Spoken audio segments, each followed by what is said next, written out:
You lie still under thin sheets, skin sticky with night sweat, the air heavy as a damp towel draped over the room, waiting for coolness that never comes. It's too hot to sleep. You've tried everything, windows wide open, fans spinning lazily, ice packs pressed to your wrists. But the heat just holds on, thick and silent, like it knows you're tired and won't let go. How to sleep in the heat. You've asked yourself that again and again, lying there with your eyes closed, counting breaths that don't slow down, wondering if this is how it will be every night until autumn forgets to arrive. Can't sleep, heatwave. Yes, you're not alone in this. The room won't cool down. The pillow keeps turning warm beneath your cheek, and sleep feels like something someone else remembered to do. But here's what no one tells you when the nights burn. It's not that you're failing at sleep. Your body isn't broken. It's doing exactly what it was made to do, trying to drop its core temperature so you can slip into rest. But the air around you won't let it.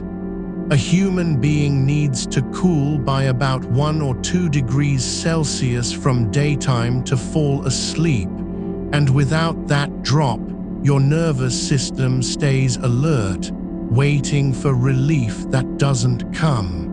That's not weakness, it's biology. And right now, biology is fighting a losing battle against heat that clings like wet wool. So let me give you something better than hope. Let me give you cold. There's a stone floor beneath bare feet in an old house deep in the hills, and it hasn't warmed since last winter.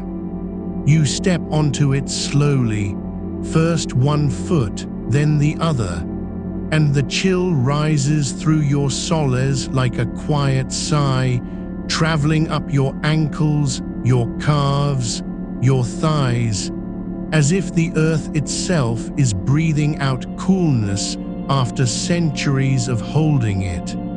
The air in that cellar hasn't stirred for decades.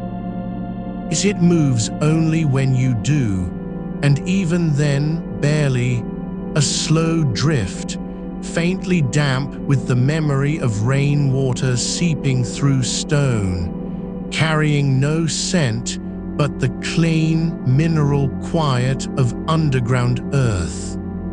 You stand there barefoot, not moving, just letting the cold climb your skin like water finding its level. And now it's here again. You feel it, a slow spill of coolness over your inner wrists, where the pulse beats thin and close to the surface. Not ice, not a shock, just water, just enough to be wet, not dripping, poured gently from a small ceramic cup you didn't know you were holding. It doesn't splash, it doesn't run. It settles, slow as ink in milk, soaking into the soft skin where your veins rise like blue rivers under glass. And with it comes the truth: cold isn't something you have to chase.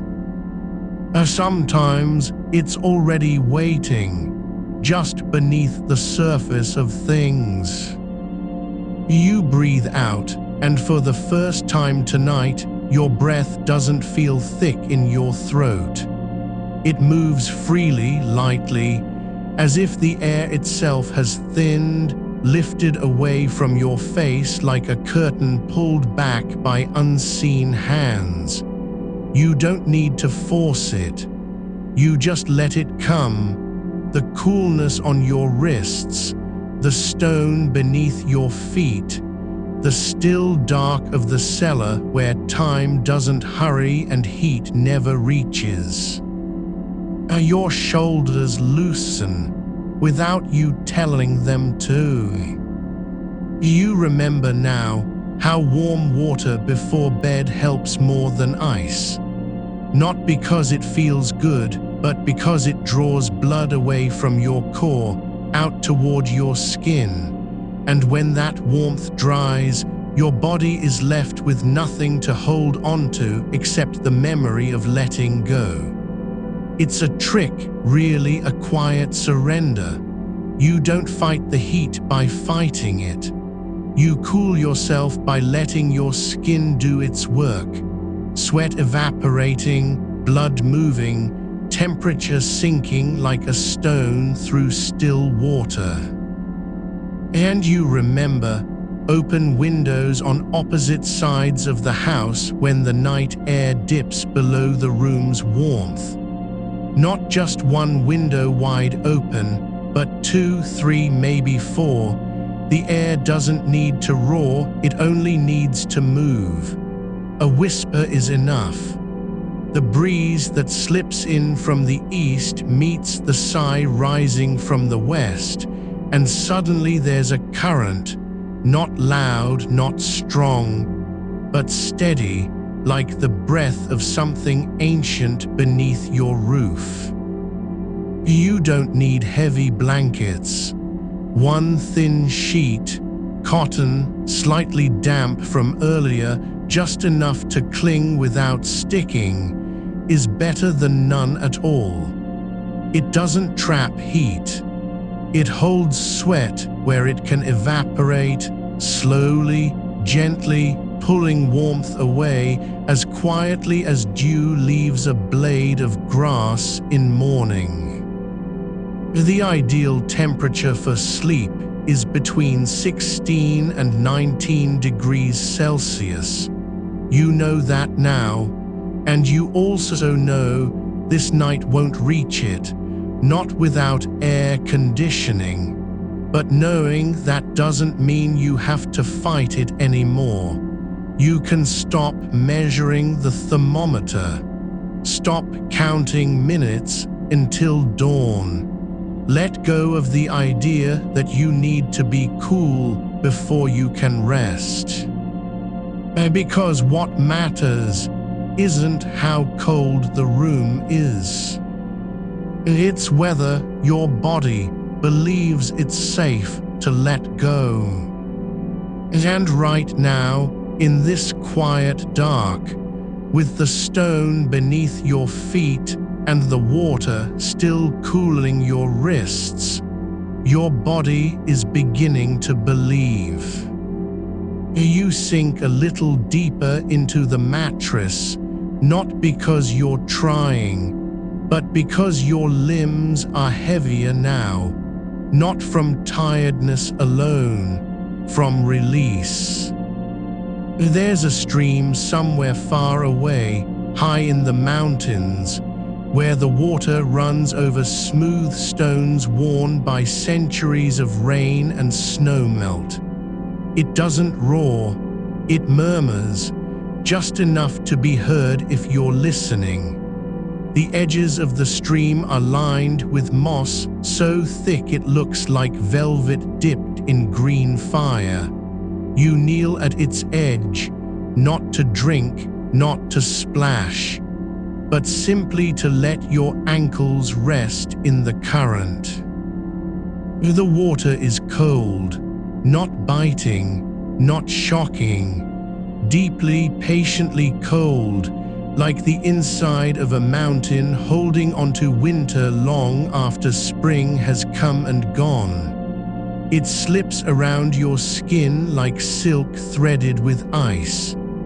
You feel it climb up your calves, not as a shock, but as a slow unraveling, the kind of cool that doesn't announce itself, just arrives, quiet and certain. Your toes curl slightly, not from discomfort, but from recognition. You felt this before. Not in this body, maybe, but somewhere in some other version of you, lying awake under stars too bright to sleep beneath, knowing the cold was coming even if you couldn't see it yet. And now it is here. The water doesn't rush, it doesn't pull, it simply holds you there, steady and still, as your pulse slows to match its rhythm. You're not thinking about heat anymore. You don't need to. Your skin remembers how to cool itself. And so do you. You let your feet drift deeper, letting the water lift them just slightly off the mossy stones, so that your soles brush only the surface. No pressure, no grip, just the slow glide of cold over skin that has forgotten what cool feels like. The stream doesn't ask you to stay. It doesn't need you to. It simply offers itself again and again, in the same quiet way a mother might hold a child's hand without speaking, knowing silence is the language of safety now. And you believe it, not because you've decided to, but because your body has stopped arguing. The chill climbs higher now, past your knees, not as a sudden plunge, but as a slow tide rising in the dark, each inch a whisper against the heat that still clings to your thighs, to your lower back, to the hollow behind your ears. You don't flinch. You don't shiver. You simply let it settle, like snow settling on a roof long abandoned by the sun. Far above, the mountain holds its breath. The air up there is thin and clear, sharp with the scent of pine resin and wet earth, but not cold in the way you might imagine. No biting wind, no sting. It's the kind of cool that lives in shadow, where sunlight hasn't touched for months, where even midday feels like early morning everywhere else. You feel it now, just beneath your collarbone, as if the mountain's stillness has slipped down through the air and found you here, lying half submerged in water and memory. Your breath slows to match it, not forced, not counted, just letting go of every exhale until it becomes something quieter than thought. The water hums against your ankles, a sound so low it vibrates more than it echoes, like the tuning fork of some ancient instrument buried beneath the stones. You think of the cellar again, not the one from before, but another, older, deeper. This one is carved into bedrock, not brick or stone piled by hands, but hewn from living rock that remembers ice from 1,000 winters ago. The door, heavy with iron hinges and rusted latch, opens only when someone walks down the steps barefoot in the dead of night. No light is needed. The air here doesn't move much. It doesn't have to. It has been cool for longer than anyone living can remember, and it doesn't care if you believe that or not. You step inside slowly, feeling the temperature drop before your skin registers it. Not a shock, a settling, like sinking into water that's always been this way. The floor is packed earth, smoothed by generations of footsteps, still damp from underground springs that never stop flowing, even in drought. Your bare soles press into it. The cool rises through you like a slow tide through sand. You don't need to move. You don't need to breathe any differently. The air here doesn't cling, it simply is. And when you lift your palm to rest against the wall, the stone holds its chill without effort, as if it has been waiting for this touch all along. Your fingertips press gently into the surface, not to test it, not to measure, but to let yourself be held by it. The cold doesn't push back, it doesn't demand anything, it just stays, and you stay with it. Your shoulder leans against the wall now, your head tilting slightly as if drawn there by gravity and something older than gravity. The quiet certainty that this place has always been here and will be here long after the heat of this night has faded into memory. You close your eyes and feel how the coolness doesn't just touch you, it moves through you. Not like a current in water, but like light passing through glass. Invisible, unobtrusive, undeniable. There is a lake somewhere far to the north, hidden beneath pines so tall they blot out the moon, except for the faintest sliver that slips between their branches. The water here doesn't ripple with wind, it never does.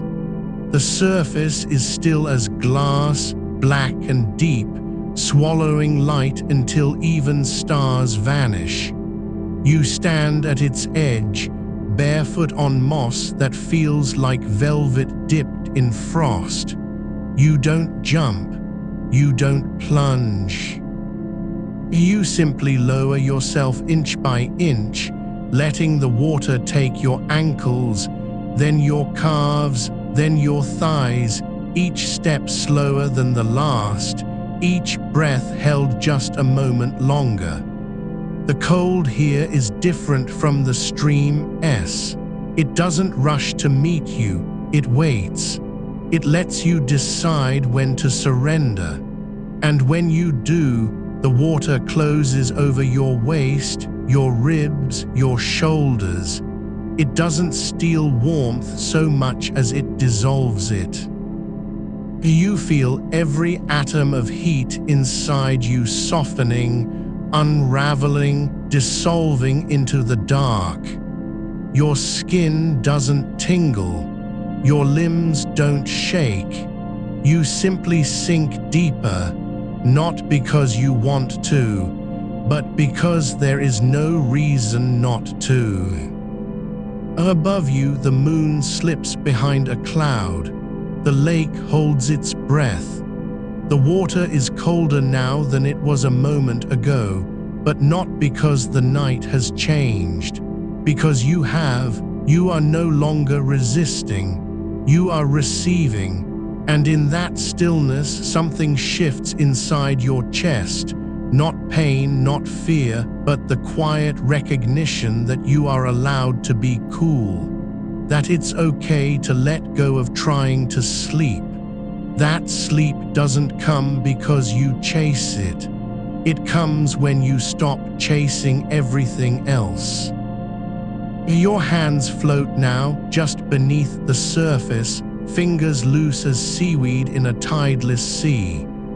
The cold reaches your wrists, slips over the bones there and moves inward, not with force but with patience.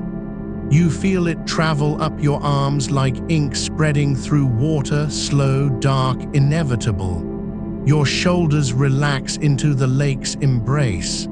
Your neck softens.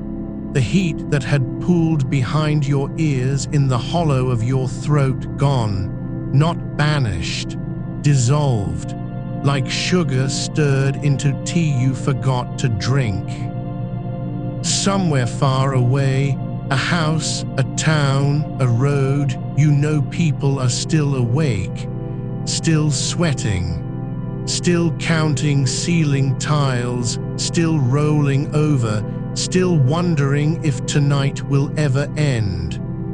But here, in this place where the water is old and the air has no name, time doesn't move like it does above ground. It pools, it lingers, it lets you be. You are not trying to sleep.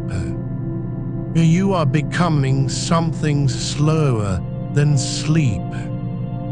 Your breath comes deeper now, longer pauses between each inhale, each exhale.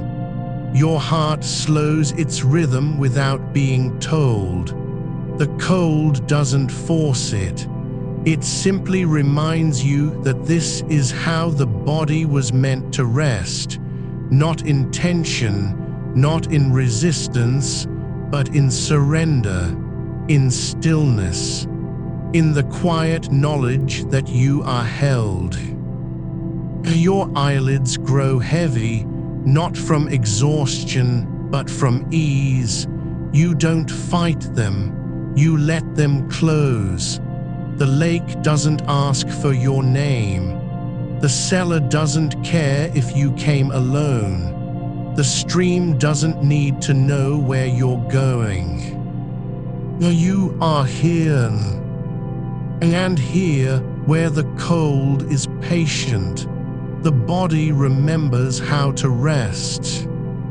The water holds you. The stone holds you. The air, deep and ancient, holds you. And you are finally letting go. You are still sinking, though you no longer feel the need to measure how far down you've gone. The water has become less a place and more a presence. A slow, dark exhale against your skin, holding you not by pressure but by permission. Your fingers drift farther from your sides now, loose as fallen petals caught in an underwater current that doesn't move, yet still carries you. There is no sound here except the quiet pulse of your own blood, softened by depth, slowed by stillness. The cold has moved past your elbows now, past your shoulders, your collarbones, and it settles into the hollow beneath your jaw like mist settling on grass at dawn. You do not shiver, you do not flinch. There is no resistance left to offer. Your breath moves in slow, deep waves, each one a whisper against the surface above you, where even moonlight has forgotten how to reach. Somewhere beyond this dark water, beneath the weight of a house that once stood on this hillside, there is a cellar, older than the trees around it, older than the road that leads to it. Its walls are thick stone, laid by hands long turned to dust, and the air inside has never known summer. It does not cool because anyone opens a door or turns a fan. It simply is cool, always, as if time itself slowed its footsteps when it crossed the threshold. You imagine walking down those steps now, not climbing, not rushing, but descending barefoot as if your feet already know the way. The first step is stone, worn smooth by centuries of solace and rainwater and silence. It is cool beneath your toes, but not sharp, not biting, just there, like the memory of a touch you once loved and forgot you missed. Each step down lowers you further from the heat above, not because it's colder here, but because the world above has forgotten how to be anything else. The air in this cellar doesn't swirl or stir, it rests. It breathes slowly, like something ancient that has learned not to hurry. You feel it against your ankles first, a whisper of chill rising from the floor, and then it climbs, not as a wave but as a sigh, moving up your legs, your hips, your ribs, until it settles in the hollows where warmth had gathered. Behind your knees, inside your elbows, beneath your arms. Your skin does not tighten, it softens. Like fabric left too long in water, it lets go of its tension. You are not imagining this. You are remembering something your body knew before it learned to be afraid of the dark, before it learned to count minutes, before it learned that sleep must be earned. The stone beneath you is not wet, not exactly, but it carries the dampness of centuries in its pores. It does not drip. It does not glisten. It simply holds the cold as a mother holds a child's hand, without effort, without expectation. You press your palm flat against it now, not to test it, not to prove it's real, just to feel how long it has waited for you. The chill moves into your skin like ink into parchment, not spreading fast, but settling deep. It doesn't burn, it doesn't sting. It settles the way a sigh does when you've been holding your breath too long. Your fingers rest there still, and the stone returns the warmth you give it, slowly, gently, as if it has all night to do so, as if it has always had all night. Above you, in another life, someone might be pressing damp cloths to their wrists or opening windows on opposite sides of a house, hoping for air that never comes. But here, where the cellar breathes and the water holds you, those things are no longer needed. The body knows how to cool itself when it is not afraid, when it is not fighting, when it has stopped asking why it's so hot and simply lets the cold come, not as an answer, but as a quiet companion. You do not need to chase sleep tonight. You do not need to force your heart slower or your breath deeper. The cellar knows how to hold you. The water knows how to cradle you. And the air, deep, ancient, patient, is already doing what it has always done, lowering the temperature of your skin by letting you forget you were ever warm. Your shoulders have sunk now into something softer than the lake's surface, a kind of stillness that lives beneath even silence. It is not emptiness, it is fullness without weight. The cold has reached your chest, and it does not push inward, it pulls outward, drawing up the last heat from your core like a tide receding from shore. You feel it in your sternum, in the space between your ribs, not as pressure, but as release. As if something inside you had been clenched for days, weeks, months, and now, finally, lets go. The air around you is not cold because of wind or ice.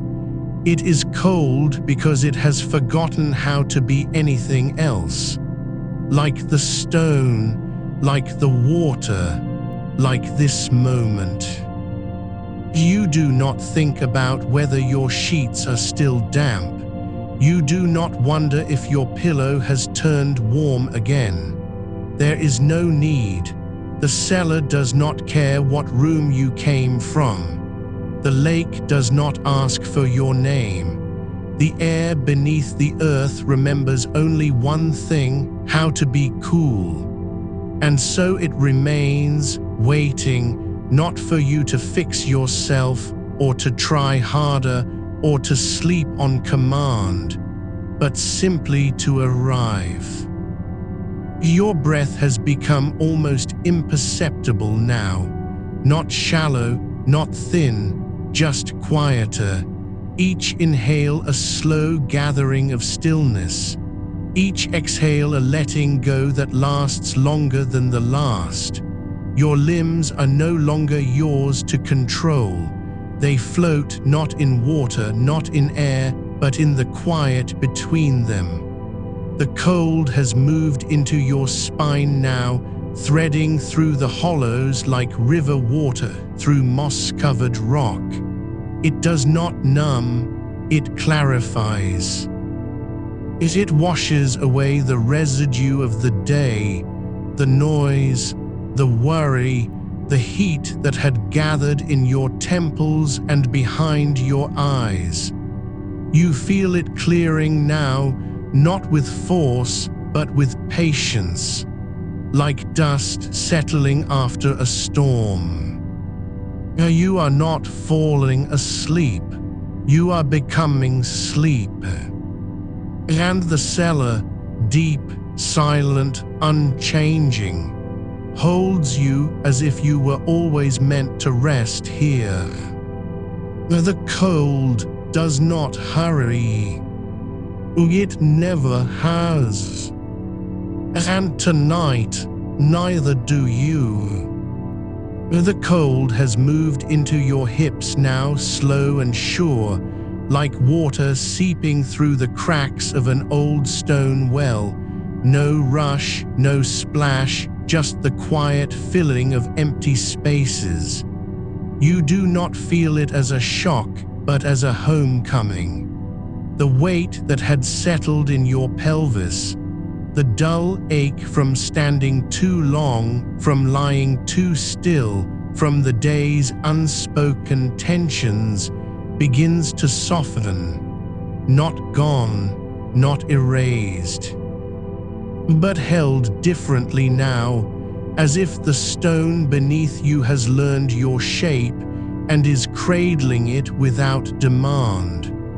Your legs stretch slightly, not by choice, but because the coolness asks nothing of them but presence, and they obey.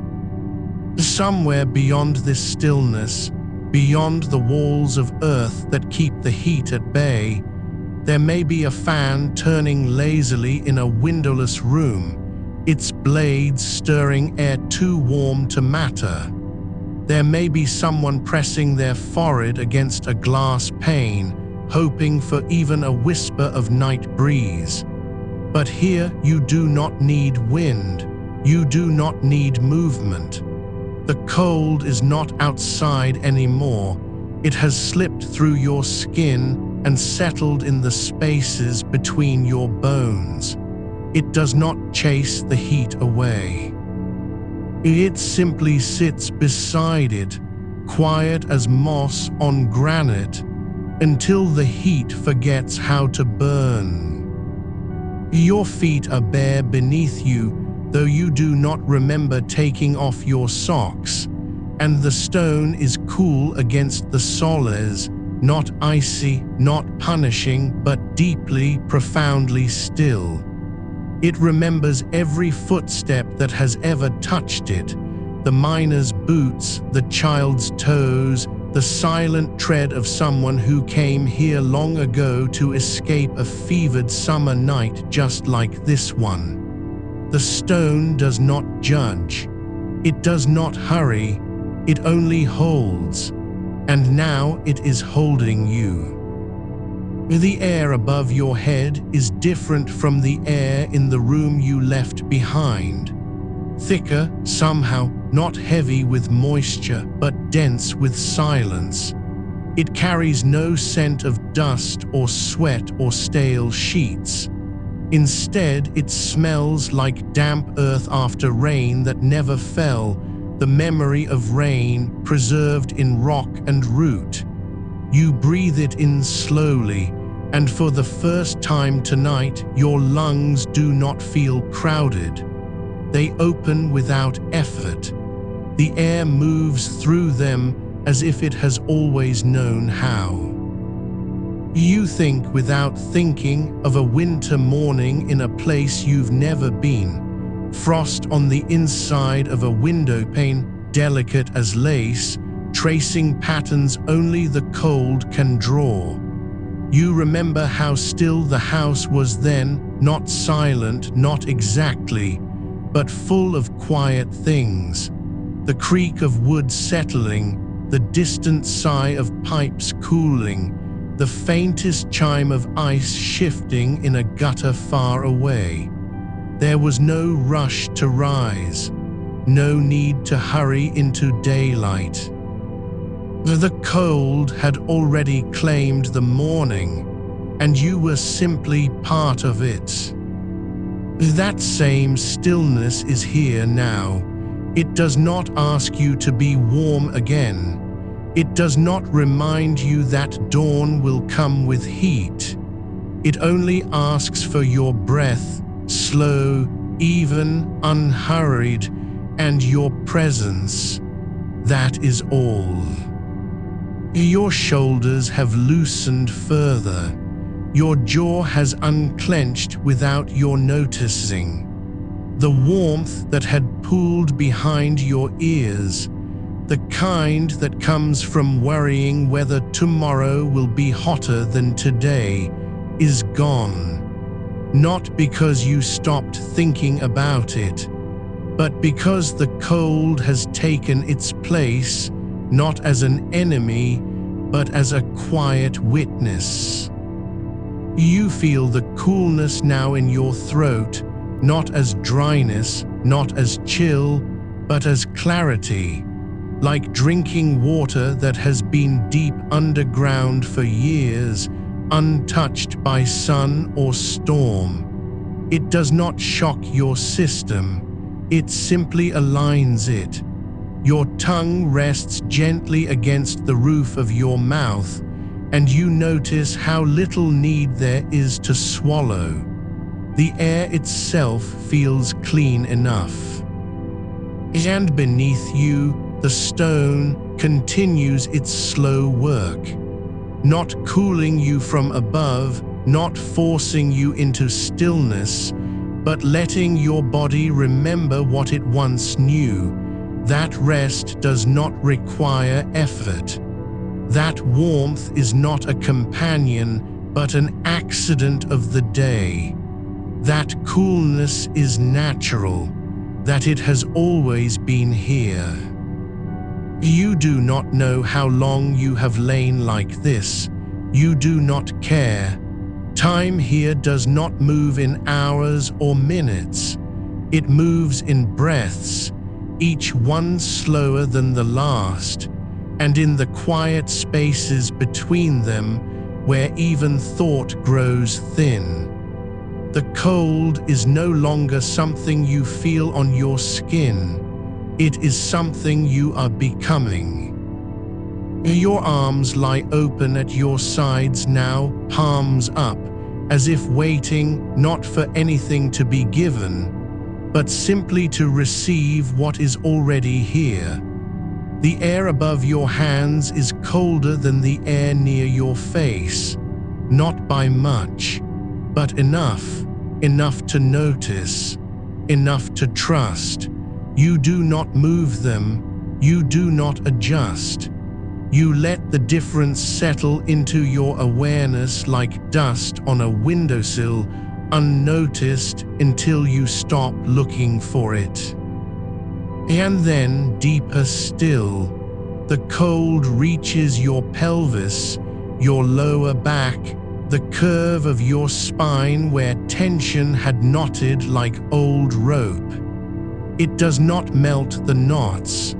It does not force them open. It simply sits beside them, patient as the roots of an ancient tree, until they loosen on their own. You are no longer lying in a room. You are not even lying on stone. You are sinking, not into darkness, not into sleep, but into the quiet that comes before both. The kind that lives in caves where no one has walked for centuries, where water drips once every 20 seconds and the air remembers how to be still. Your eyelids feel heavier now, not from tiredness, from surrender. The cold has taken your thoughts by the hand, not leading, not pulling, but walking beside them until they grow too quiet to speak. You think of snow, though you have never seen it fall on this land.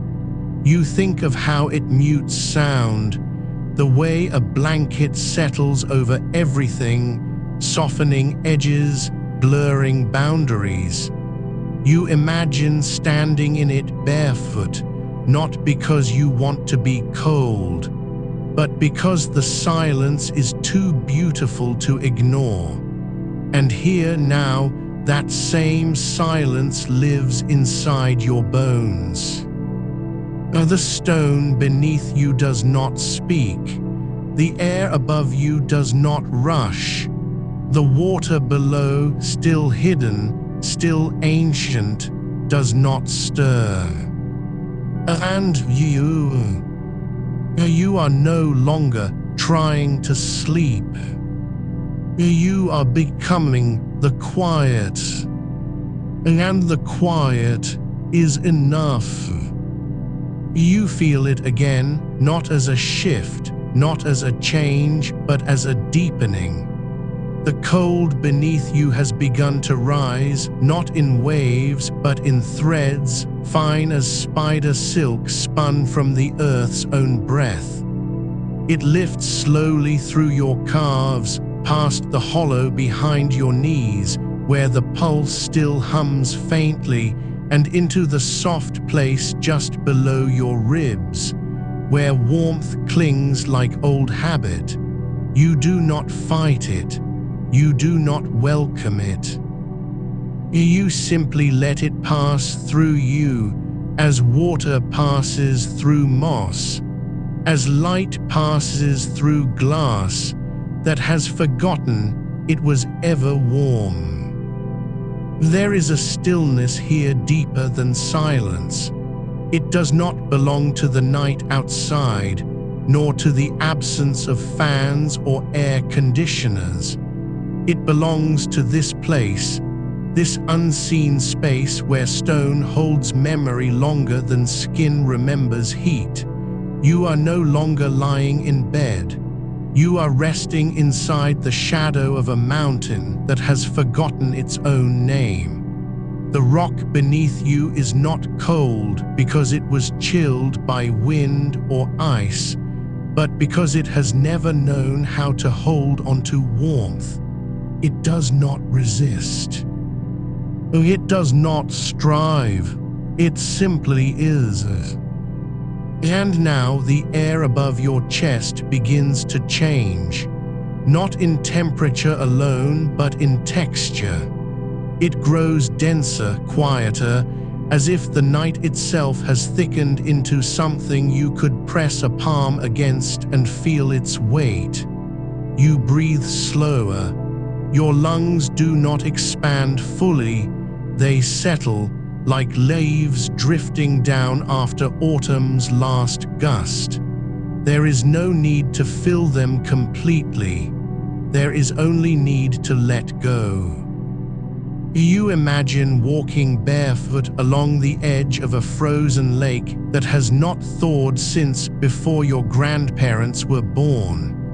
Not because you want to feel ice under your soles, but because the quiet there is absolute. No birds call, no reeds rustle. Even the wind, if it dares to come near, holds its breath. The surface of the water is not smooth. It is fractured, but gently, like glass that has been left too long in a cellar and cooled too slowly to shatter. Each crack catches the moonlight differently, some narrow as hair, others wide enough to hold a shadow.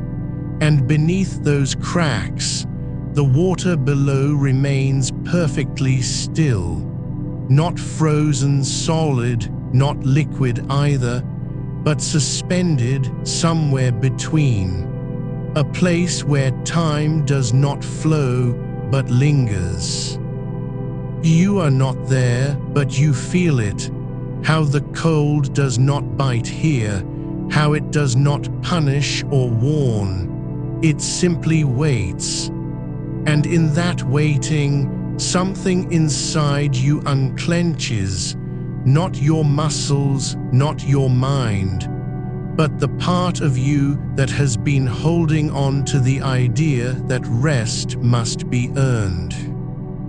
You do not need to be good. You do not need to be still long enough. You do not need to count breaths or trace patterns in the dark with your fingertips. The cold does not ask for anything. It only asks that you stop resisting it. And so you do. The air near your ankles is cooler now, not because the room has changed, but because your awareness has widened. Like a candle flame growing smaller as the wax melts away, your focus softens into something larger than yourself. You are no longer trying to cool down. You are remembering how to be cool. There is a well somewhere beneath this stone, deep enough that even in summer, when the sun bakes the earth until it cracks like old pottery, the water inside remains untouched by heat. It rises slowly through fissures older than language, carrying with it the chill of centuries. Not icy, not sharp, but deep, ancient, patient. You imagine dipping your fingers into its surface, not to test it, not to prove anything, but simply because you are curious how something so old can still feel so alive. The water does not splash. It does not ripple. It accepts your touch as if it has been waiting for it all along. And when you pull your hand away, the dampness lingers on your skin, not as wetness, but as memory. As if the well has left a whisper behind, you are safe here. You have always been safe here. The sheet over you is thin, cotton barely there, and yet it does its quiet work. It holds no heat. It traps nothing. It simply lets your sweat evaporate into air that is already cooler than your skin. And in that evaporation, in that slow, invisible release, you feel the truest kind of cooling, not forced, not imposed, but natural as dusk, as natural as breath. You think of a cave in the Pyrenees, unvisited for over 200 years, where travelers once stopped to rest during long winters. They brought no blankets, no fire, only their bodies and the certainty that stone would hold them gently.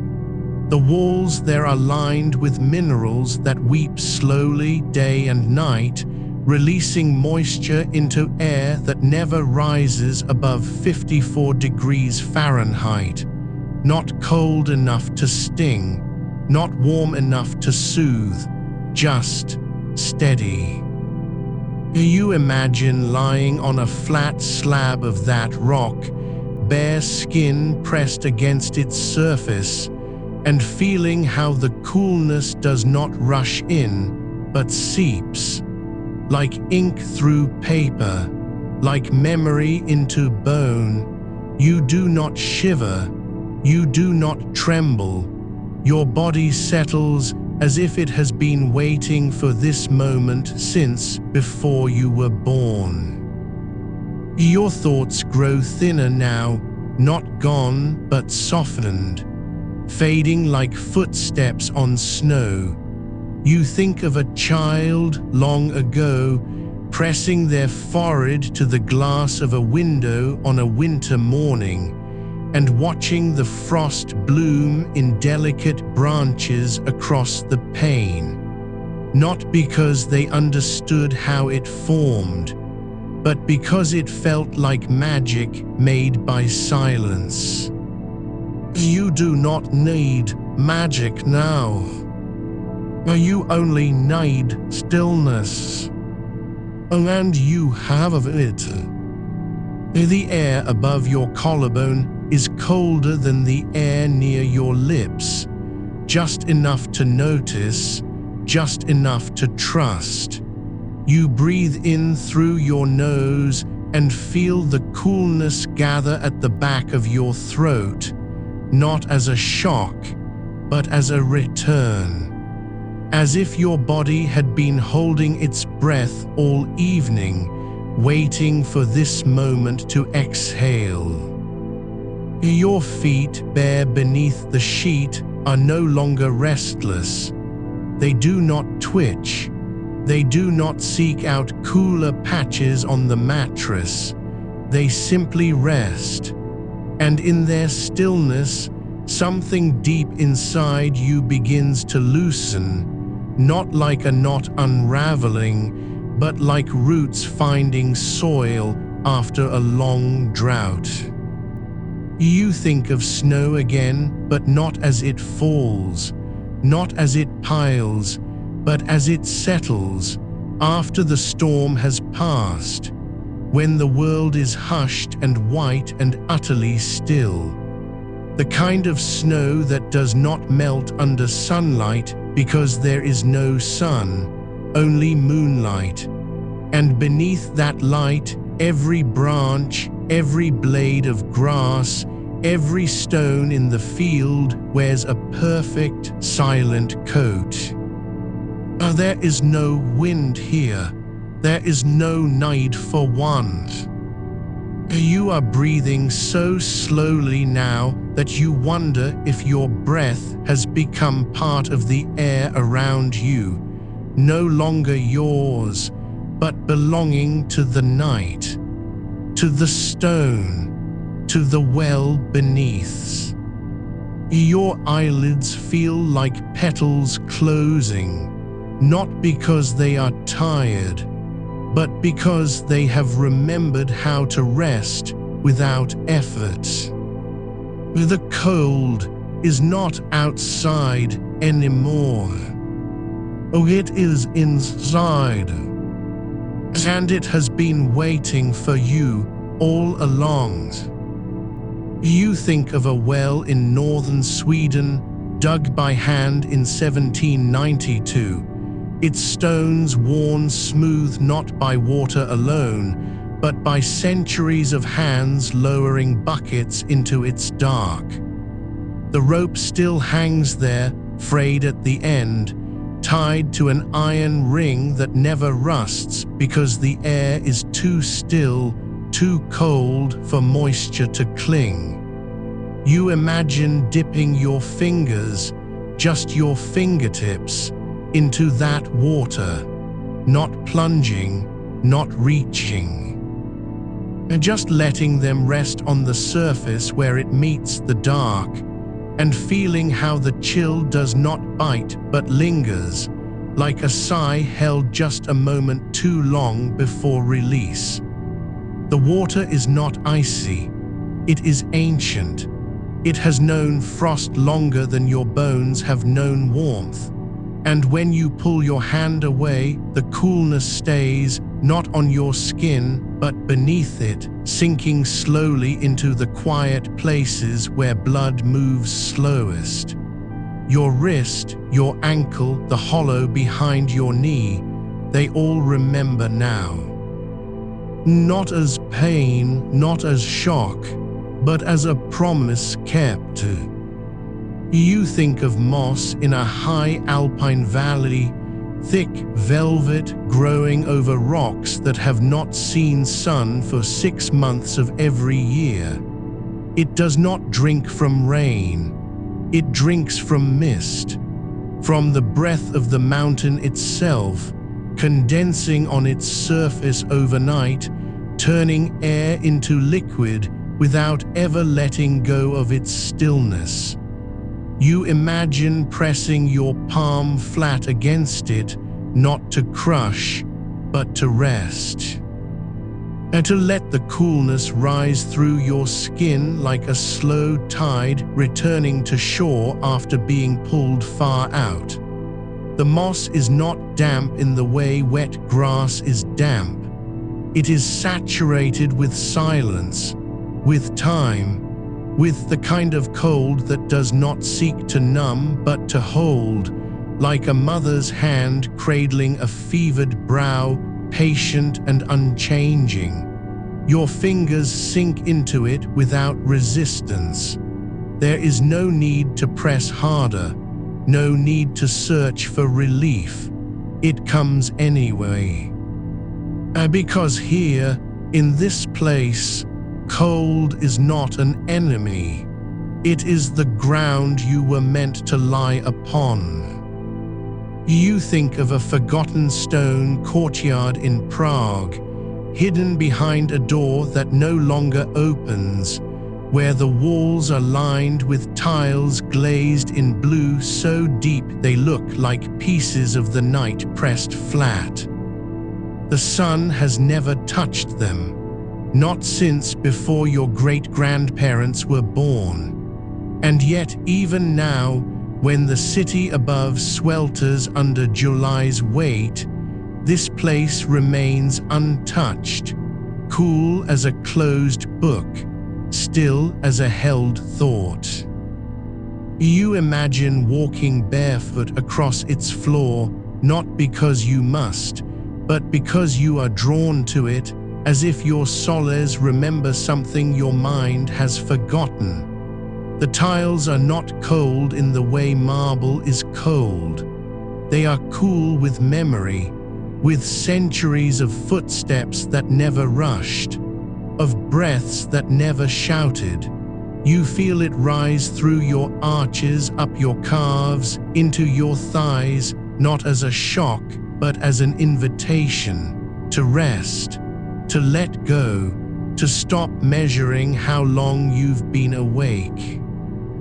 You think of snow again, but not the kind that falls from sky, the kind that lives beneath the earth, in the hollows between roots, in the tunnels where moles sleep through winter, where frost never melts because it is held too tightly by the dark. You imagine your body sinking, not into ice, but into this buried cold, into the silence that grows under fallen leaves and packed soil, where the air is still enough to hold a single snowflake without letting it dissolve.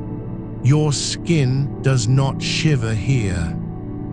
It breathes slowly, deeply, and each exhale becomes part of that quiet world beneath you, the one where time moves slower than thought, where temperature is measured in generations, not degrees.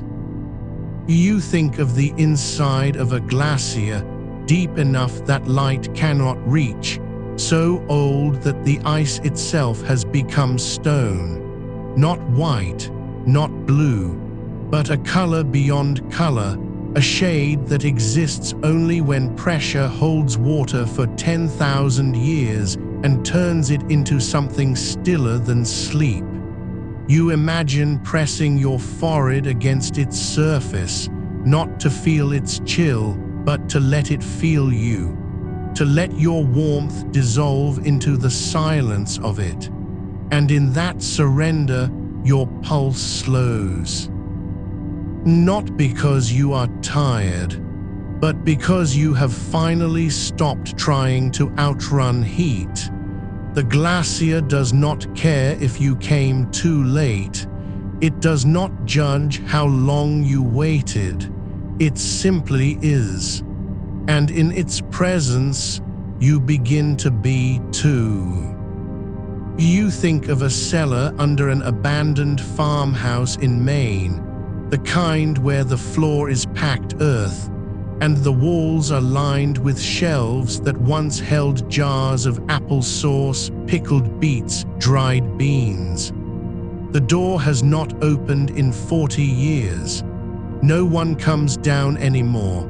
But the air, it remembers. It holds the coolness like a secret.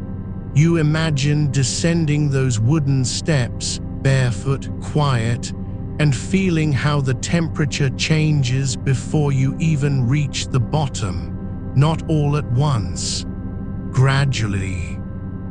Like a sigh that begins deep in your chest and rises slowly through your throat. The earth beneath your feet is not damp. It is cool with depth, with patience, with time that has forgotten to hurry. You sink into it, not lying down, but settling, as if your bones have been waiting for this kind of stillness since the day you were born.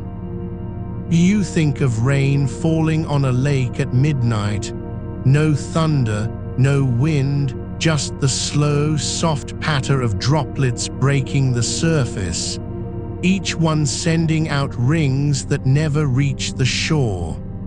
The water is cold, not from snowmelt or mountain runoff, but because it has been undisturbed for hours, for days. The kind of cold that doesn't shock your skin, but settles into it like a whispered truth you've always known, but never had the quiet to hear.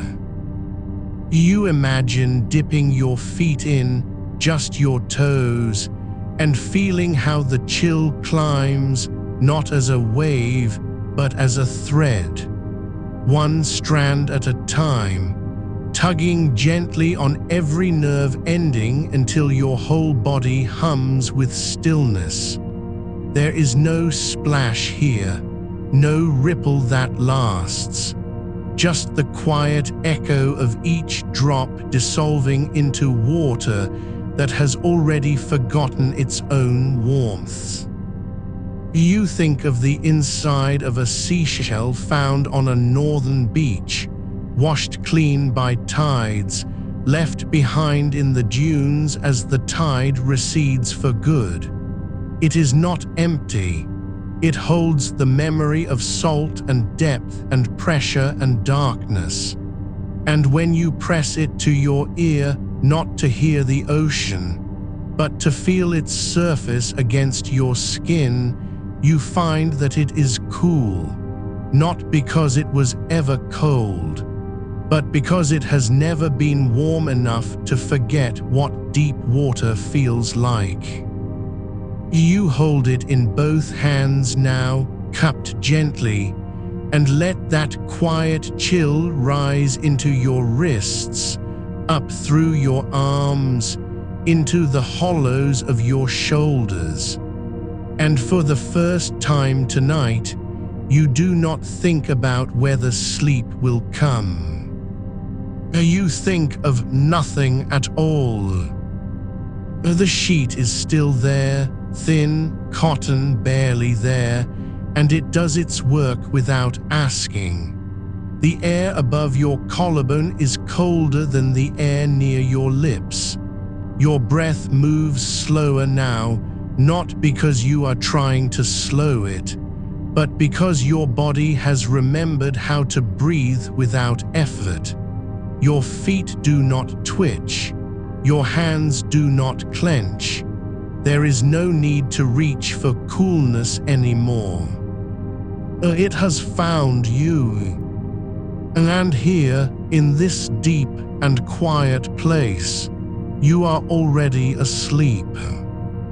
You feel the coolness not as a thing you touch, but as something that touches you softly, like the inside of a moss-covered stone left beneath a cedar tree where the sun never reaches. It does not rush to meet you, it waits. And when you stop looking for it, it finds you anyway. There is a hollow in the earth here, deeper than roots go, where the air has grown still enough to hold its own chill, not from wind or shade, but from silence so complete it has learned how to be cold without effort. You let your breath sink into that space, slow as water seeping through gravel, and feel the temperature shift just beneath your ribs, not with a gasp, but with a surrender. Your skin remembers what your mind forgot. That coolness is not always sudden. Sometimes it gathers like dew on grass before dawn, not because the night was cold, but because the earth held its breath long enough for the air to let go of heat. You think of an old well in the hills of Tuscany, its stone rim worn smooth by centuries of ropes and buckets, its mouth open to the stars. No one draws water from it anymore. The bucket sits rusted at the bottom, tangled in vines that have grown down through the dark like slow fingers seeking the cool. You imagine lowering your hand, not to pull up water, but just to let your palm hover above the surface of what lies beneath. The air rising from that depth is not damp, it is liquid stillness. It carries no scent but earth and time, and when it brushes your wrist, you feel how deep cold lives in places untouched by sun. You do not need to climb down. You do not need to touch the water. Just knowing it is there, quiet, endless, patient, is enough. Your pulse slows where the cool air touches your inner arm, not because you are trying to slow it, because the well has whispered something true and your body has begun to believe it. There is a cave near Lake Superior that no map marks, not because it is hidden, but because no one who finds it ever speaks of it again. The entrance is narrow, choked with ferns that grow in perfect darkness, their fronds cool even in midsummer. You crawl through on your belly, not out of fear, but because the space asks for it. Inside, the walls are wet with condensation that never dries, not from moisture rising, but from air so still it has forgotten how to warm itself. The ceiling drips once every 10 seconds. Each drop falls onto a flat stone below, and the sound is not loud, but deep like a bell struck underwater. You lie on your back there, arms outstretched, spine pressed to rock that has been cool since before your grandparents were born. Your shirt clings faintly with sweat, but the air around you pulls it away gently, like breath drawn from a lung after too long holding it. You feel how the cold does not attack, it dissolves. It doesn't freeze your skin. It undoes the heat that has gathered there, grain by grain, until your body no longer remembers what warmth felt like before this. You think of snow on a pine forest at 3 in the morning. No wind, no moon, just the quiet collapse of ice crystals falling from branches too heavy to hold them any longer. Each one lands without a sound, and where they settle, the air grows sharper, not biting, but clear, as if the cold has scrubbed away every trace of noise, every whisper of yesterday's heat. You imagine standing barefoot in that snow, not for long, just long enough to feel how the ground holds its chill like memory. Not sharp, not painful, just present, and your feet, so warm from tossing under sheets, begin to soften into it, not resisting, but yielding. The cold does not claim you, it simply lets you rest in it.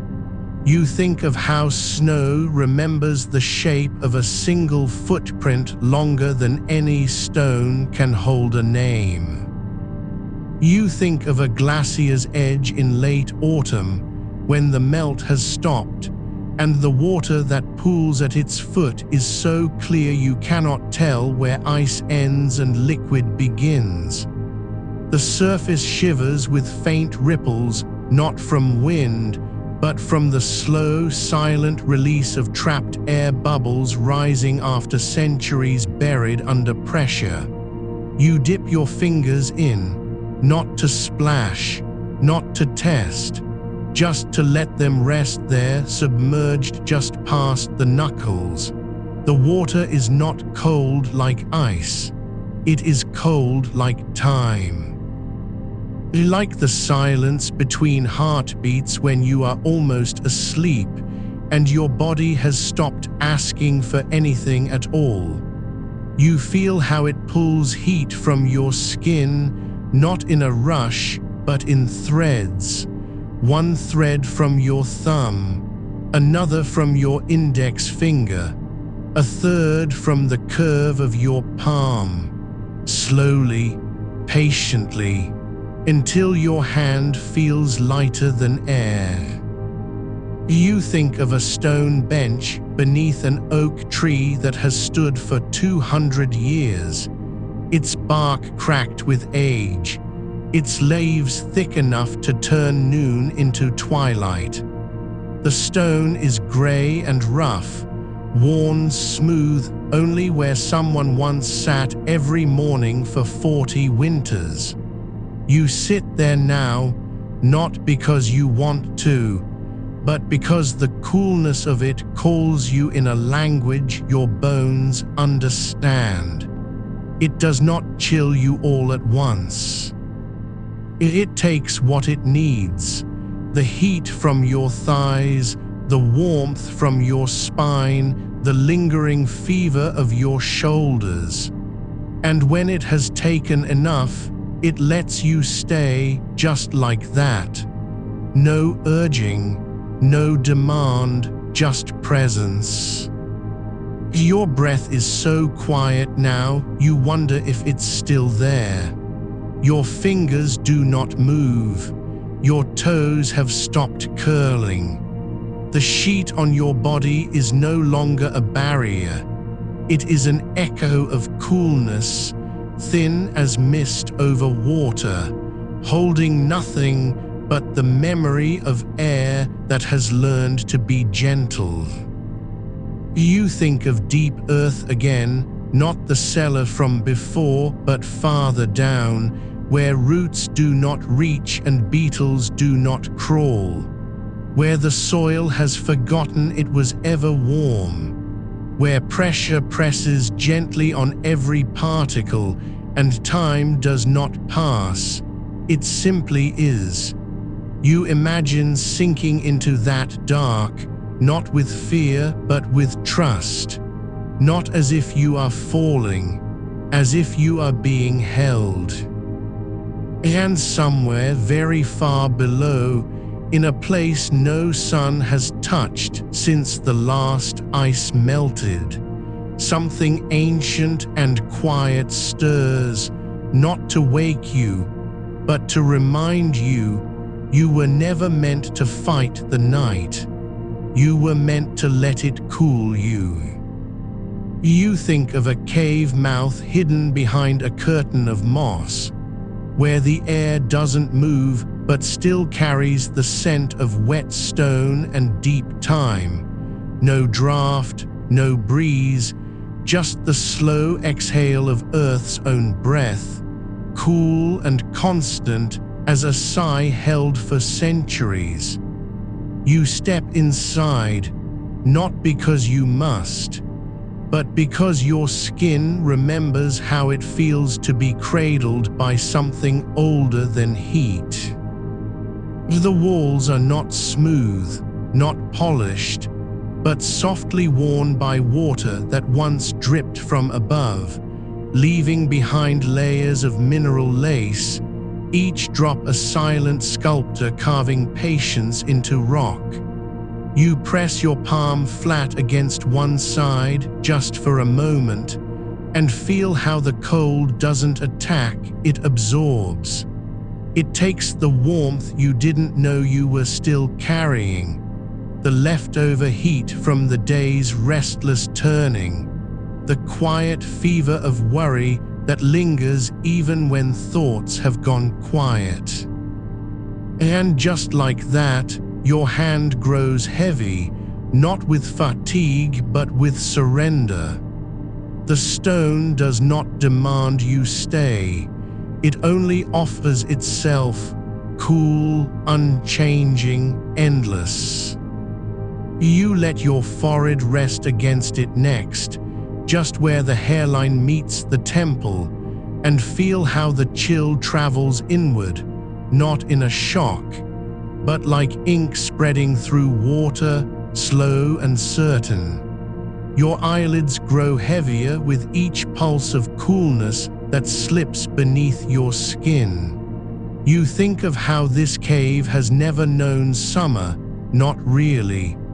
The sun's touch is a myth here, remembered only by dust motes caught in shafts long since sealed shut. There are no footsteps but yours, and even those will fade before the next rain finds its way down through cracks you cannot see. The air holds stillness like a promise. Nothing here rushes. Nothing here begs to be noticed. It simply is cool, deep, patient. You drift further in, barefoot on the floor that has never known warmth since the glaciers retreated, where every grain of sand beneath your soles carries the memory of ice. There are no echoes here, not because sound dies, but because it doesn't want to rise. The silence isn't empty, it's full of things too slow for ears. The settling of rock, the breath of groundwater moving through unseen channels, the faintest sigh of air shifting in response to your presence. You stop walking, you stand still. And for the first time tonight, you feel no need to move, no urge to shift under sheets, no itch to scratch at damp skin. The cave doesn't ask you to sleep, it only asks that you be here as you are, warm and tired, and finally willing to let go. You think of a spring-fed pool in a high valley where the water flows from beneath a cliff, clear enough to see every pebble on its bed, not because it's shallow, but because it's pure. The source is hidden, buried deep in rock, fed by snowmelt that fell decades ago and has been traveling since, through limestone, through clay, through veins of quartz, as if the earth itself were slowly passing along a gift no one asked for but everyone needs. You kneel at the edge, not to dip your toes, not to splash, but simply to watch how the water moves. It doesn't rush, it doesn't swirl. It glides smooth as silk pulled under glass, cool even in midsummer when the sun hangs heavy over the meadow above.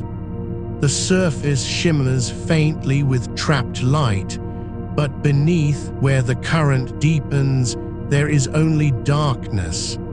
And in that darkness, a chill so complete it feels like absence made tangible.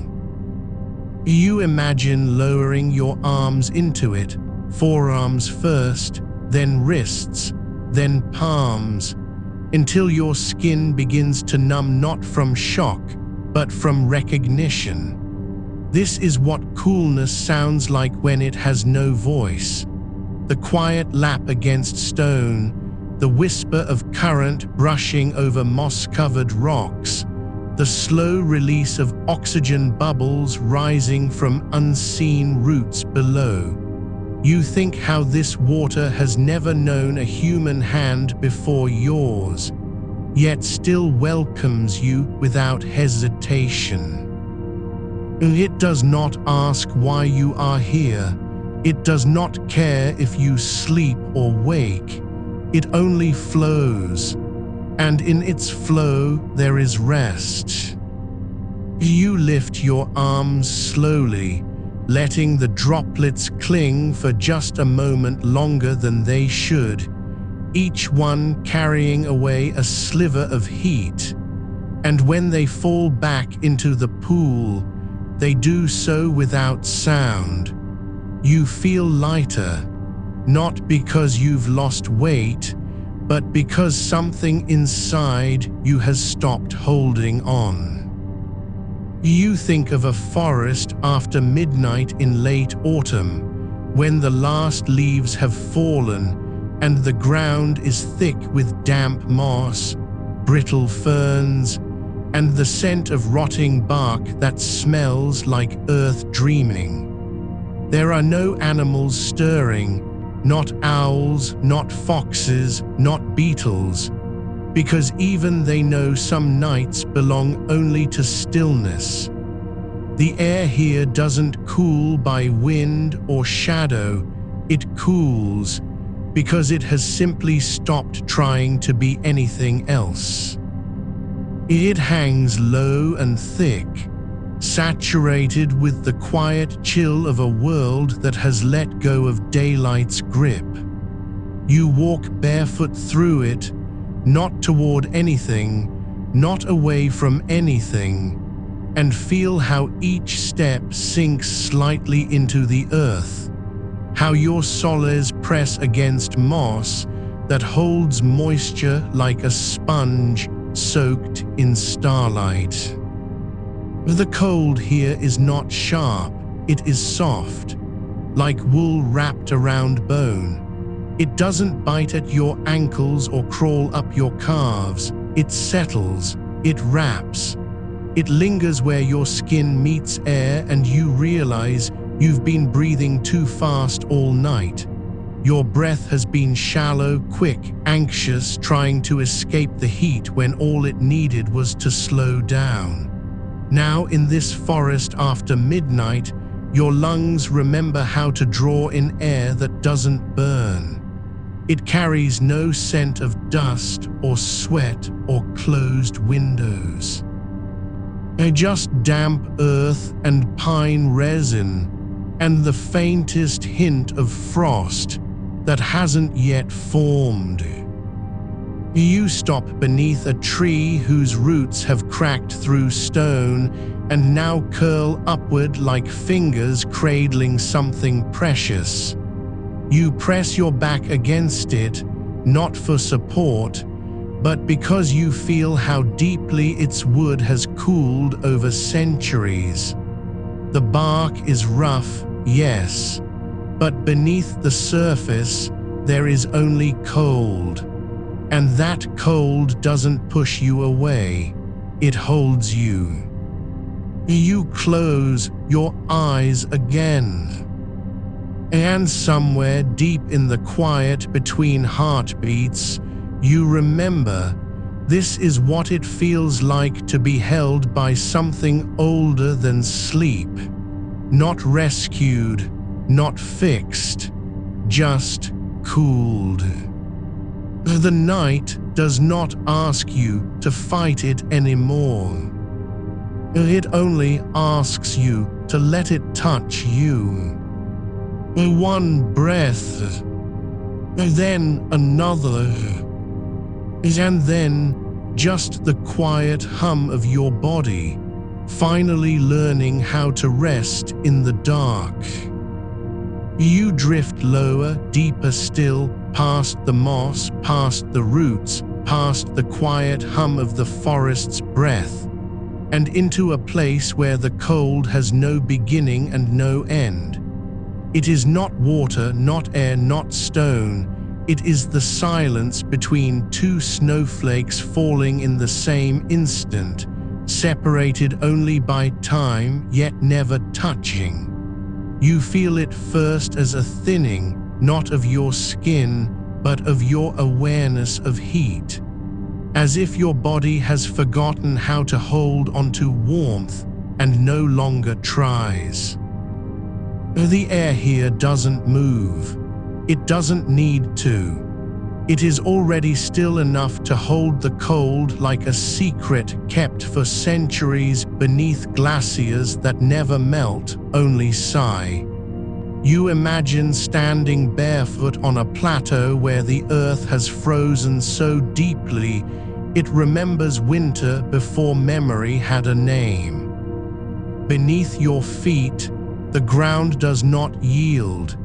It resists softly, with a solidity that feels ancient and patient.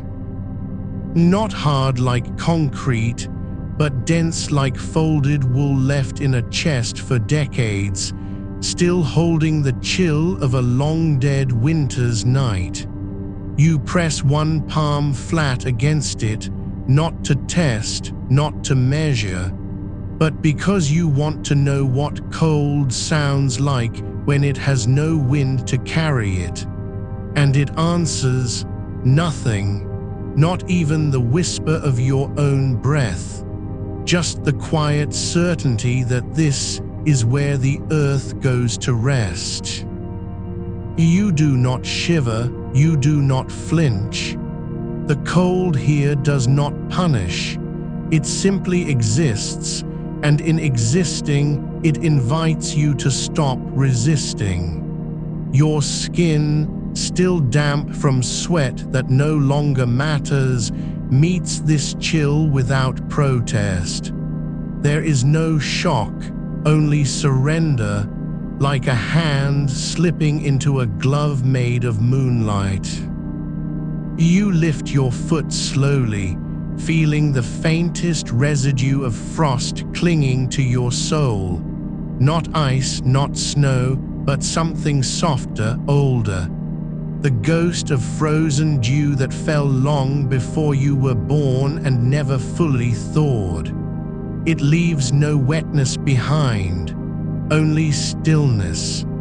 And in that stillness, you notice how your pulse has slowed, not because you're forcing it, but because the cold is now inside you, not just around you. It travels where blood runs thin, along the inner curve of your wrist, beneath your jawline, between your collarbones, and each place it touches, the heat that had been clinging like a second skin begins to dissolve. Not gone, not erased, just released. Like steam rising from a cup left too long on a windowsill, unnoticed until the glass is cool. You move again, not walking, not drifting, but letting yourself be carried by the quiet weight of this place. There are no trees here, no moss, no roots, only an endless expanse of frozen earth, smooth as polished bone, stretching beneath a sky so clear it feels like looking into the hollow of a vast, dark bell. The stars do not shine, they pulse, slowly, gently, each one a tiny heartbeat in the deep, and you realize this is how cold speaks when it has no voice to speak with.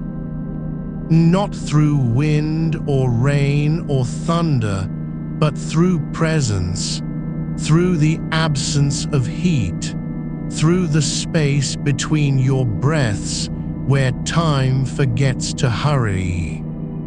You think of a cellar beneath an abandoned stone house. No one lives there now, not for decades, maybe longer. The door is heavy, latched with rusted iron, but you don't need to open it. You already know what waits inside. The air has been cool since the day the last person walked out, leaving behind a half-drunk glass of water on the table, a coat draped over a chair, and the quiet understanding that some things are better left undisturbed. That cellar does not chill by fan or window. It chills because it remembers winter in its bones. The walls are thick with stone laid when the world was younger, and between them the earth still breathes cold. Not dry cold, not biting cold, but deep, damp, patient cold, the kind that lingers on your skin like a kiss you didn't know you were waiting for. You imagine standing there barefoot, toes curled slightly against the flagstones, feeling how each tile holds its chill like a memory held too long to let go. The air is still, yes, but not empty. It carries the scent of wet earth and old wood, of dust that settled in silence and never stirred again. There are no rats here, no mice, no spiders weaving webs in corners, just the slow, steady breathing of stone that has learned how to be cool without trying. You let your hands rest against one wall, not pressing, not leaning, just resting. And you feel it. The cold doesn't reach up to meet you. It rises, slowly, gently, as if it's been waiting for your skin to soften enough to receive it. Your fingers grow numb, not painfully, but tenderly, as though they've found a home they didn't know they'd lost. The sensation is not foreign. It feels like remembering. You close your eyes again, and the darkness behind your lids is no longer empty. It is thick with cold, not heavy, not suffocating, but full, like being wrapped in a quilt woven from winter's first breath. Your chest rises and falls more slowly now. Each inhale pulls in air that carries the memory of snowmelt running through hidden channels beneath frozen ground. Each exhale releases warmth you no longer need to keep. Somewhere far away, outside this place, the night still hums with heat. A fan clicks on in a distant room. Someone sighs, a dog whimpers. But here you are beyond all that. The cold does not ask you to be better, to sleep faster, to stop sweating. It only asks you to stay. And so you do. You let your arms hang loose at your sides, palms open, not holding anything, not grasping for relief, but simply receiving. The cold moves over them like a tide with no shore.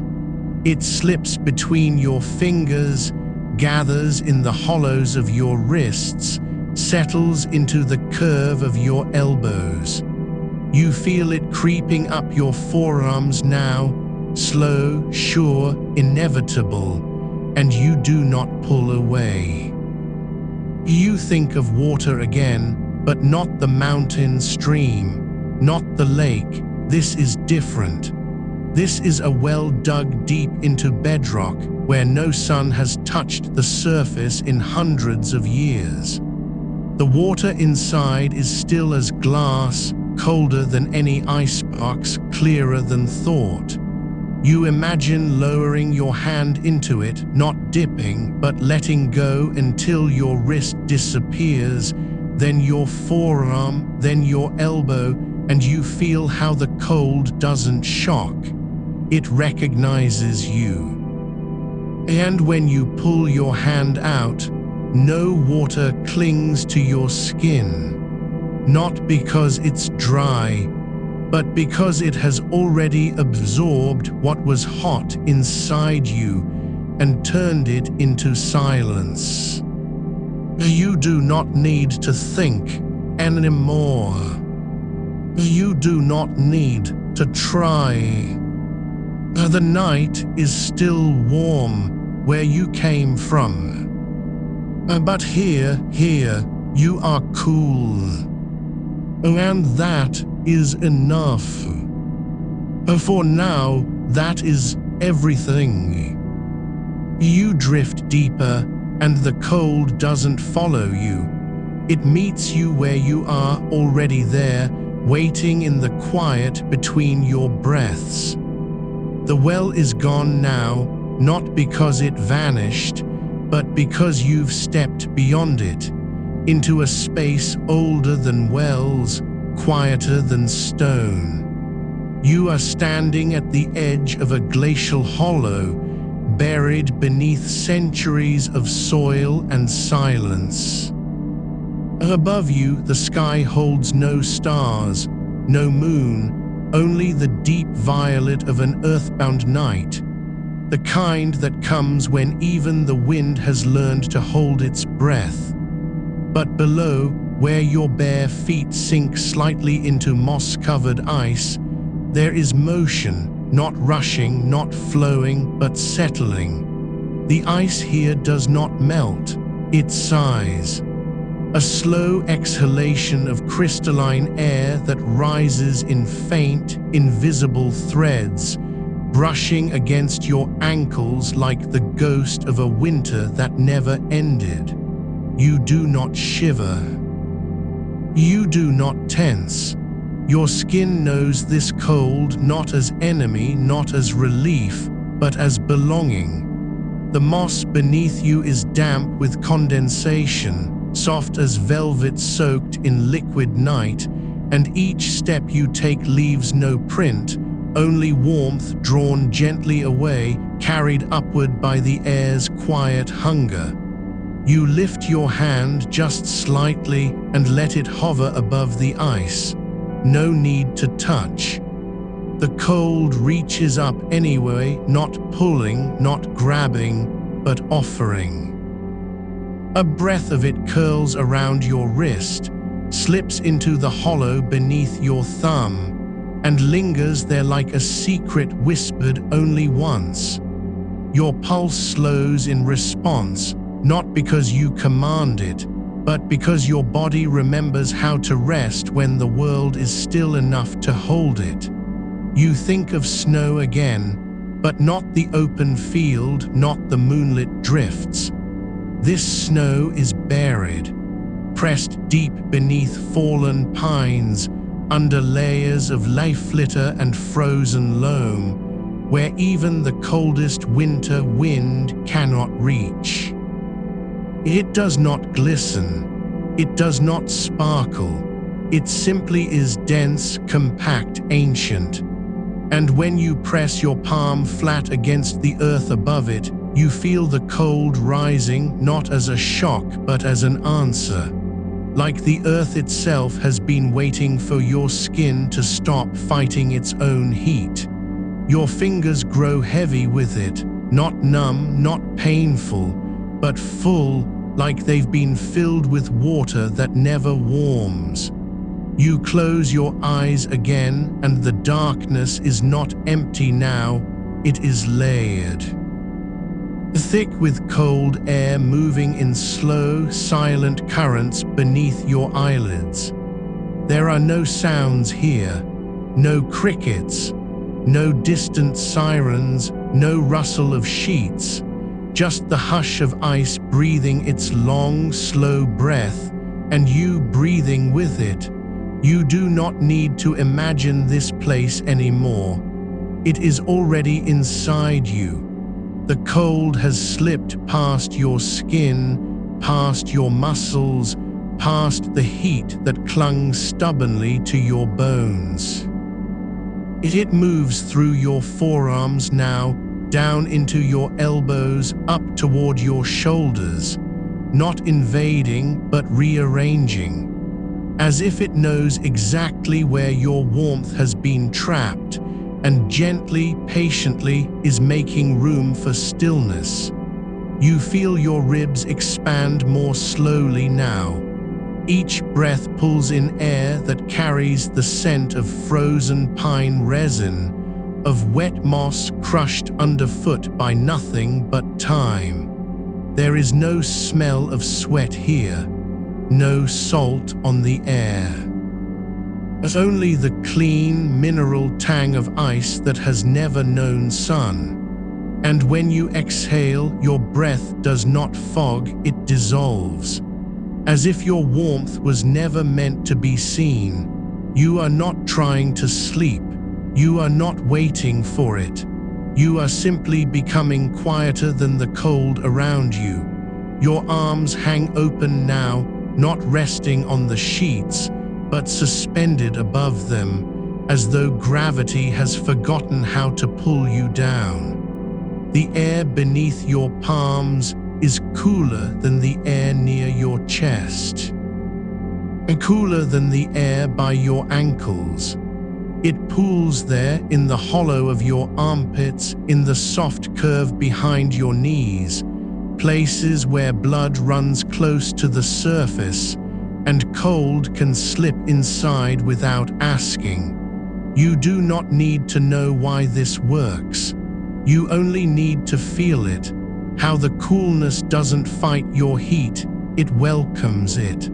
Like an old friend who has waited years just to hold you gently in their arms again. Your legs grow heavier now, not from fatigue, but from depth. As if the cold has begun to flow upward through them, not as water, but as shadow, dense, slow, inevitable.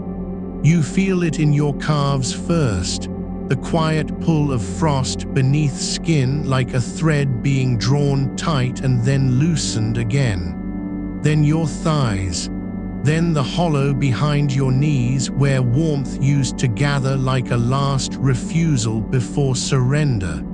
And now it is gone, not taken, not forced out, but invited.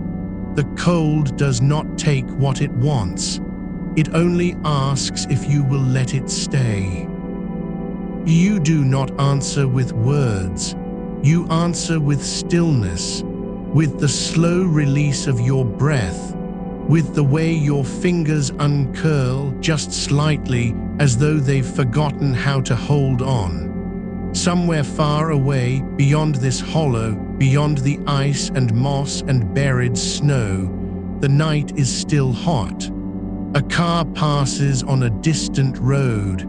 Someone coughs in their sleep. The wind stirs weakly outside your window. But here, you are inside something older than heat. Something that remembers how to be cool without effort, without fanfare, without needing you to believe it's real. You do not need to believe anything anymore. You only need to feel the cold, not as a thing you find, but as a place you've always been. Your shoulders relax, not with effort, not with will, but because your body has stopped asking for more than this, just to be held in quiet, just to be cool, just to be still. The air around you is no longer air. It is liquid night, thick and slow, carrying the chill of glaciers that have not moved in 10,000 years. You feel it now, not on your skin, but within you, in your marrow, in the hollows behind your eyes, in the space between each heartbeat. And when you breathe again, it does not rise from your lungs, it rises from your bones. The cold is no longer outside you. It has become the quiet inside you. You do not need to close your eyes any longer. They are already closed, not because you commanded them, but because there is nothing left to see. Only this, the slow, deep, patient coolness that has been waiting for you all along. And now, you are finally ready to let go. The cold has begun to rise, not in waves, not in bursts, but as a slow tide drawn by something deeper than moon or tide. It lifts from your solace, where the sheets meet the mattress like a seam of quiet stone, and climbs through the arches of your feet, past the ball of each toe, where warmth had pooled like spilled tea left too long on the sill. You do not remember when you stopped noticing the heat in your heels. It simply faded, not gone, but absorbed, like ink dissolving in water that has already grown too still to stir. Now there is only the coolness, moving upward with the certainty of roots seeking moisture deep underground. You feel it in the hollow beneath your ribs, the space where breath catches before it flows out again. Not the sharp chill of winter air, but the soft, damp chill of a cave that has never seen daylight. The kind of cold that doesn't bite, it settles. That doesn't shock, it remembers. And you let it. There is no resistance now. No mental checklist of what should be happening. No counting breaths or wondering if this is working. You are simply here in the quiet core of coolness, where your pulse slows not from effort, but from belonging. Somewhere beyond this stillness, a tree shifts its weight against the night wind. A cricket sings once, then stops, as if it too has learned that silence holds more warmth than sound. But here, in the space between your breaths, there is no need for song. Only the deepening of the cold inside you. It gathers now at the base of your spine, not as pressure, not as weight, but as a gentle compression, like being held from within by something ancient and patient. You feel it press upward softly into the small of your back, where heat had clung like stubborn dust, and then higher, into the curve beneath your shoulder blades, where tension used to coil like unspooled thread. Now it unravels without your hands, without your will. The air around you has thickened again, not with humidity, but with depth, as if the room itself has become a vessel filled not with air, but with liquid twilight, cool, dark, and slow-moving. You are submerged in it, not drowning, but floating. Your arms still hang open above the sheets, no longer suspended, now resting as though they have forgotten their own weight. The coolness has seeped into your forearms now, past the elbows, into the soft hollows where veins rise like rivers beneath skin. You imagine them, not as blue lines, but as channels carrying something colder than water. The memory of mountain snow melt, the echo of a glacier's sigh, the quiet breath of ice that has never melted because it was never meant to. Your legs are heavy now, not with tiredness, not with lethargy, but with immersion. As if your bones have begun to absorb the chill, and each one hums faintly, like a tuning fork struck in a cathedral of stone. The cold does not rush, it lingers. It pauses at the kneecap as though checking that you are still here, still willing. Then it moves on, not with force, but with permission granted silently by your stillness. You do not feel it enter. You only feel when it has already settled. There is a place deep inside you, below your navel, below your ribs, that has always held warmth like a secret.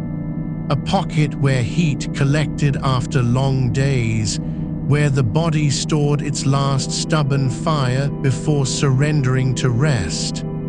That place is quiet now, not empty, not cold in the way ice is cold, but cool, as a stone floor under bare feet at dawn is cool, as the inside of a closed jar left overnight on a windowsill is cool, as the soil beneath moss in an old forest is cool, always, always cool, even when the sun blazes above. You do not need to imagine it anymore. You are theirs. The sheets no longer cling. They breathe with you. Thin cotton, damp only from your own quiet sweat, now carries the scent of night air that has passed through leaves and over stone and into deep earth, clean, mineral, faintly metallic like rain on granite. It does not smell of perfume or soap or laundry detergent. It smells of stillness, of time passing without hurry, of cold that does not fight heat but simply outlasts it. Your eyelids are heavy, not from closing them, but from the weight of being held. The coolness has reached your temples now, a slow seep behind the eyes, like water soaking into clay. It doesn't numb, it soothes, not by erasing sensation, but by transforming it. The heat that once prickled at your brow is no longer an enemy, it's a memory, a ghost of something you used to feel. Your breath is deeper now, not because you are trying to breathe deeply, but because there is nothing left to resist. Your lungs do not rise with effort. They expand as the coolness settles into them, like mist filling an empty valley. Each exhale carries away what little warmth remained, not forcefully, gently, as if your body has learned that letting go is its most natural rhythm. And now the cold begins to whisper, not in words, not in sounds, but in texture, in the feeling of air brushing against skin that no longer needs to be cooled because it has become cool itself. You feel it on your collarbones, not as a draft, but as an embrace. On your wrists, not as a touch, but as a return. Your fingers, half open now, rest like petals at the edge of a still pond. You are not falling asleep. You are becoming part of the coolness.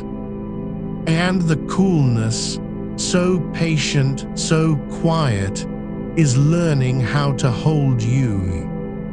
There is no urgency here, no need to hurry towards sleep. Sleep is simply what happens when the body stops trying to be anything else. When it stops measuring heat against cold. When it stops wondering if tonight will ever change. You are not waiting for relief anymore.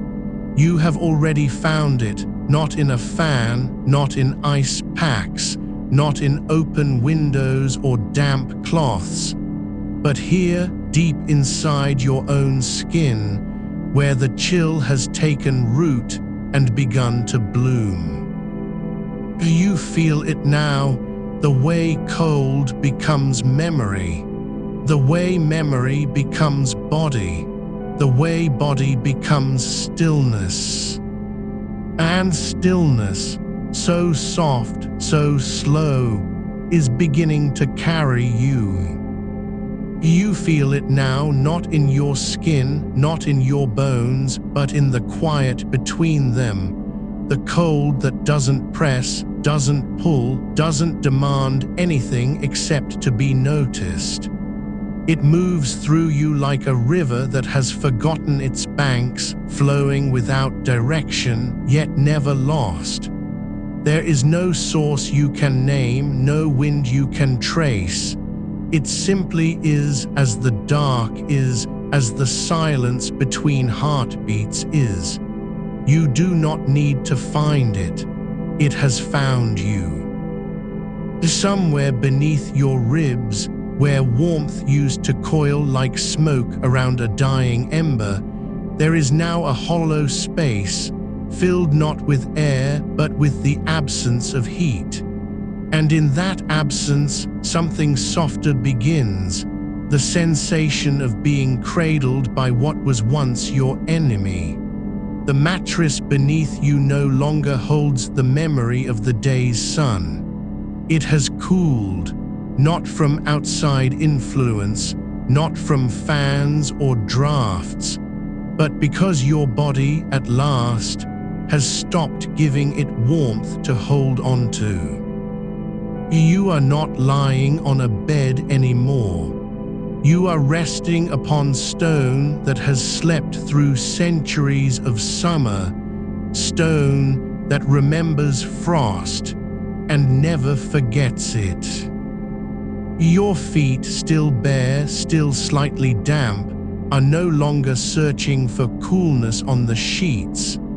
They have settled into the weight of your own stillness, as if they too have learned to let go. And somewhere in the quiet, you become aware of a new texture, the faintest trace of chill rising from the floor beneath you, not through wood or tile, but through the very fabric of time itself. It is not the cold of winter, not the sharp bite of ice, but the deep, slow cool of earth that has never known sun for more than an hour at a stretch. The kind of cold that exists in the roots of ancient oaks, in the hollows where moss grows thick and silent, in the spaces between stones where snow lingers long after spring has passed. You breathe, and with each exhale you release not just air, but heat, not forced, not controlled, just released, as if your lungs have become channels for something older than thought. The coolness does not rush to fill the space. It waits, patient as moss on north-facing bark, patient as dew forming on spider silk at 3 a.m. You do not need to imagine it anymore. You are living inside it. Your shoulders, heavy with the day's unspoken tensions, now rest like fallen leaves on still water. There is no effort to relax, only recognition that relaxation has already happened. Your arms lie open along your sides, palms upturned, as if waiting for rain that never falls. And yet, somehow, you are wet, not with sweat, but with the mist of a distant waterfall, carried on a breeze too gentle to be felt, only sensed.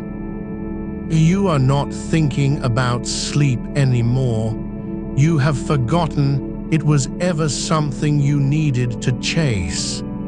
Sleep is no longer a destination. It is simply the shape your body takes when there is nothing left to hold onto.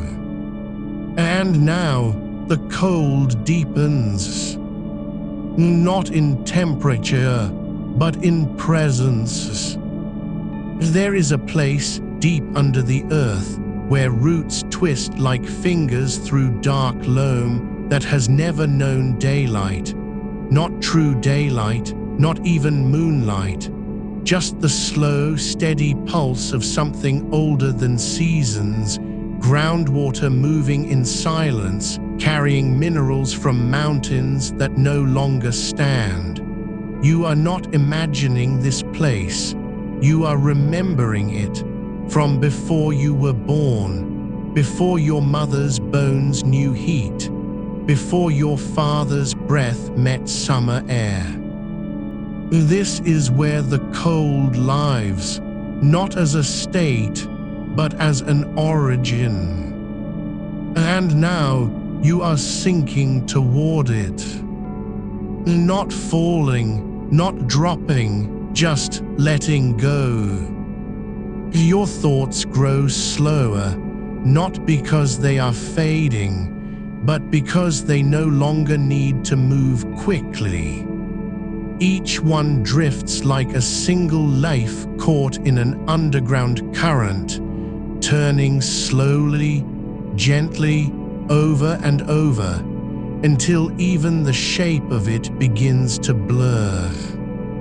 You feel the coolness now on your eyelids, not as pressure, not as damp, but as a veil woven from night air and mountain mist, so fine you cannot tell where your skin ends and the chill begins. It does not numb, it dissolves. Your jaw unclenches without your knowing it. Your tongue rests softly against the roof of your mouth, no longer tense, no longer searching for moisture, and with that small surrender, a new sensation blooms, the quiet taste of cold air on the back of your throat, not icy, not sharp, but pure, as if you have breathed in the inside of a glacier, not as ice, but as vapor, as memory made liquid. There is no wind here, no movement, only the slow, steady settling of coolness into every crevice your body has ever held heat. And still, it deepens. You are no longer lying on your back. You are suspended, not in water, not in air, but between layers of time. Above you, the warm night that once kept you awake. Below you, the ancient cold that never left. And you caught gently, perfectly in between. Your heartbeat slows, not because it must, but because there is nothing left to hurry toward. The coolness has become your skin now, your bones, your breath. You do not remember closing your eyes, but they are closed, and the dark does not feel empty anymore. It feels full of cold that remembers how to hold you. And in that fullness, there is no need for anything else. Not movement, not thought, not even sleep. And just this, the slow, silent settling, is the quiet knowing that you are no longer trying to cool down. You have become cool. And coolness, true, deep, patient coolness, is not something you find. It is something you return to. You have always known it. You just forgot how to listen. And now you do. The sheets still breathe with you. But now they breathe with the cold. Not against it. Not despite it. With it. And as your fingers relax further, as your ankles soften, as your spine unspools like a thread pulled gently from cloth, there is only this. The slow, steady pulse of earth beneath you. The whisper of water moving underground. The hush of air that has never been touched by summer. And you are becoming part of it. Not losing yourself, but remembering who you were before the heat arrived. Before the nights grew heavy. Before you forgot how stillness could feel like shelter. You do not need to hold on anymore. There is nothing left to fight.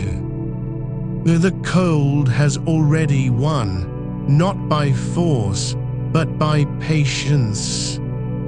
And now it carries you. The cold beneath you is not still. It moves, but so slowly that you mistake it for silence. It flows like milk poured into deep well water, thick with minerals and time, rising just enough to kiss the soles of your feet without ever spilling over. You feel it thread between your toes, not as a shock, not as a draft, but as the quietest kind of touch, the kind that doesn't ask permission because it has always belonged there. Your skin remembers this, not your mind, not your thoughts, but your bones, your nerves, the hollows behind your knees where warmth pooled like forgotten tea left too long on the sill. Now that heat is gone, replaced by something older, something that does not rush to cool you. It simply holds you as it always has. There is a stone here, smooth from centuries of water passing over it, that lies just beneath the surface of this cold place. You do not see it, but your heel knows its shape. It rests where the earth curves inward, cradling the chill like a mother holds her child's head after a long cry. You press into it gently without meaning to, and the stone does not shiver. It does not react. It simply lets you rest upon it. And in that letting, your weight becomes part of its quiet story. You are no longer lying on top of anything. You are resting within something. The air around you has grown denser, not heavy with humidity, but rich with the scent of damp moss and frozen soil, of roots that have not stirred since the last ice slipped away. It does not smell like earth as you know it in daylight. This is the breath of deep ground, untouched by sun, untroubled by wind. You breathe it in, and your lungs do not fill with air, they fill with stillness. Somewhere far above, the night still hums. A car passes on a distant road. A dog barks once, then falls silent. The ceiling fan turns lazily, its blades cutting through warm air that never reaches you anymore. You are too deep for that now, too far beneath the surface of heat. Here there is only this, the slow press of cold against your collarbone, the way it slips under the edge of your shirt like a silent hand, tracing the line where warmth once clung. Your shoulders relax, not because you told them to, but because the stone below has whispered something true into your spine. You are not alone in this quiet. And for the first time since the heat began, you believe it. There is a pool here, too small, hidden beneath overhanging ferns that never dry. Its surface is glass, still as a mirror left untouched for years. You do not see your reflection, not because you are not there, but because your image has already dissolved into the water's depth. The water is colder than ice would be if ice could remember what it was before it froze. It does not burn. It does not sting. It simply welcomes. Your ankle dips in just slightly, and the cold climbs like a slow tide up your calf, not as an invasion but as a homecoming. You do not pull away, you let it rise. Higher now past the back of your knee where the heat had settled like ash, and still you do not move. The water holds you in its quiet arms, and you realize this is how the body learns to rest, not by forcing sleep, but by remembering what coolness feels like before fear named it dangerous. You drift deeper into the pool's embrace, though your body has not moved an inch on the bed. Your fingers are still splayed beside you. Your breath still rises and falls in rhythm with the sheets. But somewhere beneath the skin, something shifts. The cold is no longer outside of you. It is inside, the marrow of your bones, the hollow between your ribs, the space behind your eyes where dreams used to flicker like candlelight. Now that space is filled with waterlight, soft, blue-green, dim as twilight under snow. You are not swimming. You are floating in memory, not yours, but the Earth's. The kind of memory stored in glaciers and deep caves and riverbeds carved by ice long gone. This cold does not come from a machine or a breeze or a damp cloth on your wrist.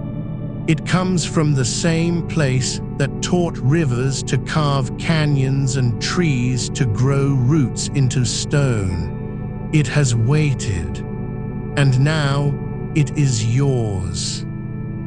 The air above you grows lighter, not because the night has cooled, but because you have stopped measuring it.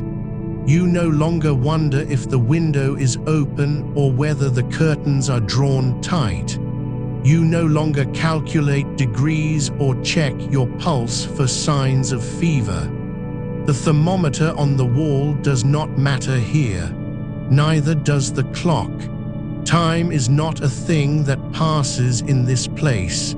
It is a thing that settles like dust on stone. And you are becoming part of its quiet accumulation. Your breath slows further, not because you are trying to sleep, but because there is no longer any reason to hurry it along.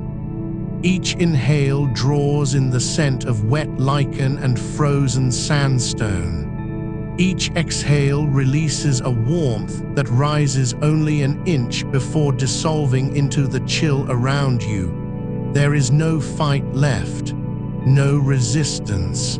Only surrender, not as defeat, but as recognition. This cold has always been here. It did not abandon you when the heat came. You simply forgot where to look. You are now deeper than you were a moment ago, deeper than the roots of the oldest tree in the valley, deeper than the last drop of rain that fell before the drought began. The cold presses against your temples, not with pressure, but with presence. It does not demand attention, it only waits. And because you are finally still enough to notice, you feel it, a faint vibration beneath your skull, not sound, not pulse, but the echo of water moving through limestone caverns, miles below the surface, carrying with it the memory of snowmelt from peaks that no longer exist. Your eyelids are heavy now, not from tiredness, but from the weight of being held. You do not need to open them to know the dark is alive here. It hums, not loudly, not insistently, but steadily, like a tuning fork struck in a vaulted chamber. And you are its resonance. You do not think about morning. You do not wonder if it will be hotter tomorrow. You do not plan how to keep cool next week, or whether to buy a fan, or where to sleep on the floor. None of that matters here. The heat is still out there in the world above. But you are no longer part of that world. You are beneath it.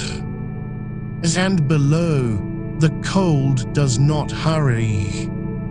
It simply remembers how to hold you. You are sinking now, not falling, not dropping, but sinking, like a stone that has stopped resisting the current and lets the water take it where it wants to go. The cold around you thickens, not with weight but with stillness. It is no longer just beneath your skin or behind your eyes. It is in the spaces between your fingers, pooled in the hollow of your collarbone, pooling slowly at the base of your spine like liquid moonlight caught in a crack of ancient rock. There is no breeze here to stir it. No fan to ruffle its edges. Only the slow, patient seep of chill from below, rising through the soles of your feet, as if the earth itself has opened a vein and let out its oldest breaths. You remember nothing of the day, the clatter of dishes, the drone of traffic, the way your shirt stuck to your back when you stood at the window watching the sun bleed into the horizon. Those things are gone now, not forgotten but dissolved, like salt in deep water. What remains is the quiet pressure of cold against your temples, the same pressure that once held glaciers in place for centuries before they began their slow, silent retreat. You do not miss the heat. Not because you have conquered it, but because you have let it go. And when you stop holding on to what burns, something else moves in, the kind of coolness that doesn't come from ice or wind, but from depths. Your hands rest open now, palms up, as if waiting for snowflakes to land. But there are no flakes here, only the memory of them. the way they used to fall on a winter night when the world was wrapped in silence so deep it hummed. You feel that same silence now, not around you but within you. It fills your chest like water filling an empty well. And just as the well does not strain to hold the water, you do not strain to hold the cold. It comes because you have stopped asking for it. Because you have stopped measuring how long it takes. The air is cooler than it was before, though you cannot say why or where the change began. Perhaps when your wrist brushed the damp edge of the sheet and the fabric clung just slightly, drawing heat away without effort.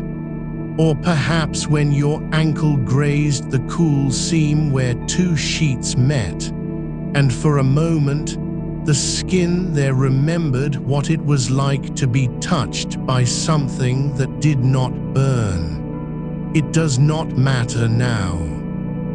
What matters is that you feel it, the slow creep of chill along the inner arch of your foot, the way it climbs like mist over stones, gathering as it goes. You are no longer lying on a bed. You are resting on the floor of a forgotten cellar, stone floors worn smooth by centuries of bare feet and quiet footsteps. The walls are thick with damp moss that never dries, never crumbles. It breathes slowly, releasing the scent of wet earth and mineral water, faint as the memory of rain on granite. Above you, the ceiling is low but not oppressive. It curves gently like the inside of a seashell, holding the cold in its curve, letting it settle where your body lies. There are no windows here, no doors that open to the world above.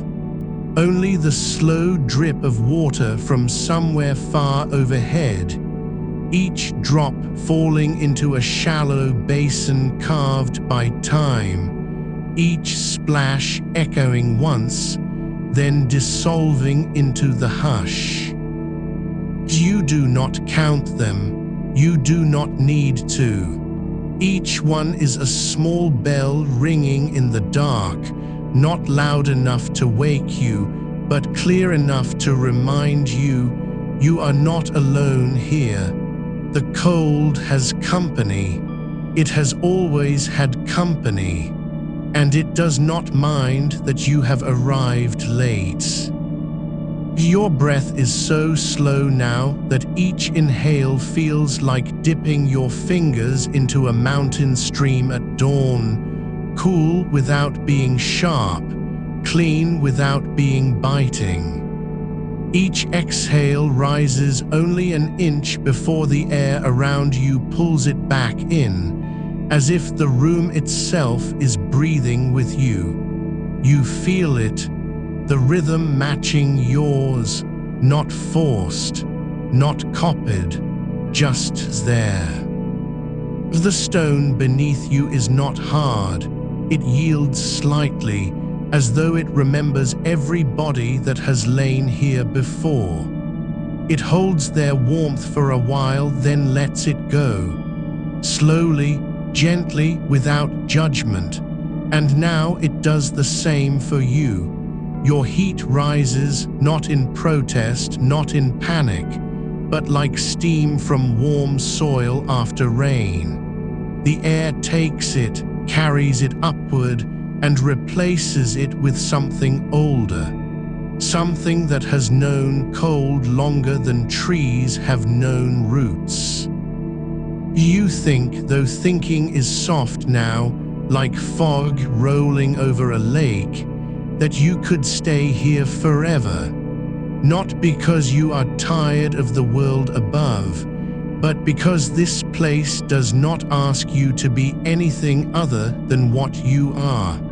Warm skin in cool air, a body that breathes, a soul that lets go. There is no need to close your eyes tighter.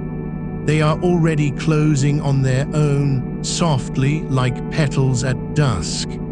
And when they do, the dark behind them does not vanish. It deepens, becomes textured. You see it now, not with sight, but with sensation. The smoothness of glacial silt sliding over bedrock, the faint crystalline grit of frost forming on quartz, the velvet hush of snow settling on moss that never melts. Your fingers twitch once, a reflex, not a movement, and for just a moment you feel the ghost of ice under your nail beds. Not painful, not shocking, just there, a whisper of winter tucked into summer's last breaths. The air is colder now than it was 5 minutes ago, or perhaps 10, or perhaps since the beginning. You cannot tell anymore because time has lost its edges. It does not move forward. It pools, like water in a deep, still pool beneath a waterfall that no longer falls. You are suspended there, not caught, not trapped, but cradled. Your heartbeat is quiet now, not faint, just settled, like the last ripple after a stone sinks too deep to see. And with each pulse you feel it, the cold responding, not chasing, not fighting, just adjusting, as if your body's rhythm has become part of its song. Somewhere far below, water moves through limestone tunnels older than language. It carries no message.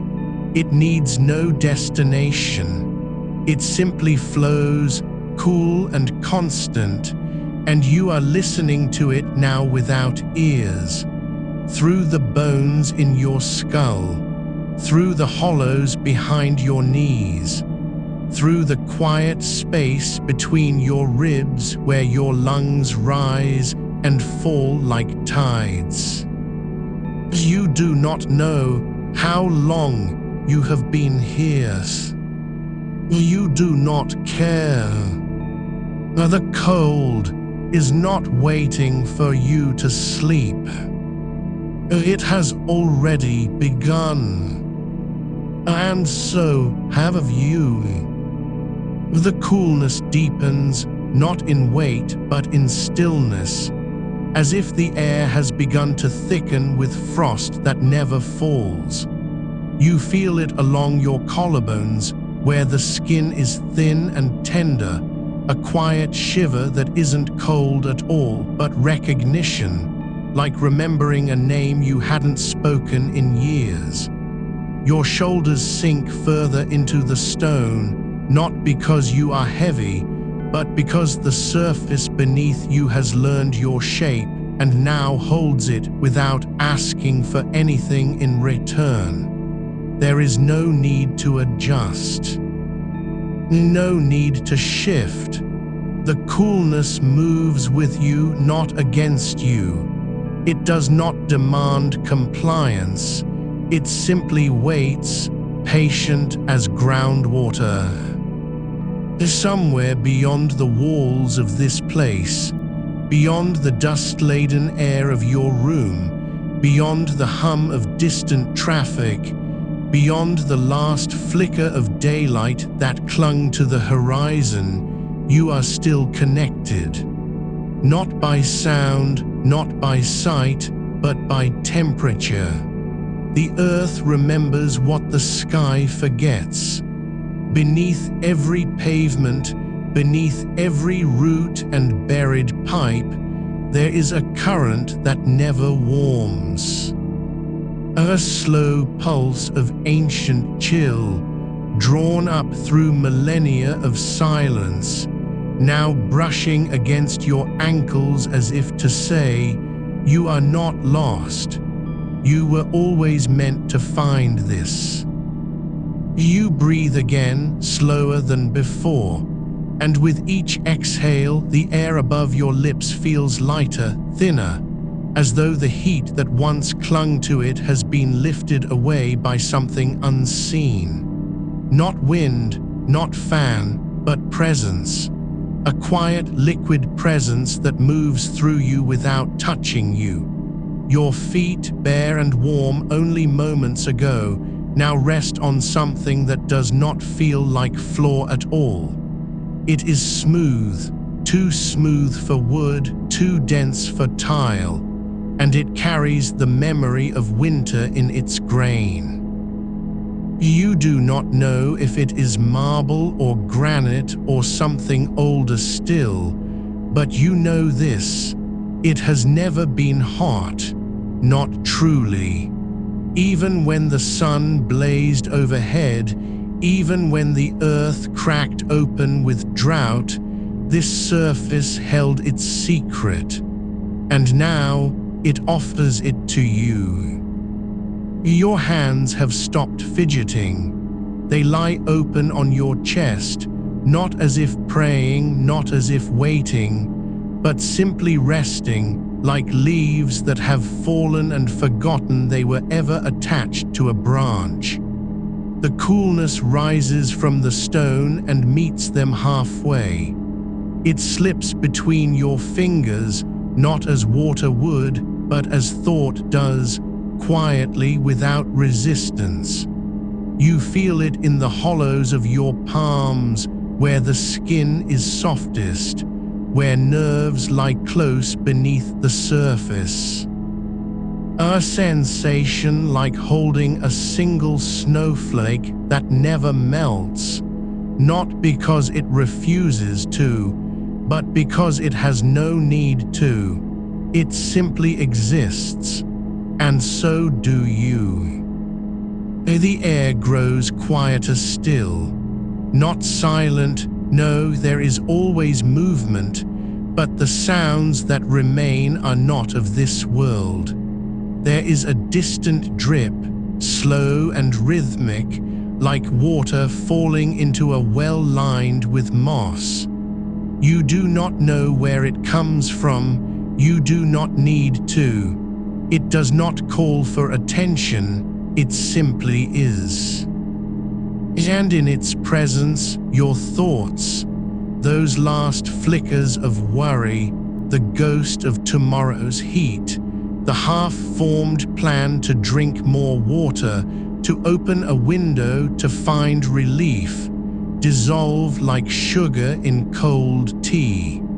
There is no urgency now, no need to fix anything.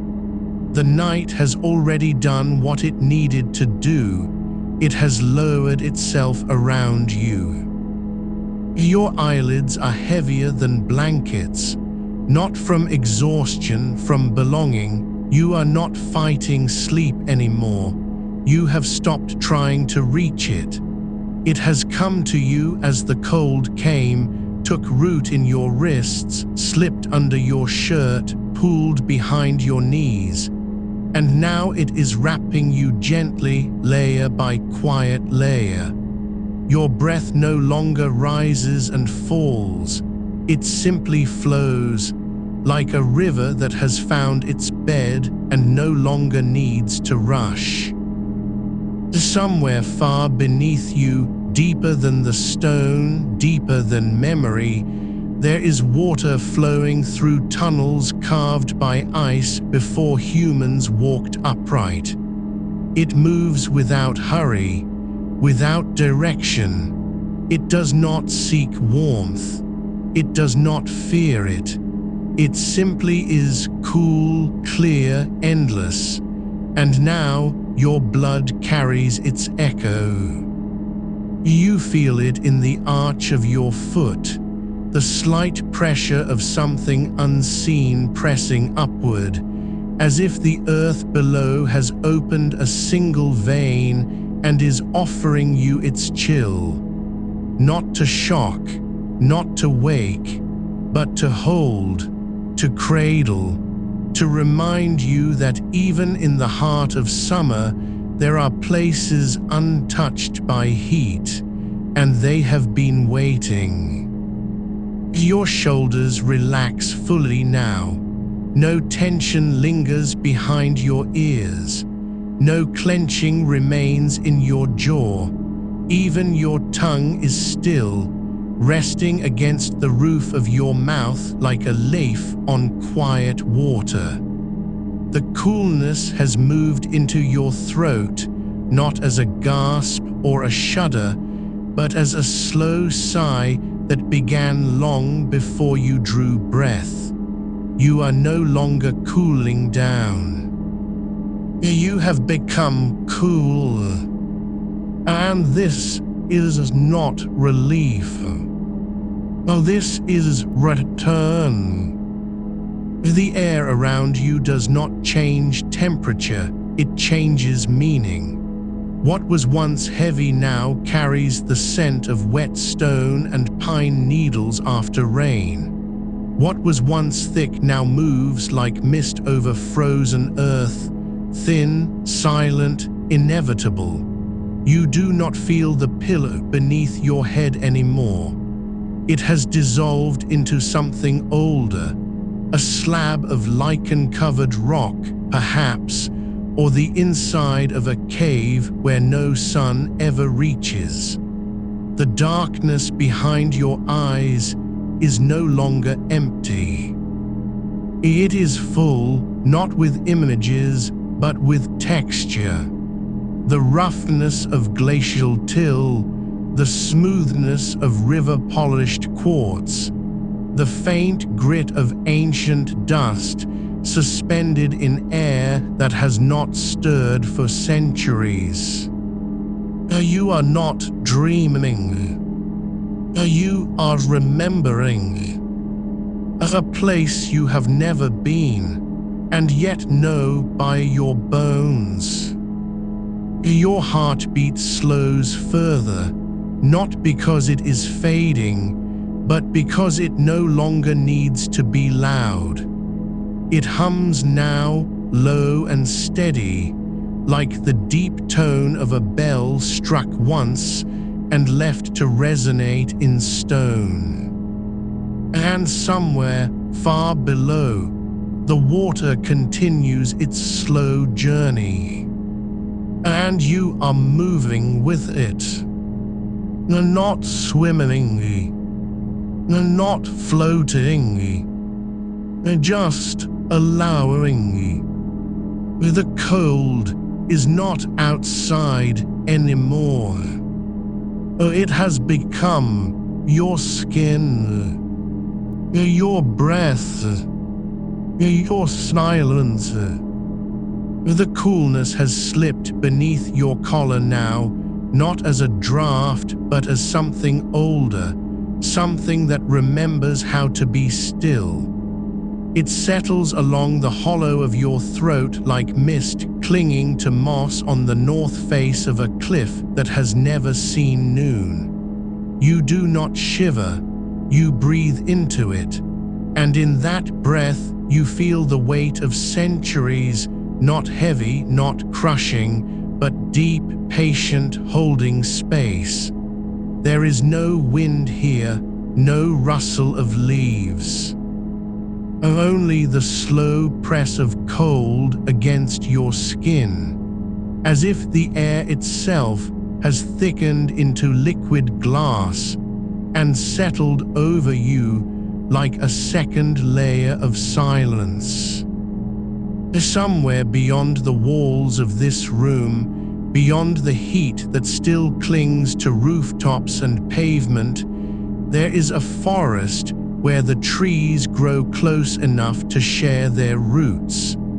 Their bark is damp even in midsummer, not from rain, but from something deeper, the earth exhaling what it has held since winter's last sigh. The air beneath them does not move, it waits. And when you step into that space, not with your feet, not with your body, but with the quiet part of you that remembers cold. You feel it first in your fingertips, a velvet chill, soft as the underside of a fern unfurling after frost. It does not bite. It does not ask for permission. It simply exists, and because you are no longer resisting, it finds you. Your arms lie heavy at your sides, palms open, not surrendered but offered. And in that offering, the coolness rises from below, not through the mattress, but through the bones of your wrists, threading upward like water finding its way through cracks in stone. It pools behind your elbows where the skin is thinnest and the pulse beats slow as a tide pulling back. You do not notice it until you realize you have forgotten how warm used to feel, not because you are numb, but because warmth has become an echo. A memory of something that once needed fixing. There is a stone well nearby, hidden among those trees, its rim worn smooth by ropes pulled for generations. The water inside is not icy, it does not shock, but it carries the chill of deep earth, untouched since the last glacier melted into rivers and vanished. You do not lean over to look. You do not reach down with your hands, but you feel it, the way the air above the well rises, cool as breath exhaled through ice. It curls upward in invisible spirals, meeting the warmer air just above the rim, and where they meet, there is a stillness so complete that even insects pause. The sound of your own breathing becomes louder than any cricket's song, and you let it be. The sheets beneath you are no longer cotton. They are woven from fog caught between two mountain ridges at dawn, thin enough to see through, heavy enough to hold the night's chill. You do not pull them closer. You do not push them away. They simply remain, as they always have, cool and quiet, a second skin grown from the air that has learned how to rest. Your legs are long now, not stretched out in discomfort, but relaxed as roots sinking into loam. The coolness moves through them without resistance, sliding between muscle and bone like water through reeds. It finds the backs of your knees, where the skin is tender and warmest, and there it lingers, not to chill, but to remember.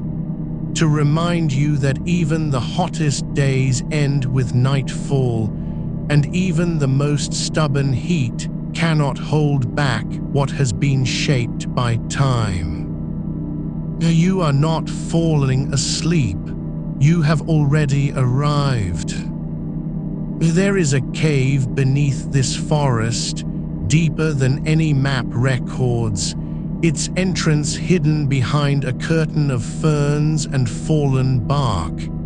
Inside, the air does not move for decades at a time. The walls are lined with crystals that never melt, even in summer's fiercest grip. They do not glitter, they glow faintly, like moonlight trapped in glass.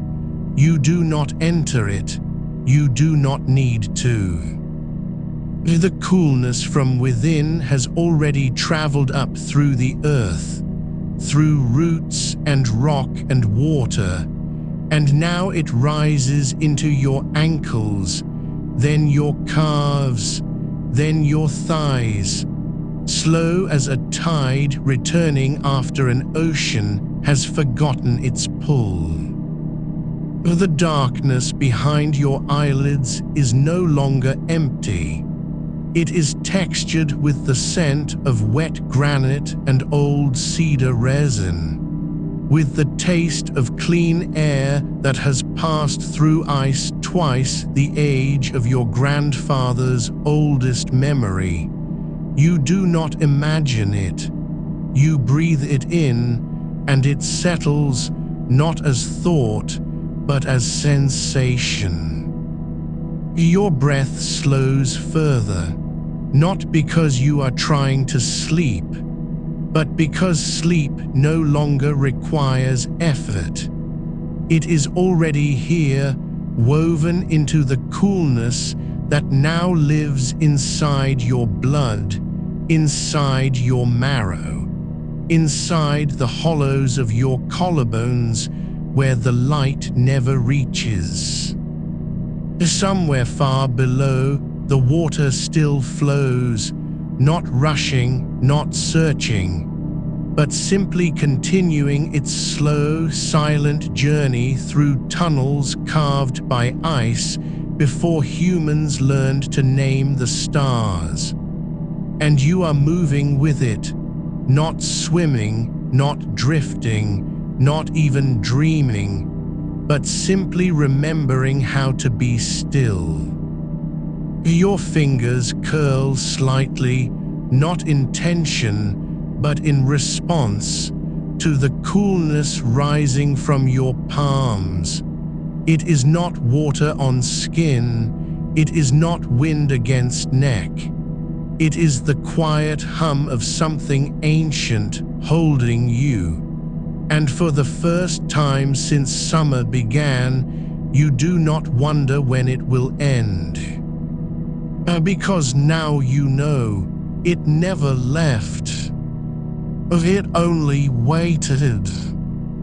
And now that you have stopped asking for relief, it has become your home. The coolness has found your spine now, not pressing, not pulling, but resting along its length like moss on the underside of a river stone.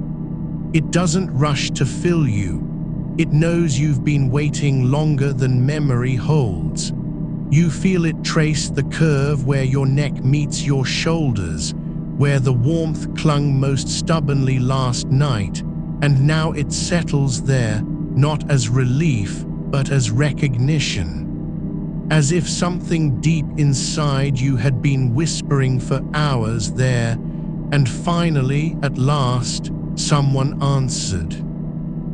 The air around you is not empty anymore. It carries the faintest echo of a glacier's sigh, a sound so low it vibrates in your bones before your ears register it. You don't hear it with your ears. You feel it in the hollow behind your ear, where the pulse still hums softly, now softened by the chill that has learned to move like water through silk. Your skin no longer clings to the sheet. It floats above it, suspended in a layer of air that has been cooled by centuries of underground wind, filtered through layers of permafrost and ancient soil, clean enough to drink if you could taste silence. There is a still pond far from any road, its surface so smooth it holds the stars without ripple. Beneath it, the water does not stir for months at a time. The fish that live there move slowly, their scales brushed with frost even in midsummer. They do not fear the cold, they are made of it as much as they are made of water. And you are becoming like them now, not shrinking from the chill, but dissolving into it. Your limbs grow heavier, not with fatigue, but with the weight of deep water, not sinking. Settling. Your feet are no longer warm. They are cool stone, smoothed by time and slow current. You imagine them resting on a ledge carved into the side of a mountain that has forgotten its name. The rock beneath you is old, older than the first footstep ever taken on this earth, and it holds cold like memory holds love.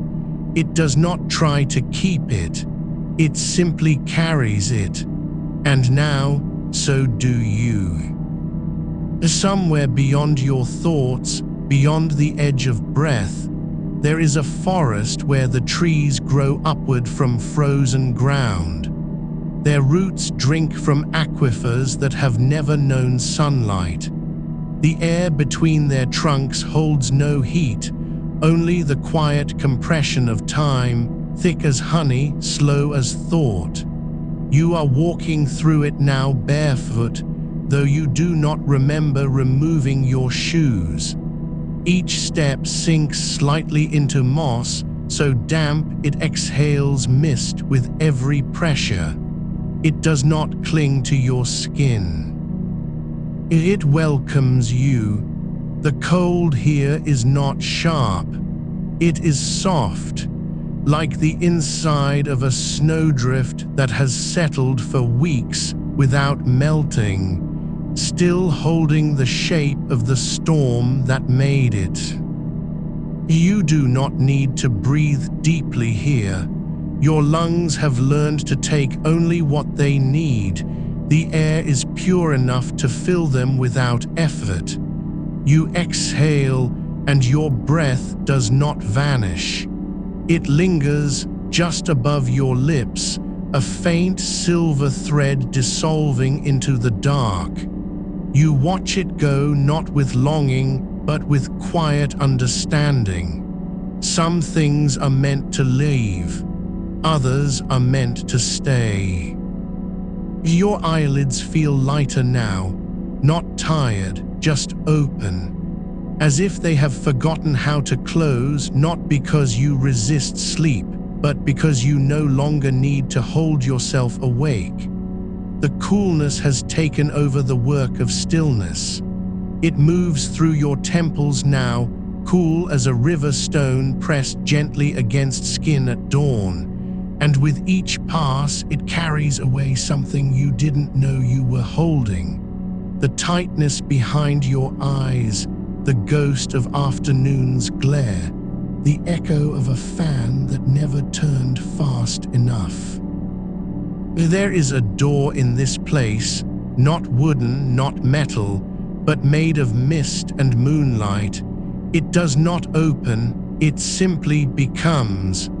And when you pass through it, you do not feel a change. You only feel more yourself.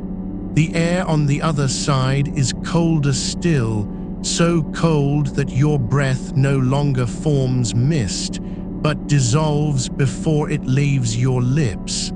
There are no stars here, no sky.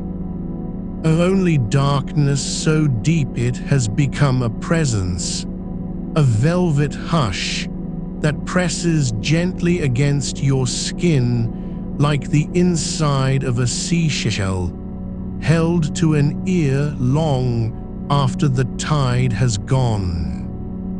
You do not fear it, you recognize it.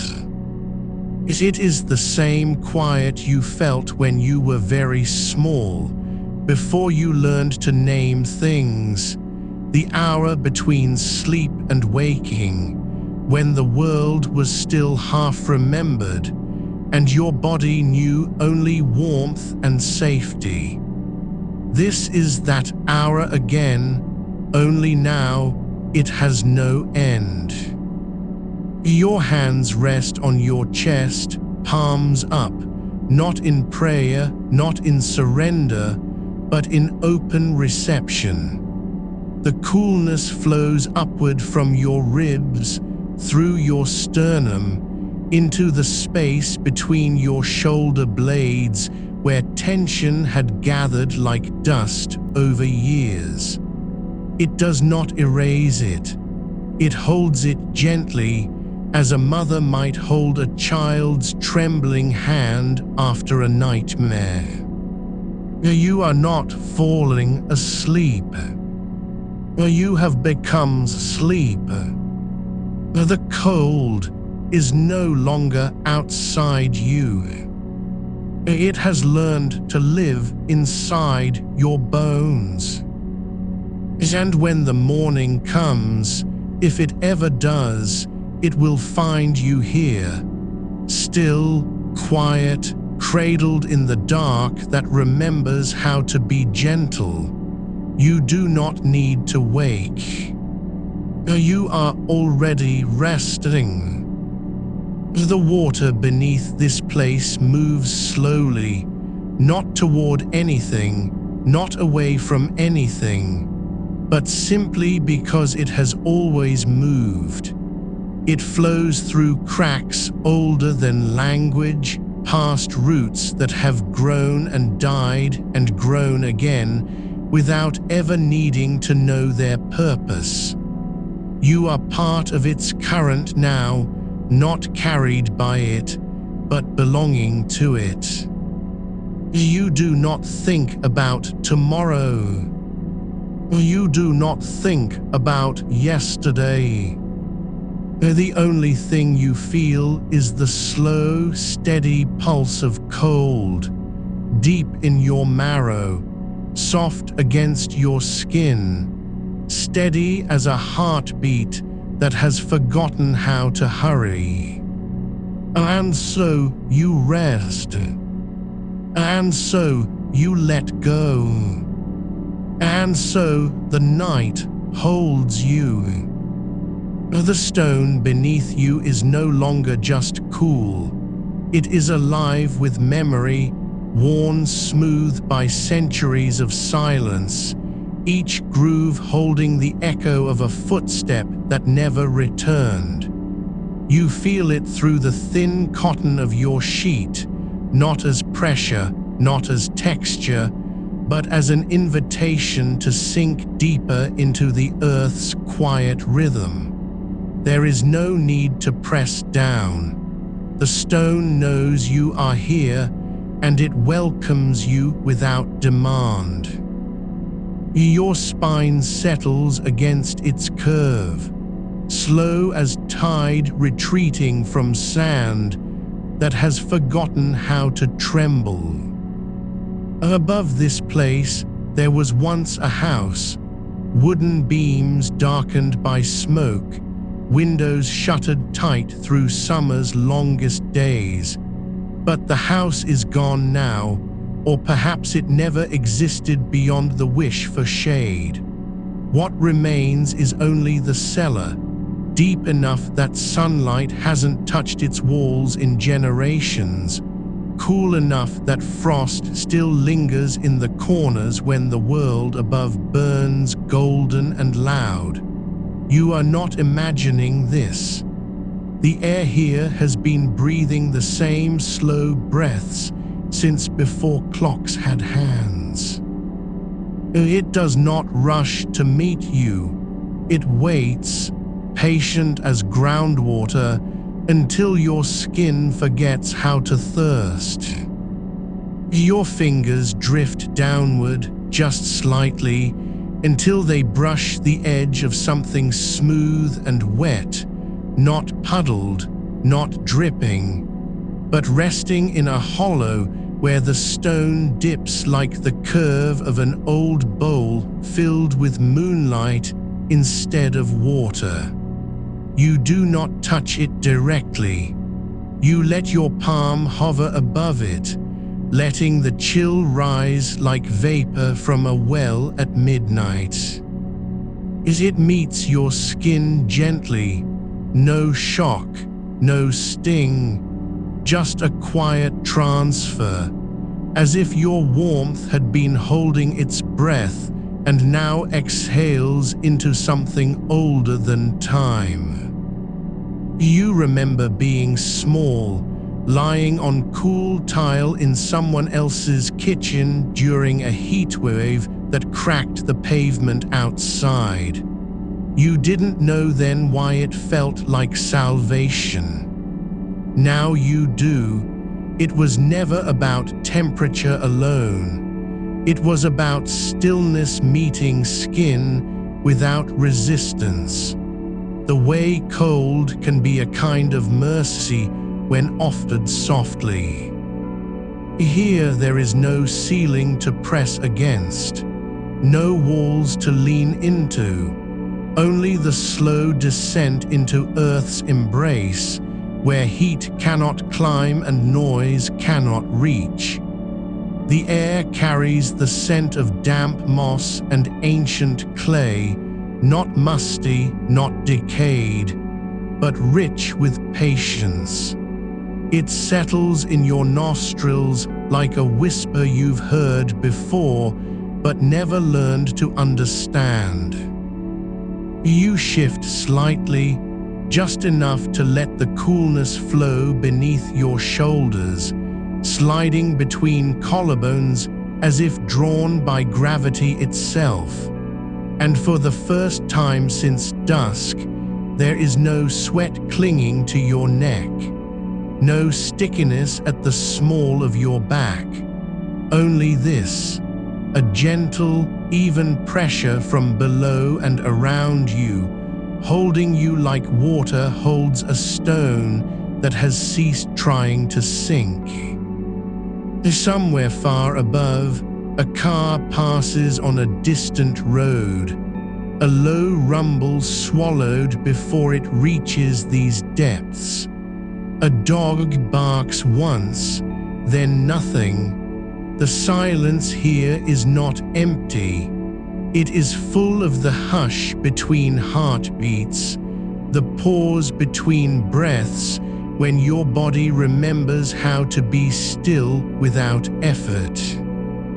Your legs are heavy now, not with fatigue, but with belonging. You do not need to move them. They rest where they have fallen, ankles brushing the edge of the water's invisible boundary, toes curling slightly as if drawn by an unseen current beneath the surface. The cold here does not bite, it hums, a low tone only bones can hear. You think you feel movement, not in the air but in the stone itself. A subtle pulse, slow and deep, like a root stretching through darkness towards something it will never see. You do not wonder what it seeks. You know now it does not seek anything. It simply is. And so are you. There was once a glacier here, not in this exact spot, but somewhere close enough that its memory lingers in the chill of these stones. Long ago, ice pressed down with the weight of centuries, smoothing rock into curves no hand could replicate. When it melted, it left behind water, clear as thought before language, and the earth drank deeply. That water still flows beneath you, quiet and unchanging, moving through fissures older than memory, carrying nothing but cold. You do not need to imagine its path. You are already within it. Your breath slows further, not because you try, but because your lungs have learned this air is safe. It does not demand oxygen. It offers peace. Each exhale becomes a thread of warmth released into coolness, and each inhale pulls back only what is needed, the barest sip of winter's echo. You are no longer lying on stone. You are becoming part of its quiet story, the way moss grows slowly over granite, the way frost forms in patterns no painter would dare copy. Your skin absorbs the chill not as intrusion, but as homecoming. The heat that clung to you all evening has dissolved, not vanished by force, but surrendered quietly, like a traveler who finally stops walking and lets the ground hold them. Your eyelids are heavy now, yes, but not with sleep's weight, with recognition. This is where your body was always meant to rest. Not in sheets pulled too tight, not under fans that spin uselessly against air thicker than syrup, but here, deep beneath the noise of days, where cold does not fight you, but folds around you like a second skin stitched by silence. The water below shifts again, just slightly, a whisper of movement, so small it might be imagination, or perhaps it is your pulse slowing down to match its rhythm. You do not question it. There are no questions here anymore, as only the cold and the slow, steady knowing that you belong to it, not as something lost, but as something found. Your fingers rest open again, palms turned upward, as if waiting for snowfall in a world where snow never falls. But you feel it anyway. A single flake, tiny, perfect, landing on your wrist, melting before you can name it. And still, you are not cold. You are held. The air grows thinner here, not because there is less of it, but because it has become so pure that even breath feels like a luxury you no longer need to claim. Your heartbeat echoes in the hollows of your ribs, soft, slow, steady. No one else would hear it. But this place does. And it answers, with silence deeper than sound, colder than any wind. You close your eyes, not because you must, but because there is nothing left to see. Only what remains. The stone, the water, the dark that remembers how to be gentle. And you, finally, no longer fighting the night. The stone beneath you remembers more than cold. It remembers stillness, not the silence of empty rooms, but the quiet that comes after the last footstep has faded from a hallway long since boarded up. You feel it in the curve of your spine where it meets the floor, the way the coolness doesn't just touch you, but holds you like an old promise kept without words. There is no wind here to stir the air, no rustle of leaves outside, no distant hum of a refrigerator or the creak of a house settling into its bones. Only this, the slow, patient dark, and the water moving beneath, carrying with it the chill of glaciers that have not melted so much as dissolved into memory, into earth, into the quiet rhythm of roots that never stop reaching. You are no longer aware of your limbs, not because they've gone numb, but because they have become part of what holds you. Your left hand rests on the stone, palm open, fingers slightly curled, not in surrender, but in recognition. You do not think about warmth anymore. You do not miss it. It was never yours to keep. The heat that clung to your skin like a second layer of sweat has been absorbed by this place, turned into vapor, drawn upward through the cracks in the floor and gone, lost to the dark above, where stars have long stopped watching. Somewhere far away, beyond the walls you cannot see, beyond the roof heavy with stagnant air, there is still night.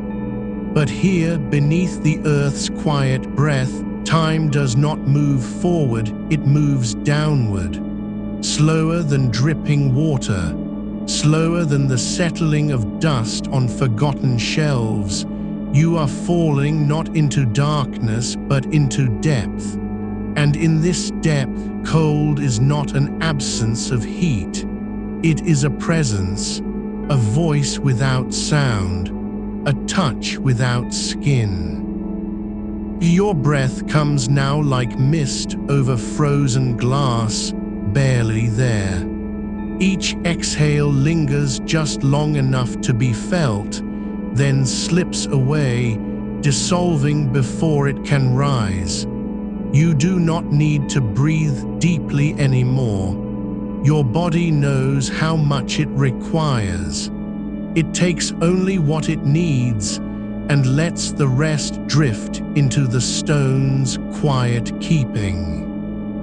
There is a sound you almost hear, a single drop of water falling from some unseen ceiling far above, striking a pool so still that even its ripples are held in suspension. You do not know if it is real or imagined, but you feel the vibration of it, low and soft, as though your bones have learned to listen with their marrow. You think, perhaps, that this place has always been waiting for you, not as someone who needs rescue from heat, but as someone who needed to remember what stillness feels like when it is not borrowed from exhaustion. You were never meant to fight the night, only to lie down within it, and now you have. The cold deepens not by force but by invitation. It does not rush to cover you. It waits, as water waits in a mountain pool to be accepted. And you accept it, not with thought but with surrender. Your chest rises and falls as if guided by something older than breath. The rhythm is not yours alone.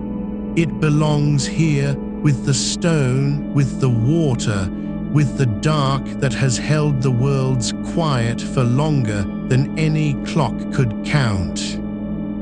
Your eyelids are closed now, not because you've tried to sleep, but because there is nothing left to see. And even if there were, you would not look. The darkness inside your lids is not empty. It is full, with the memory of snowfall on a lake that froze before humans named seasons, with the echo of glaciers grinding their slow songs into bedrock, with the scent of wet earth after centuries without rain. You do not dream, you drift. And in this drifting, you become less yourself and more something else.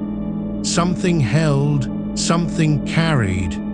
The cold does not invade you anymore, it cradles you. Your shoulders soften against the stone. Your hips settle deeper into its curve. Your thighs relax as if remembering a posture they once knew long before you were born. The air around your neck is cool, not icy, not biting, but clean. like the breath of a mountain just after dawn when the first light has yet to touch the peaks, and all that remains is the hush between night and day. You feel it there, the slight lift of fabric against skin, thin as mist, and you know it is only one sheet, not enough to trap warmth, just enough to let your sweat do its quiet work, to draw heat away slowly, gently, until nothing remains but the coolness that was always waiting. Your fingers twitch once, barely a flutter, and then still again. You do not move to adjust them. You do not need to. The stone holds their shape now, just as it holds yours. There is no urgency here, no ticking clock, no tomorrow's sun rising too soon. Only this, the slow unraveling of tension you did not know you were carrying.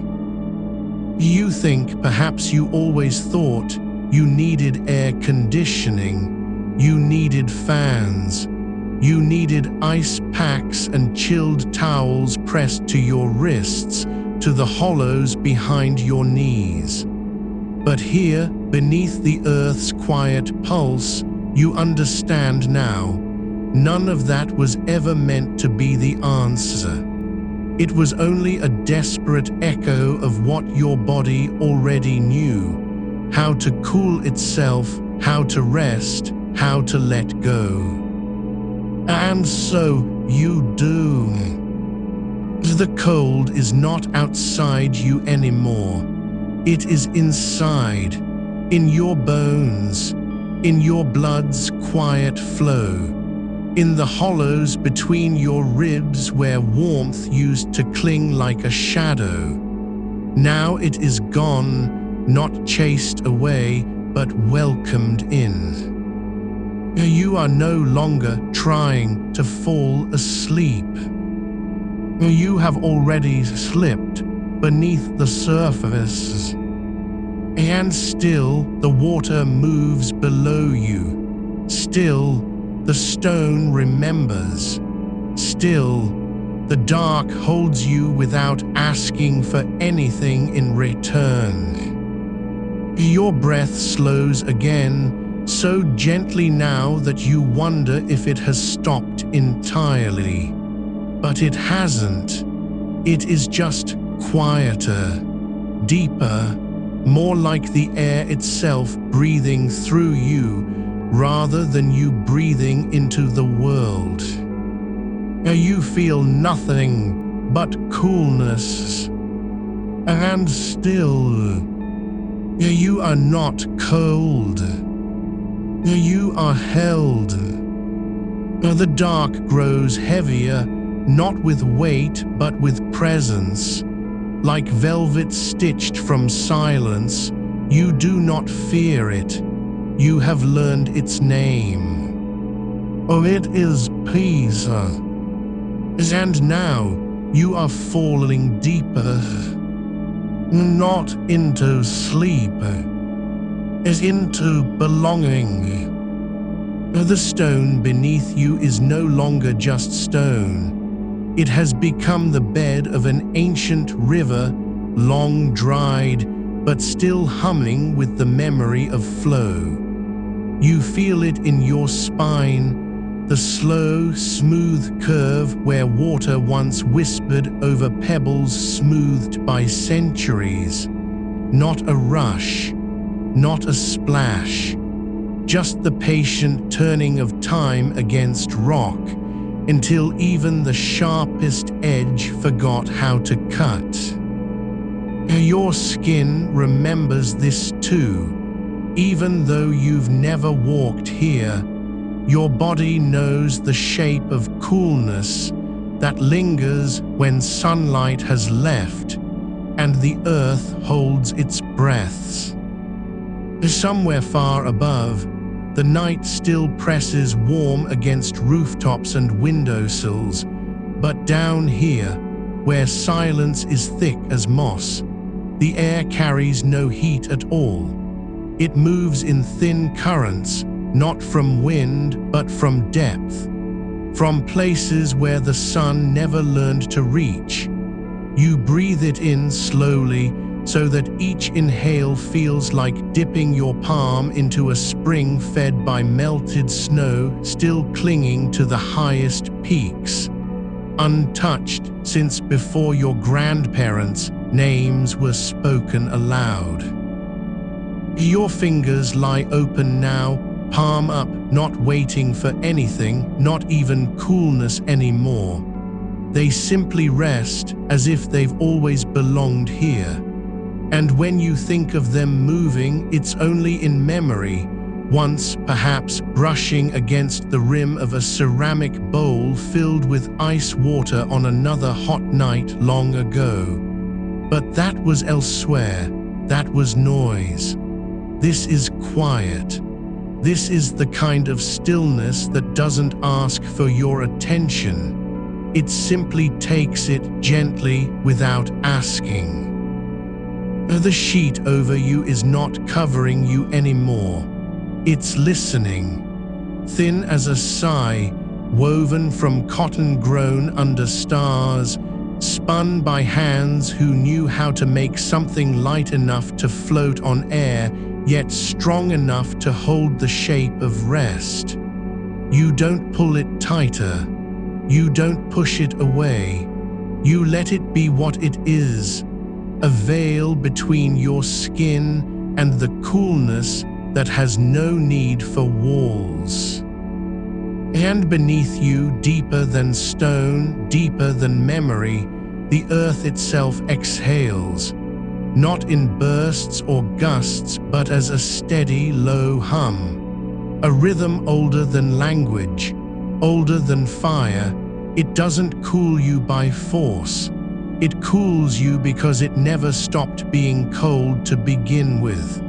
And when your body finally stops trying to fight the heat and lets go of every thought that says you should be cooler, this isn't right, why won't I sleep? It finds its way back to this rhythm. Like a leaf drifting down into water that has always been still. Your breath is no longer something you control. It flows like tide against the shore of your ribs, rising and falling without effort. There's no need to count it, no need to measure it. You are not trying to fall asleep. You have become sleep's quiet companion. The air around your ankles is cool, not from a draft, but because the ground beneath you has been holding winter in its bones since before trees learned how to stand tall. You feel the weight of your legs now, settled, surrendered, as if they've finally remembered what it means to rest without needing permission. There's no ache left in them. No tension coiled behind the knees, only warmth dissolving, not vanished, but transformed into something quieter, something that doesn't need to be named. And somewhere inside you, the part that used to race ahead with worries about tomorrow, about work, about whether the fan will break or if you'll wake up parched. There is only stillness now, a hush so deep it has no edges, no beginning, no end, just presence, like standing barefoot on moss-covered granite at dawn, when even the birds are waiting for light to come. You do not wonder if this will last. You do not hope for morning. There is no need to hold onto anything, not warmth, not relief, not sleep itself, because you have already been given what was lost. The certainty that your body knows how to cool down, that it always has, and all it ever needed was permission. The darkness around you thickens, but not with fear, with depth. Like ink spilled slowly into water, spreading outward until everything becomes one shade of quiet. You are not inside this dark, you are part of it. The same way a root is part of the soil. The same way mist belongs to morning. Your eyelids do not twitch anymore. Your jaw has unclenched, not because you tried, but because there was no longer any reason to hold on. Even your tongue rests against the roof of your mouth, soft as fallen petals. You are not dreaming, not yet. But if a dream comes, let it be this: water over stone, air moving through old trees, the scent of rain that fell long ago and never truly left. You feel nothing but coolness now. And still, the earth holds you. And still, the air remembers your shape. And still, you are not alone, even though no voice speaks to you. Though the silence is not empty. It has been waiting. And now, you have found it. The coolness now lives in the hollow behind your ears, where the pulse once thrummed loud with the heat's insistence. There is only stillness, a quiet pool of air that has never known summer. You do not reach for it. It finds you anyway, like dew finding grass when no one is watching. Your temple rests against the pillow, and beneath your skin the blood slows, not from fatigue but from belonging. The night outside does not stir, no curtain lifts, no window groans open. Yet here, in this quiet space between breaths, the air carries the scent of wet limestone, as if the walls around you have begun to sweat ice instead of moisture. You do not ask how, you only feel it, the way a stone remembers winter long after spring has come and gone. Somewhere beyond your awareness, deeper than the floorboards, deeper than the roots of whatever tree stands outside, there is a seam in the earth where cold water moves unseen. It does not rush, it does not call out, but its presence ripples upward, not as a chill you can name, but as a softening. Your shoulders no longer brace against the weight of the heat. They sink instead, like sand settling into tide pools left behind by a retreating sea. You are not being cooled, you are becoming cool. The space between your fingers feels different now, less skin and more shadow. The air there is thin as old paper pulled from a drawer buried under winter coats. It does not cling, it does not press. It simply exists, cool and certain, like the inside of a seashell held to an ear that no longer listens for waves. You are not thinking about sleep anymore. Not because you've given up, but because sleep has already slipped its fingers into yours, quiet as moss growing over stone, and led you somewhere neither your mind nor your body had forgotten how to find. The coolness has moved lower now, to the curve of your spine where heat once pooled like spilled syrup.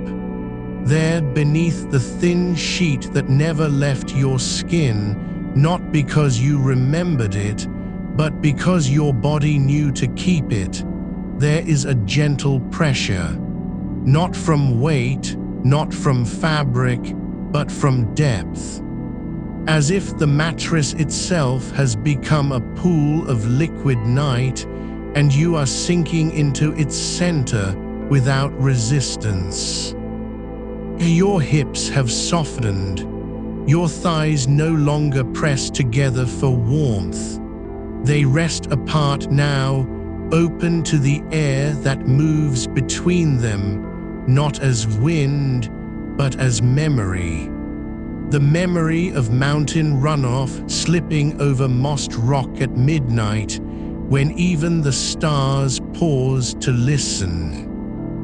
You do not feel your legs anymore. Not because they are gone, but because you have stopped needing to locate them. They are simply there, weighted, still, part of the earth beneath you now, as if your bones remember what it means to be held by something older than heat, something that has never needed a fan to stay cool. The air at the back of your knees is colder here than anywhere else in the room, not because of draft or design, but because this is where the underground current rises closest to the surface. You do not know how you know it, but you feel it, the slow, steady pull of water that has never seen sunlight. And then, the quietest thing of all, the hollow beneath your collarbone. As it was warm when you lay down. Now it holds a breath of frost no thermometer could measure, a stillness so deep it hums. You do not breathe into it.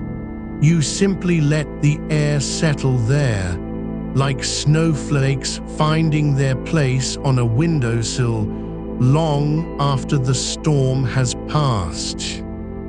Your chest rises once, falls twice, and then for 3 full counts, nothing at all.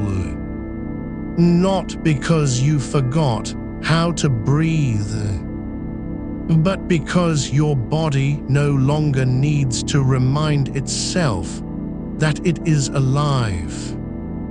Oh, it simply is. The darkness around you thickens, not with silence but with texture, like velvet spun from glacier ice. You do not touch it, it touches you. Your eyelids are not closed so much as dissolved, softened into the shadow they rest against. No thought comes now to name this feeling. No whisper asks if it will last. The coolness is no longer something you receive. It is what you have become. And somewhere impossibly far below your feet, the roots of trees that fell centuries ago still drink from aquifers untouched by sun. Their branches are dust, but their thirst remains, and in the dark, beneath all human noise and heat and longing, they pull upward slowly, steadily, through stone and clay, through time itself, toward a surface they will never see again. You do not know this, but your body does. And so it listens, not to sound, but to stillness, and to the ancient rhythm of cooling that has always been here, even when you forgot how to feel it. The sheet beneath you is no longer fabric. It is mist. Your skin is no longer warm. It is stone warmed only by the memory of sun, now cool again in shadow. You are not lying down. You are being held.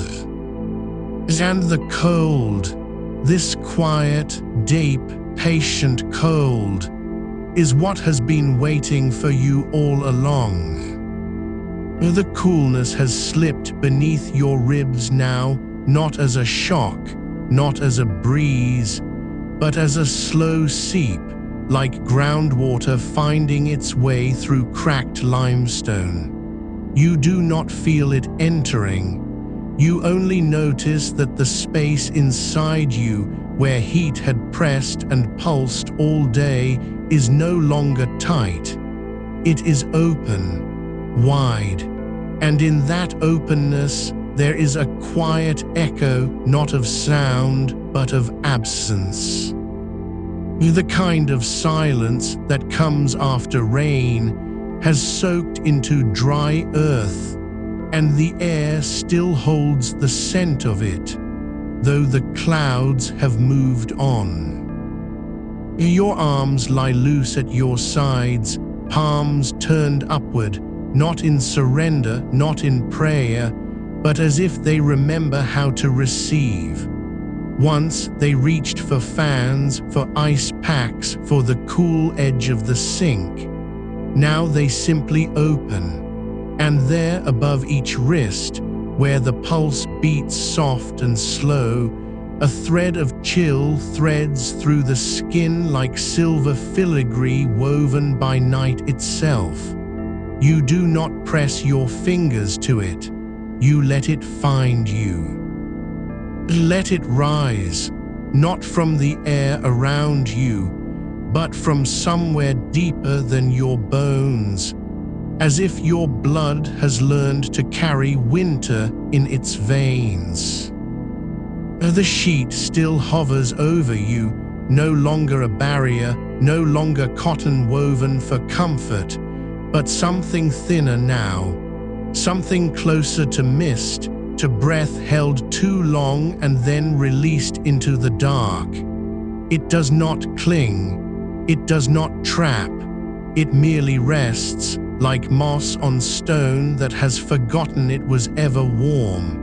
And beneath it, your skin is no longer sticky with the day's weight.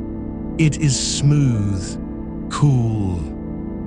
As if the sweat you shed earlier was never yours to begin with, just vapor rising from something older, something that had been waiting to be uncovered. You are not thinking of sleep. You have forgotten the word for it, but your body remembers what comes after stillness, the long exhale before the plunge, the moment when the mind stops turning like a wheel in mud and simply lets go. And so you do, not because you must, not because you're tired, but because the cold has become too quiet to argue with. Somewhere beyond this room, beyond walls, beyond rooftops, beyond the humming wires and the distant hum of engines that never truly sleep, a valley holds its breath under a moon too far away to warm. There, stones lie in rows like the ribs of some ancient beast, their surfaces glazed with dew that never evaporates because the air is always colder than the ground beneath it. You do not go there, but your feet remember.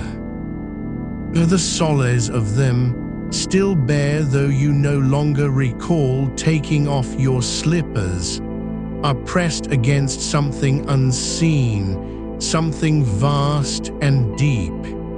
And in that pressure, a chill climbs, not up but inward, like roots searching for water in the dark. Your shoulders have softened into the mattress until they are no longer yours to claim. They are part of the floor now, part of the quiet.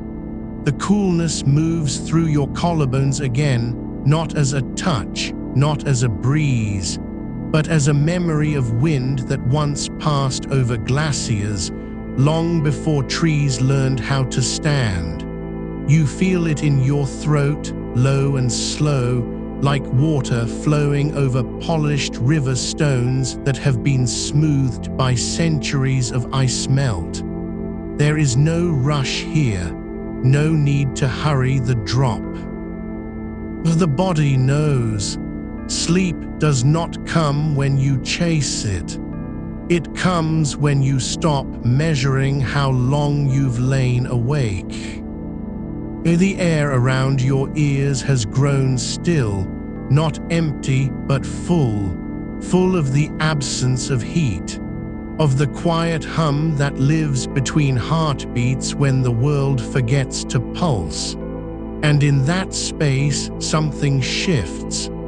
A breath you did not take settles into your lungs like snow settling on pine needles, so light it does not bend them, so cold it does not melt.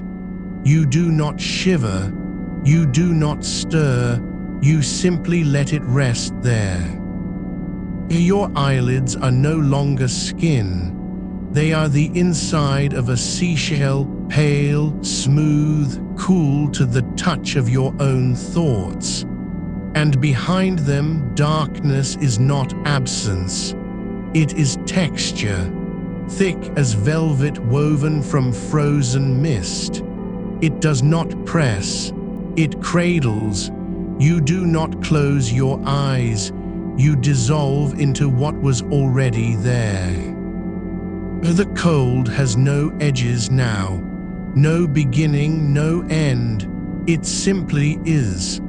Like the hush of a forest after the last leaf has fallen and the wind has forgotten its name. Like the deep stillness of a lake that has never known summer's surface heat. The water at its heart colder than any winter air, older than the stones that ring its shore. You are not dreaming of it, you are becoming it. Your breath is no longer something you control. It comes and goes like tide pulled by a moon you cannot see. Inhale, just enough to feel the chill settle in your ribs. Exhale, not to release, but to make space. And then nothing, not for 3 counts, not for 5. Just the quiet between heartbeats where time forgets its name. You do not miss the heat, you do not long for it. It was never yours to keep, only yours to carry until now. And somewhere beneath even this cold, the kind that lives in Earth's oldest bones, a river runs, not fast, not loud, just steady, unbroken, cold enough to make stone weep, cold enough to quiet the noise of 1,000 summers. It does not seek you, but it remembers how you used to drink from its banks before you learned to fear the dark. You are lying in that memory now, not as a visitor, not as a stranger, but as something that has always belonged there. The sheet is gone, or perhaps it was never real. Your skin meets air not as flesh meeting atmosphere, but as rock meeting shadow, cool, patient, waiting. Your fingers curl slightly, not in grip, but in surrender. as if they have found the shape of a stone that has been holding warmth for you since before you were born. The cold does not ask you to sleep. Oh, it simply lets you be. The river does not call you by name, but it knows the shape your silence makes when you let go. You are not swimming in it, not yet, but you are leaning into its edge, bare soles pressed against stone that has never known sunlight's kiss. The water moves just beneath your skin, not as a splash or a stream, but as the slow sigh of deep groundwater rising through ancient bedrock, carrying with it the chill of glaciers that have since turned to dust. You feel it in the hollow behind your knees, not sharp, not sudden, but like the memory of snowmelt pooling in the crook of a tree root, waiting for you to sit down and forget your own weight. Your ankles are bare now. Your feet are no longer yours to hold. They belong to the stone, to the water's quiet pull. And still you do not move. You let the cold climb up the tendons of your shins, along the backs of your thighs, a slow seep through muscle and memory alike. It does not shock.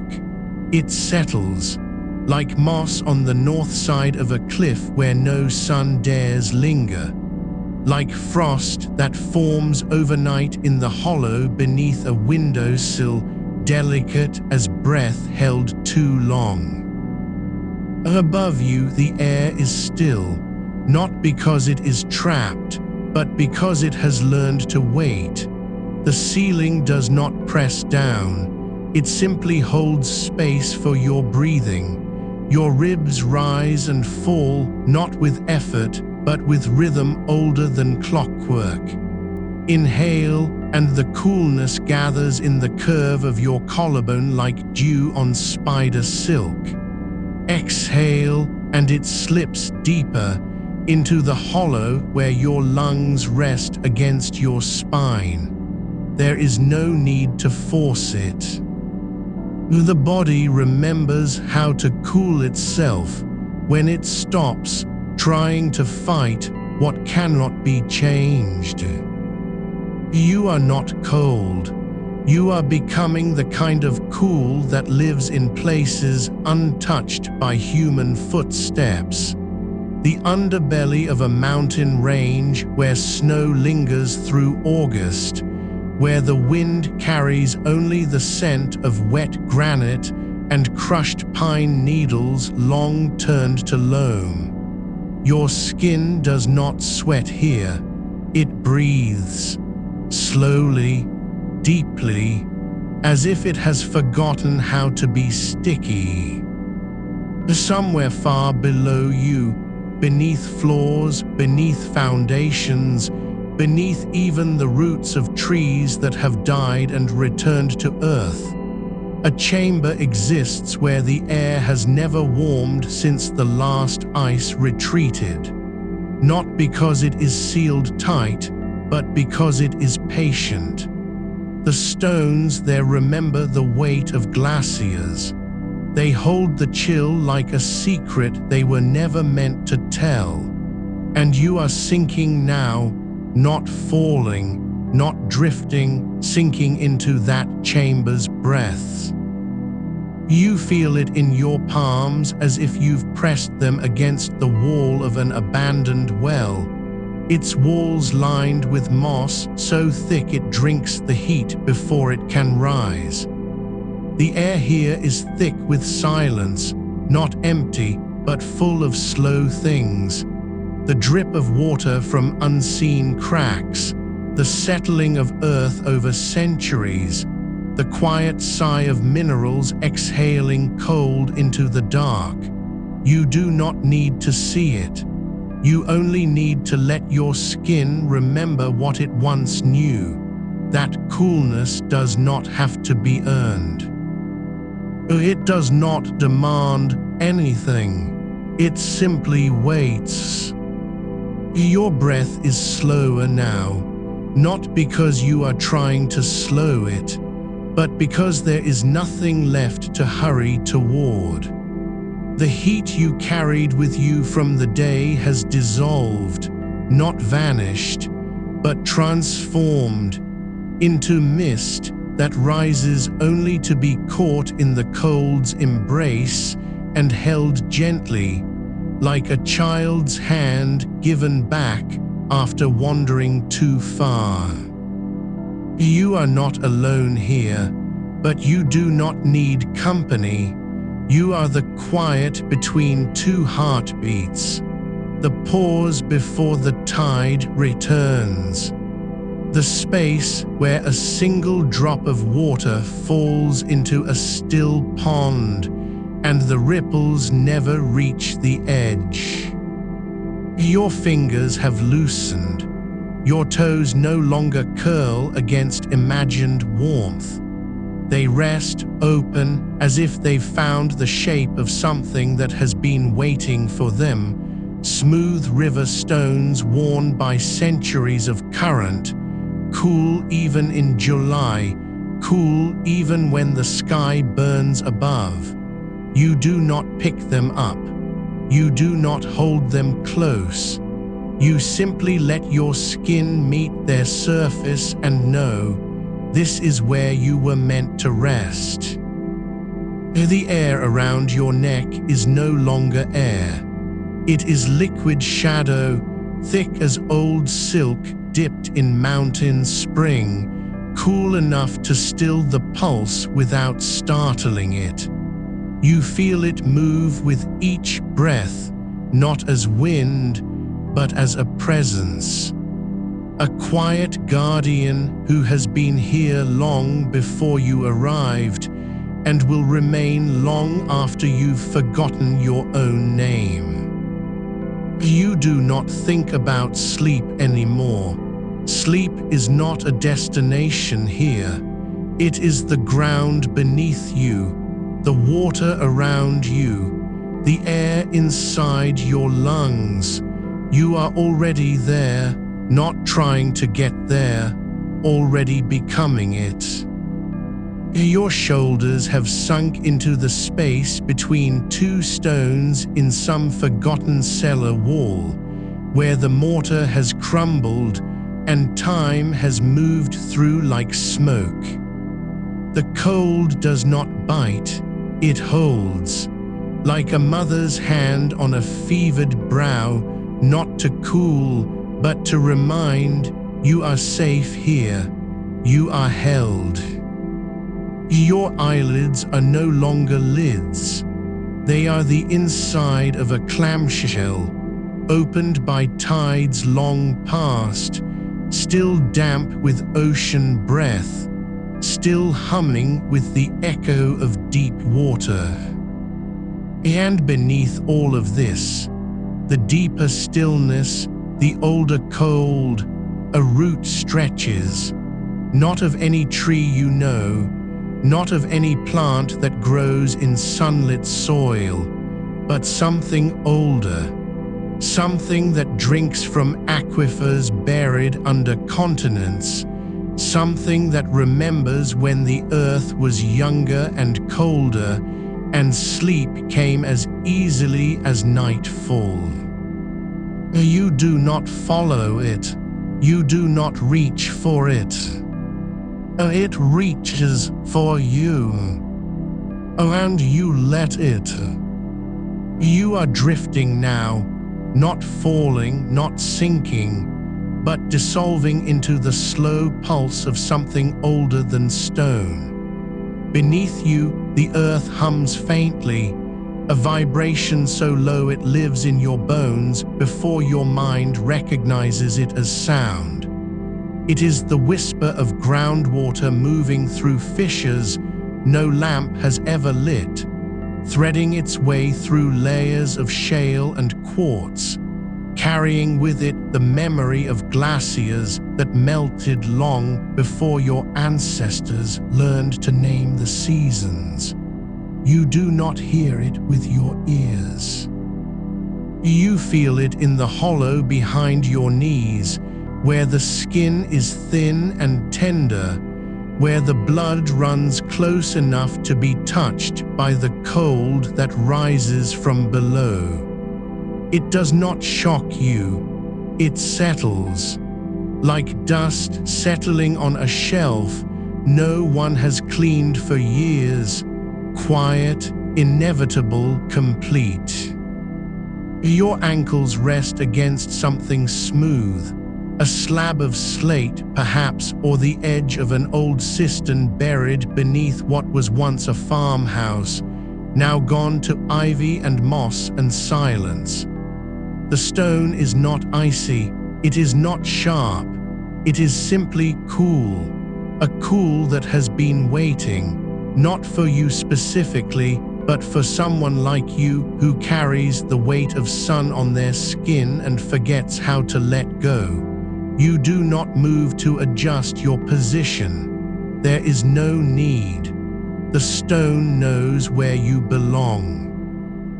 Your body remembers what your mind forgot. That rest does not require effort. That cooling does not demand action. It only asks for stillness.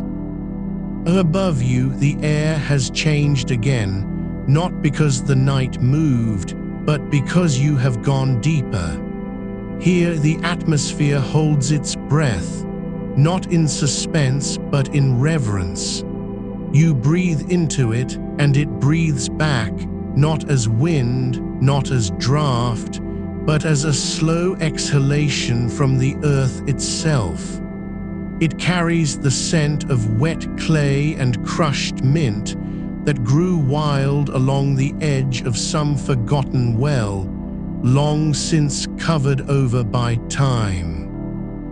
There is no fragrance to name it, only the feeling of freshness rising like steam from snowmelt at dawn, before the sun has warmed the world above. Your hands lie open on your chest, palms upward, as if offering something you no longer need to hold. Your fingers are loose, not limp, but relaxed in a way that comes only when the body knows it is safe. The sheet over you is thin enough to feel the coolness beneath, but not so thin that it fails to catch the faintest bead of sweat, and let it evaporate slowly, quietly, like mist rising from a pond at midnight. That evaporation is your ally. You do not fight it. You do not wish for more. You simply allow it, the way water allows itself to become cloud, then rain, then stream, without resistance. You are not imagining this. Not entirely. Your body believes it. The nerves along your wrists have begun to send quieter signals to your brain. Less heat, less strain, less urgency. The arteries at the inner side of each forearm carry blood just beneath the skin's surface, and where you rest them against the cool stone or even the damp cotton of the sheet, they begin to lose their warmth not through force, but through surrender. It is not magic, it is physics. It is the quiet science of heat moving from hot to cold, from your core outward, like ink in water, spreading slowly, evenly, until there is no longer a boundary between you and the coolness around you. And still deeper down, where even the stone gives way, the earth continues its work.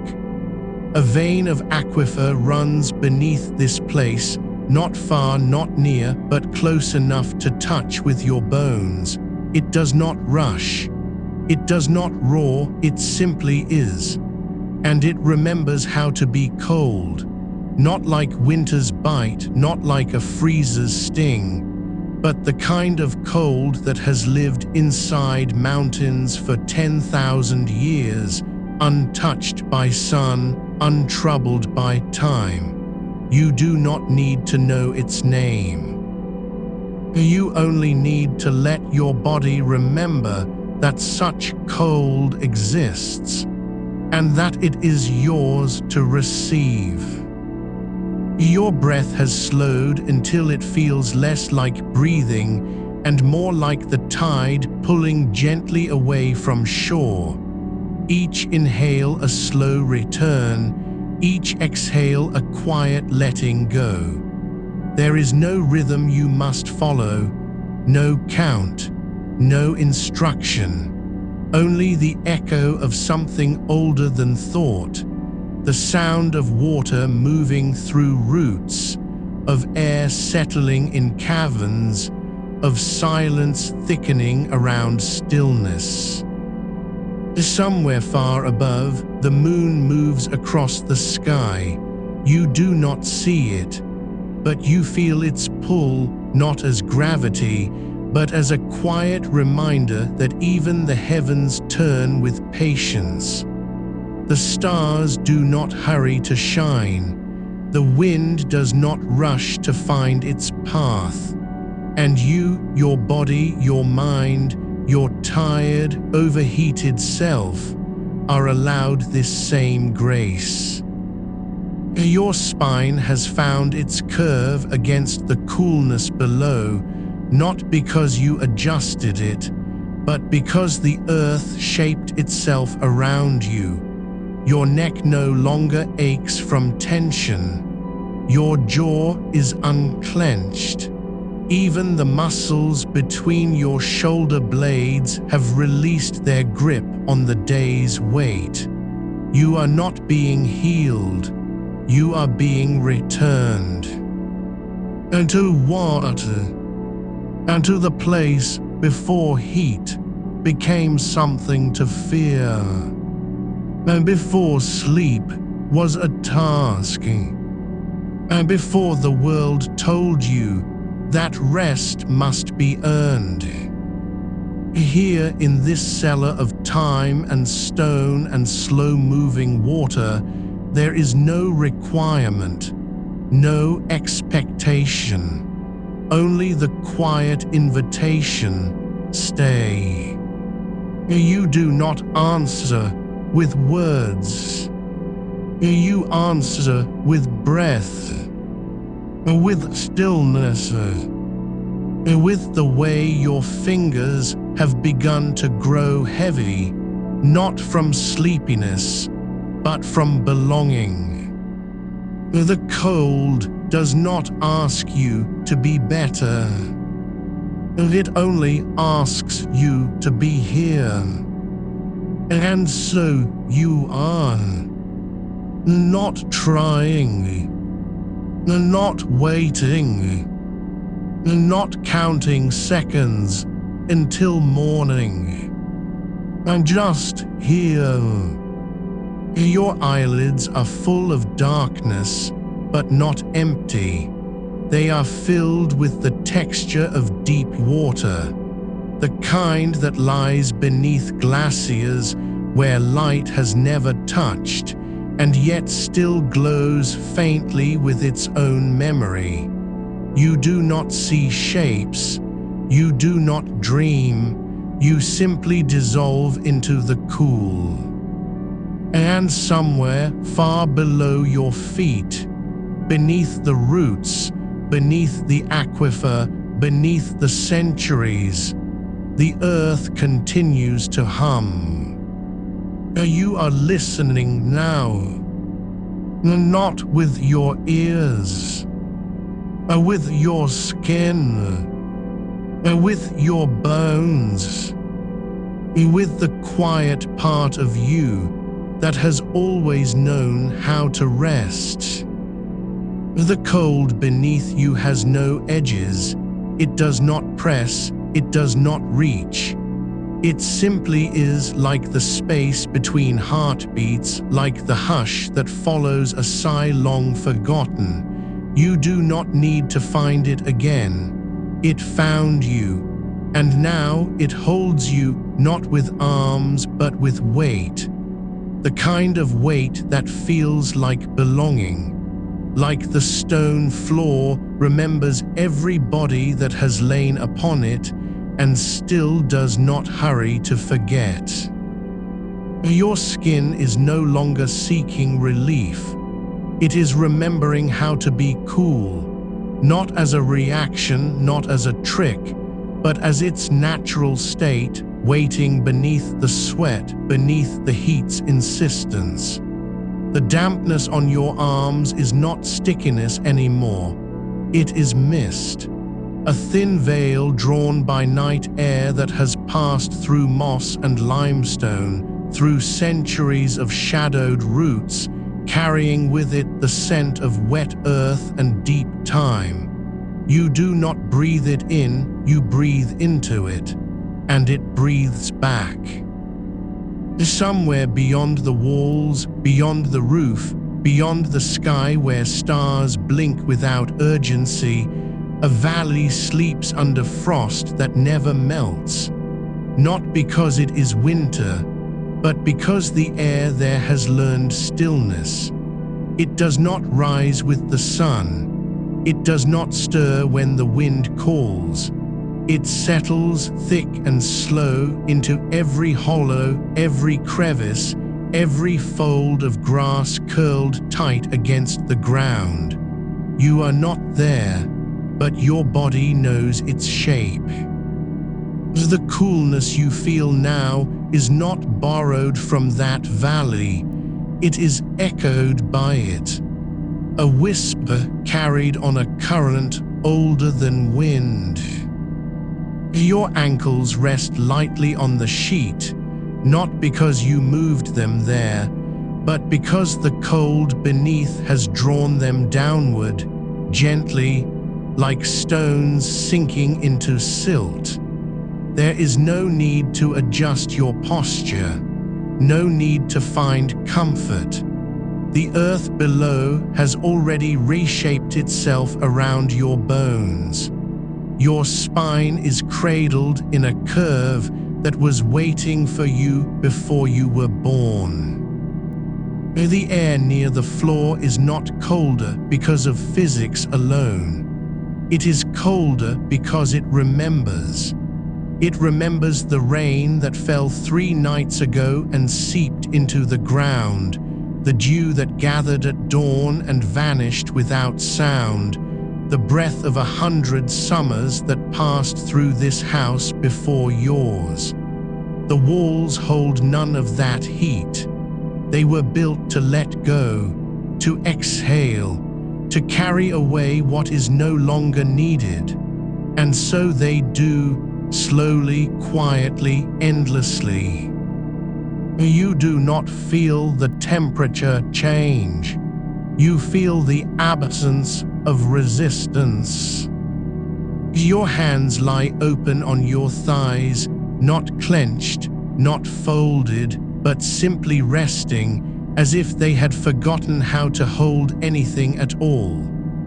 The skin there is cool now, not from water, not from cloth, but from the slow migration of warmth away from the surface, downward, into the dark where it belongs. You are not cooling down, you are returning to what you were before heat made you restless, before the night became something to endure. Somewhere in the silence between your breaths, a single drop of water falls, not from a lake, not from a roof, but from the ceiling of a cavern no map has named. It gathers on stone, swells just enough to tremble, then lets go. The sound is too small for your ears, but your body hears it, in the hollow behind your knees, in the soft place beneath your collarbone. You do not need to imagine the drop. You feel its fall as if it happened inside you. The sheet under you does not cling. It lifts slightly with each exhale, a whisper of cotton against skin that no longer needs to be cooled. It needs only to be left alone. There is no rush in this stillness, no urgency to sleep, only the deepening quiet of a body learning, again, how to surrender. You are not lying here because you have failed to fall asleep. You are lying here because your body has decided, quietly, firmly, that it will not fight anymore. And when that happens, when the mind stops chasing rest and simply allows it to come, the cold does not have to be forced. It rises like mist from a lake at dawn, inevitable, unasked for, perfectly timed. Your fingers curl slightly, not in sleep, but in recognition, as if they've touched something familiar in the dark, a stone worn smooth by centuries of water, a root that has held fast through drought and flood. The silence between two heartbeats, stretched thin with patience. You do not remember where you've felt this before, but your bones do. The air around your neck is cool, not because you moved it there, but because the night has leaned in closer. It does not hurry to touch you, it waits, like a parent who knows their child will wake when they are ready. The dampness on your skin is no longer sweat, it is condensation, a gentle gathering of moisture drawn from the air by the coolness beneath you, like dew forming on grass in the hour before sunrise. You do not feel cold, you feel cleansed. Your breath has become a tide that does not demand to return. Each inhale is small, a quiet sip of night. Each exhale longer than the last, softer, slower, like smoke dissolving into mist. There is no rhythm you must keep, no pattern to follow, only the slow unraveling of tension, thread by thread, until all that remains is the shape of stillness. Somewhere far below, even deeper than the aquifer, beyond the roots, past the memory of stone, the earth breathes, not with lungs but with pressure, with weight, with time, and you are lying on its exhale. You do not need to understand it, you only need to be held by it. Your eyelids no longer feel heavy. They feel like water, soft, slow, and full of shadow.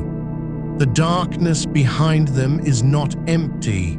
It is textured, like the underside of a glacier where light has never reached but still glows with memory. There are no shapes, no dreams, only the feeling of being suspended in coolness, in silence, in the quiet knowledge that you are safe here. You do not need to sleep. You already have. And still, you remain. Not because you must, but because you can. The coolness has settled into your wrists now, not like a splash, not like a breeze, but like the slow seep of underground water through ancient clay, finding its way without force, without noise. You do not notice it at first, only that the tightness behind your thumbs has softened. as if something inside you had been clenched for days and just uncurled. The skin there is no longer warm from pressing into the pillow. It remembers what cold feels like, not the shock of ice, but the deep, patient chill of earth after rain, when the surface dries but the soil beneath still holds winter's breaths. Somewhere beyond the walls, beyond the roof and the silence between floorboards, a well exists that no one has drawn from in generations. Its stone is lined with moss so old it has forgotten its green. The water there moves without current, without direction, just pooling, just waiting. You do not need to see it. You feel its presence in the hollow of your throat, where the pulse still hums, quiet now, unhurried. Your body does not ask for this coolness. It simply accepts it, as a tree accepts rain that falls at midnight when no one is watching. Your ankles are bare beneath the sheet, not because you kicked it off, but because the night has learned your shape and now rests against it like a second skin. The air there is colder than the air above your knees, not by much, but enough to make you wonder if the floor below has become stone again, or if your bones have simply grown roots that reach down into something deeper than wood, deeper than concrete. A slow, steady chill rises from beneath you now, not rising like heat, but sinking like thought, quiet and inevitable. You are not cold. You are being cooled by something older than air conditioning, older than fans, older than the idea of control. It is the kind of coolness that lives in the spaces between things, between the roots of an oak and the bedrock beneath it, between the underside of a glacier and the first drop of meltwater finding its way to sea, between your last exhale and the next one you have not yet taken. There is no wind here, no draft from an open window, but still your hair lifts just slightly at the nape of your neck, not because air moves through it, but because something else has moved beneath your skin. A ripple, a shift, the kind that happens when deep water turns over in silence, bringing up what was buried. You do not need to breathe deeper. You only need to let go of the idea that you must breathe at all. Your lungs have learned to rest. They no longer rise and fall like a tide trying to return to shore. They simply expand, then soften, as if they were made of silk, dipped in cool water and left to dry slowly in moonlight. The sheet under you is no longer cotton. It has become something else, something that remembers the weight of glaciers, the patience of shale, the hush of a cave where even sound cannot travel far enough to echo. You do not press into it, you sink into it. And when you do, your body lets go of everything it was holding onto. The day's heat, the memory of sunlight on skin, the thought that sleep must be chased. There is a place beneath this house, a space no one speaks of, where the air has been still for more than 100 years. It does not move with seasons. It does not change when storms come or go. It simply is cool, deeply, profoundly cool. The walls there are lined with stone that never warms, not in summer, not in winter, not even when the sun burns through every window above it. If you could lie on that floor, if you could press your cheek to its surface, you would feel the earth's long breath, slow and steady as a heartbeat measured in centuries. You do not need to go there. You are already there. Your fingers have stopped moving. Your toes no longer curl. The space between your shoulder blades has softened into hollows filled with quiet. There is no itch, no ache, no urge to shift. Only the slow, thickening stillness of a body that has forgotten how to resist. And still, the coolness deepens. Not in waves, not in bursts, but like ink dropped into water that has been waiting for it, slowly spreading, quietly coloring everything it touches until there is no longer any distinction between what was warm and what has become cold. You are not dreaming. You have not drifted into one. You are simply becoming part of the coolness, the way moss becomes stone, the way frost becomes glass on a windowpane in early morning, the way silence becomes sound when you stop listening for it. Your breath is no longer yours to control. It comes and goes like tides that have learned their rhythm from the moon alone. Each inhale is smaller than the last. Each exhale lingers, longer than memory, longer than thought, until there is only the echo of its leaving. And in that echo, well, there is a sound. Not water falling, and not wind moving, but something deeper.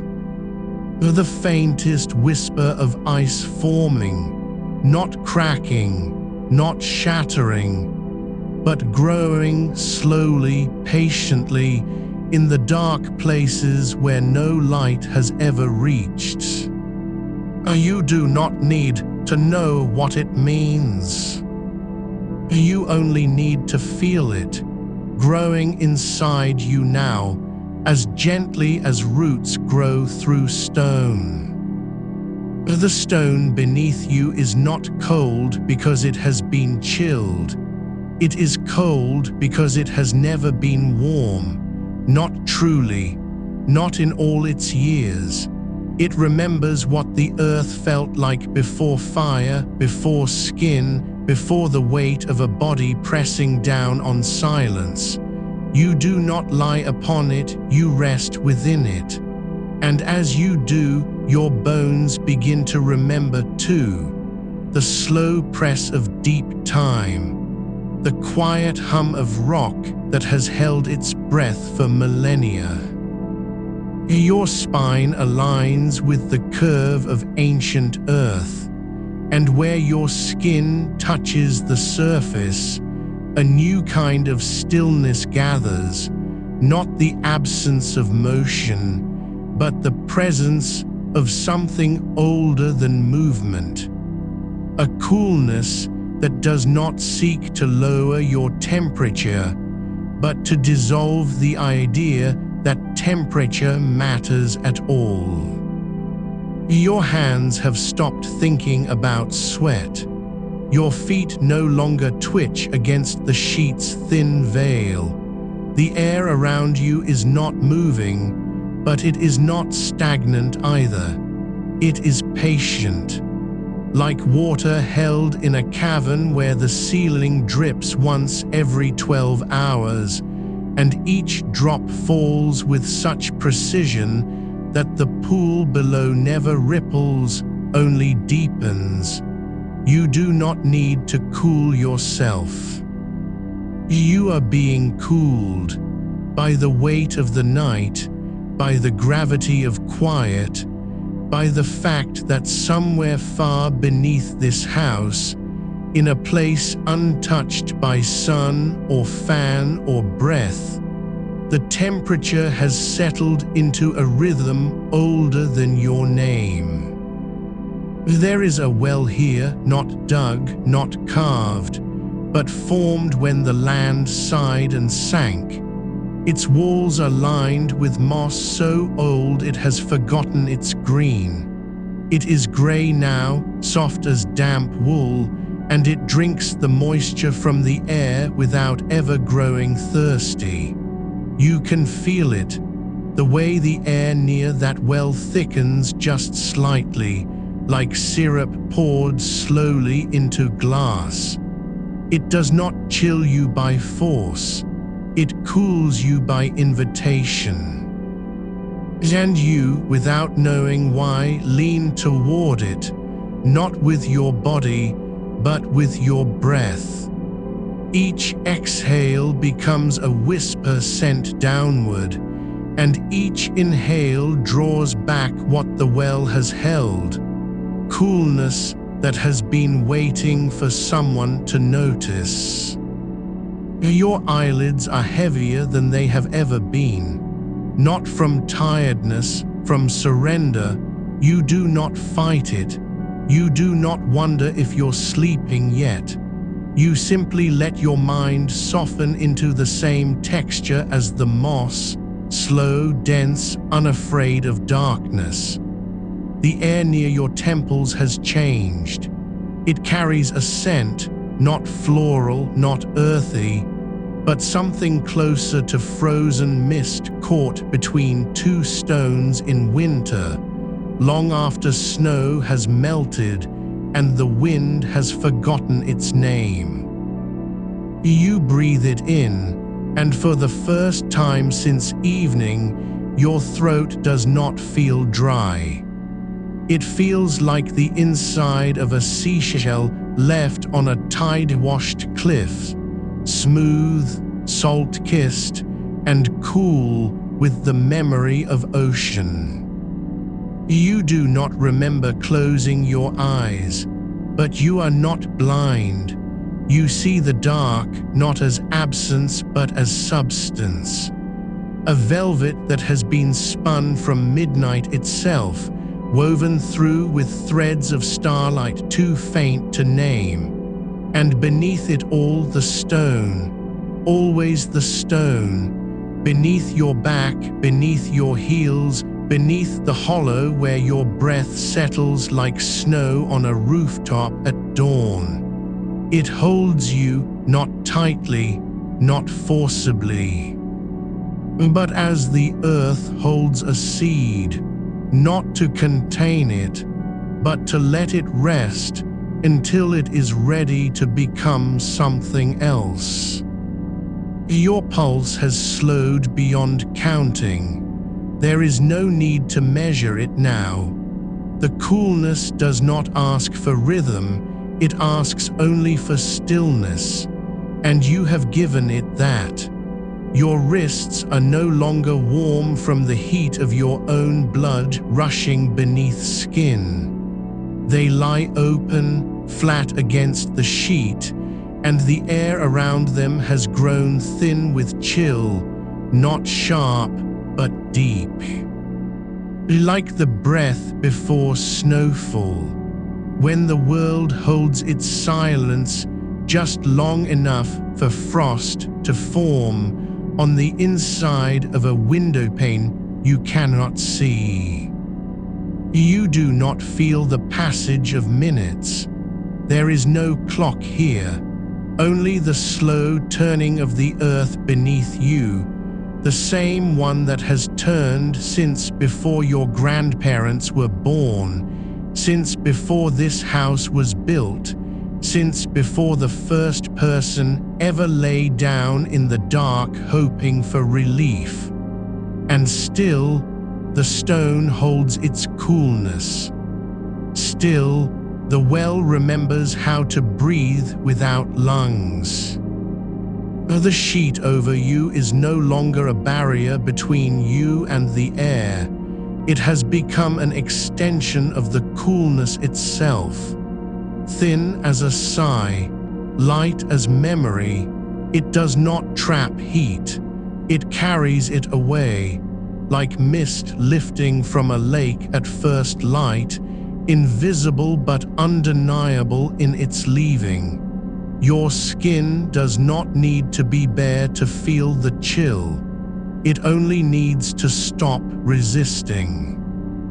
And now the deepest part, not water, not stone, not moss, but something quieter still, the silence between two heartbeats. The space where warmth ends and coolness begins, not as a boundary, but as a merging. Your body does not shrink from it. It leans into it, as if it has always known this place was waiting, not to save you, not to fix you, but simply to hold you until your edges softened enough to belong. Your fingers have forgotten they once clenched. Your jaw no longer holds the day's tension like a secret. Even your thoughts, those last few flickers of waking mind, are dissolving into the same texture as the moss, the stone, the well. You are not losing yourself. You are returning to something you forgot was yours. The rhythm of being cool in a world that thought it had forgotten how. There is no need to dream here. The coolness is real enough. It does not come from outside. It comes from beneath, slow, deep, patient, as if the earth itself has been whispering your name all along, and now, finally, you are listening. And still, it grows deeper. The air near your ears thickens with cold that smells of frozen pine needles crushed under snow long buried. The space between your collarbones holds a quiet that hums like ice shifting in a glacier's core, not cracking, not breaking, but settling into its own weight. You do not shiver, you do not flinch, you simply let it settle. Your breath is no longer a sound you make. It is the echo of something already gone. And still, the coolness deepens. The cold is not a thing you find. It is a thing you remember, though you did not know you were forgetting it. It lives in the hollow beneath your shoulder blades, where the air has never known sunlight, where even the dust settles sideways, as if afraid to rise. You do not feel it press against you, you feel it cradle you, like the inside of a seashell held close to an ear that no longer listens for waves, only for silence. Your ribs expand slowly, not with effort, but with surrender. Each inhale pulls in air that tastes of underground springs, of water that has traveled through layers of granite and quartz without ever warming. It carries no scent of earth or moss or pine anymore. It is too deep for those things. This is the breath of the planet's slow heart, cool and endless, moving just beneath the surface, where roots sleep and stones dream in their own time. The sheet still rests on you, not as cloth, but as a membrane between your skin and this deeper chill. It does not block it, it filters it. Like fine silk dipped in glacial melt, thin enough to let the cold pass through, thick enough to hold its shape around you. You are wrapped not in fabric, but in patience. And beneath you still, the stone, not the cellar stone from before, not the well's edge or the stream bed's smooth curve. This is older, deeper. The kind of rock that remembers when the sky was colder, when the air itself carried frost on its breath, and the wind moved like a sigh through forests that had not yet learned to burn. It holds your weight without complaint, without pressure, as if you were never meant to be anything but still here, in this place where time does not count seconds, but cycles. Your ankles are cool now, not because water touched them or wind brushed past, but because the air around them has thickened into something that flows like liquid glass. Slow, heavy, glowing faintly with its own internal chill. You do not think about your feet anymore. They have become part of the ground, not buried, not lost, but returned, like leaves that fall and forget they were ever green, only to remember in their quiet decay how deeply they belonged to the soil. There is no moon tonight where you are, no stars, no distant hum of a car passing 3 streets away. There is only this, the slow drip of cold from somewhere unseen, perhaps from the ceiling, perhaps from the walls, perhaps from your own bones, remembering what it means to be cool before the world became loud. A single drop falls, not on your skin but near you, close enough that you feel its arrival in the air before it lands. It does not splash. It settles, like snowflakes melting into moss without making a sound. And when it is gone, the space where it was remains colder than before. Not because of the water, but because something inside you has learned to expect it. You are not waiting for sleep anymore. You have become its echo. The cold does not hurry. It does not need your breath to be steady or your pulse to be slow. It only needs you to stop pulling away. And you have stopped, not by force, not by will, but because your body, tired of fighting, has finally whispered yes, not in words, but in stillness. There is a cavern somewhere beneath this house, older than the foundation, older than the trees that once stood where the driveway now runs. No one remembers who dug it. No one knows if it was meant for storage or shelter or something quieter, a place to hide from summer when even the shadows grew too heavy with heat. But the air there has never warmed, not in 100 years, not in 5. Not since the last person who walked its stone floor closed their eyes and let themselves be held by the dark that refused to rise. You are not there, not physically, but your mind, quiet now, has found the way. The air inside is thick, not with dampness, but with age. It smells of wet clay pressed into hollows where no foot has stepped for centuries, of minerals dissolved in water that never sees daylight, of silence so complete it has begun to hum, a tone too low for ears, felt only in the hollow behind your teeth and at the base of your skull. You do not walk through it, you drift.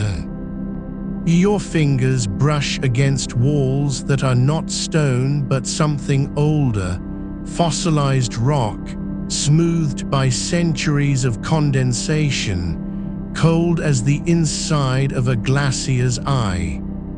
Your palm does not press into it, it rests upon it, and in that stillness you feel the slow pulse of the earth beneath your skin. Not a heartbeat, not a rhythm, but the deep, unbroken breath of something ancient, patient, unmoved by heat or time. You are not afraid here. You never were. The cold does not bite. It embraces. Your eyelids do not flutter. They rest. Their weight is not burden. It is comfort. Like wool blankets woven from cloudfall, soft and cool against skin that no longer remembers warmth as anything but memory. Somewhere far below, water moves, not rushing, not singing, but flowing with the certainty of glaciers carving canyons in their sleep. You do not hear it, but you feel its presence in your marrow, like a song hummed by bones that have forgotten how to speak aloud. Your breath slows further, so slowly now that each exhale seems to dissolve before it leaves your lips, not into air, but into the cold itself, as if your warmth is no longer yours to keep, as if you were never meant to hold it. The sheet, still thin, still light, still a part of this chill, does not shift with movement because there is none. You are not lying on it anymore. You are woven into it. And the cold, now deeper than water, older than stone, quieter than breath, moves through you like tide through kelp, steady, slow, inevitable. There is no tomorrow here, no yesterday, only this, the coolness deepening, not by force, not by design, but because you have finally stopped asking for it to be different. And so it gathers around you, not as a blanket, not as a cure, but as an answer. Your fingers rest open now, palms upturned, like children offering empty hands to the sky, trusting that something kind will fall upon them. And it does. Not rain, not snow, not wind, but coolness, the purest kind. The kind that asks for nothing in return, only stillness, only trust. The air near your temples has turned to mist, thin as memory, cold as the inside of a winter well. It lingers there not to chill you, but to remind you, you are not alone in this quiet, not ever. The earth remembers how to be cool, and now so do you. Your breath is barely there. And still, the cold grows deeper. The cold now lives in your collarbones, not as a shock, but as a presence you've come to know without naming it.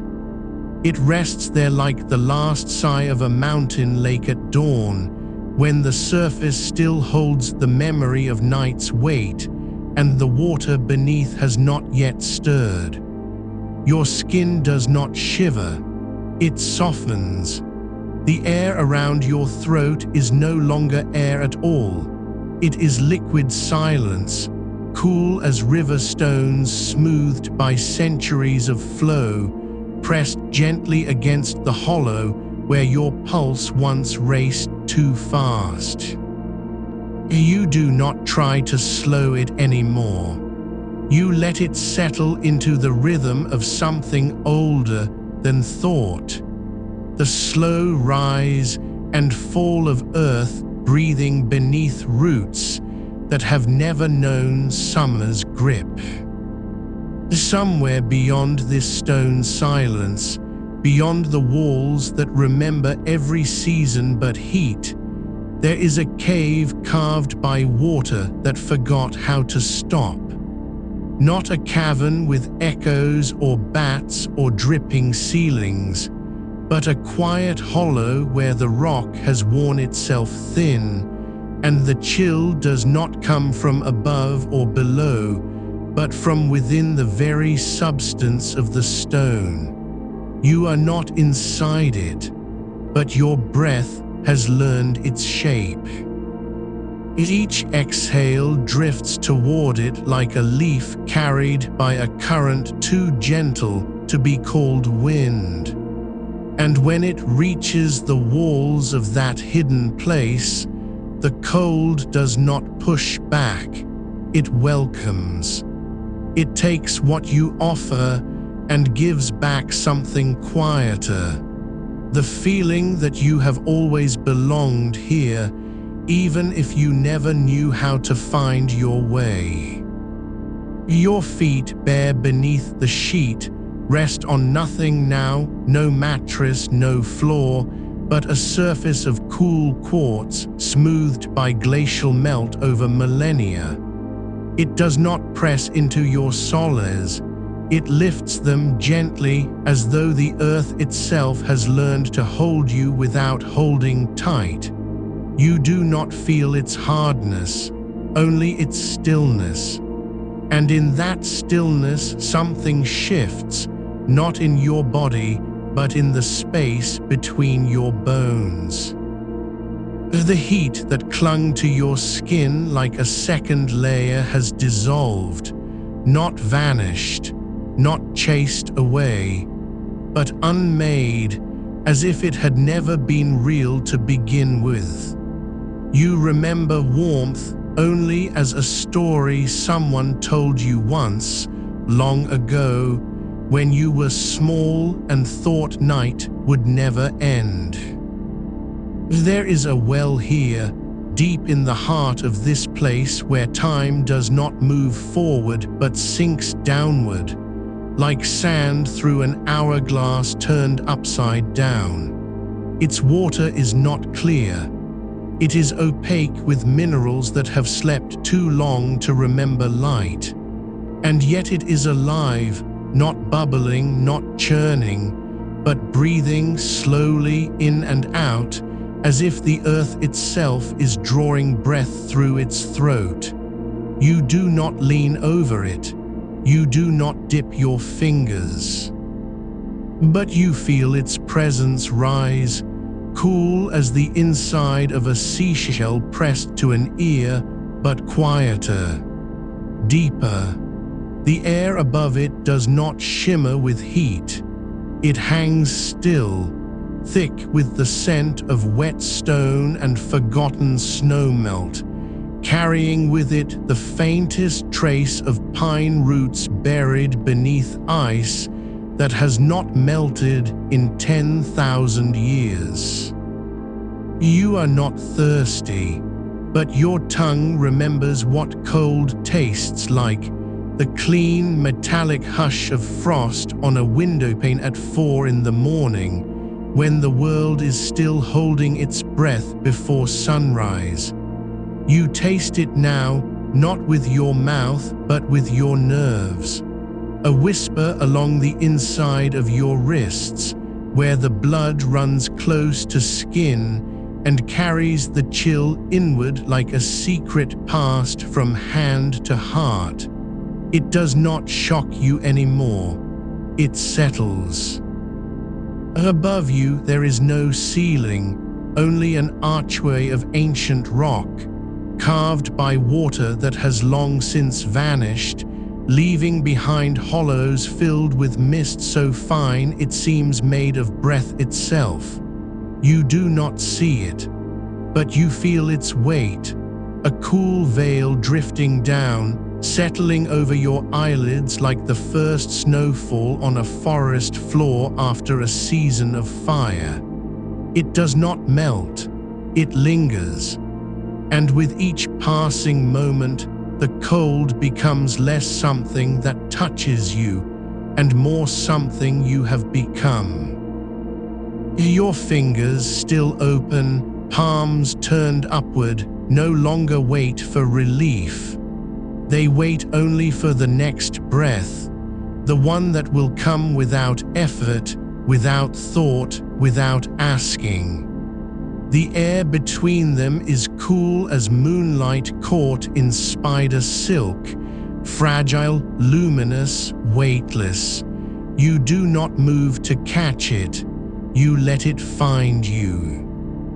Somewhere far below, water still moves, not toward anything, not away from anything, but simply because it has always moved.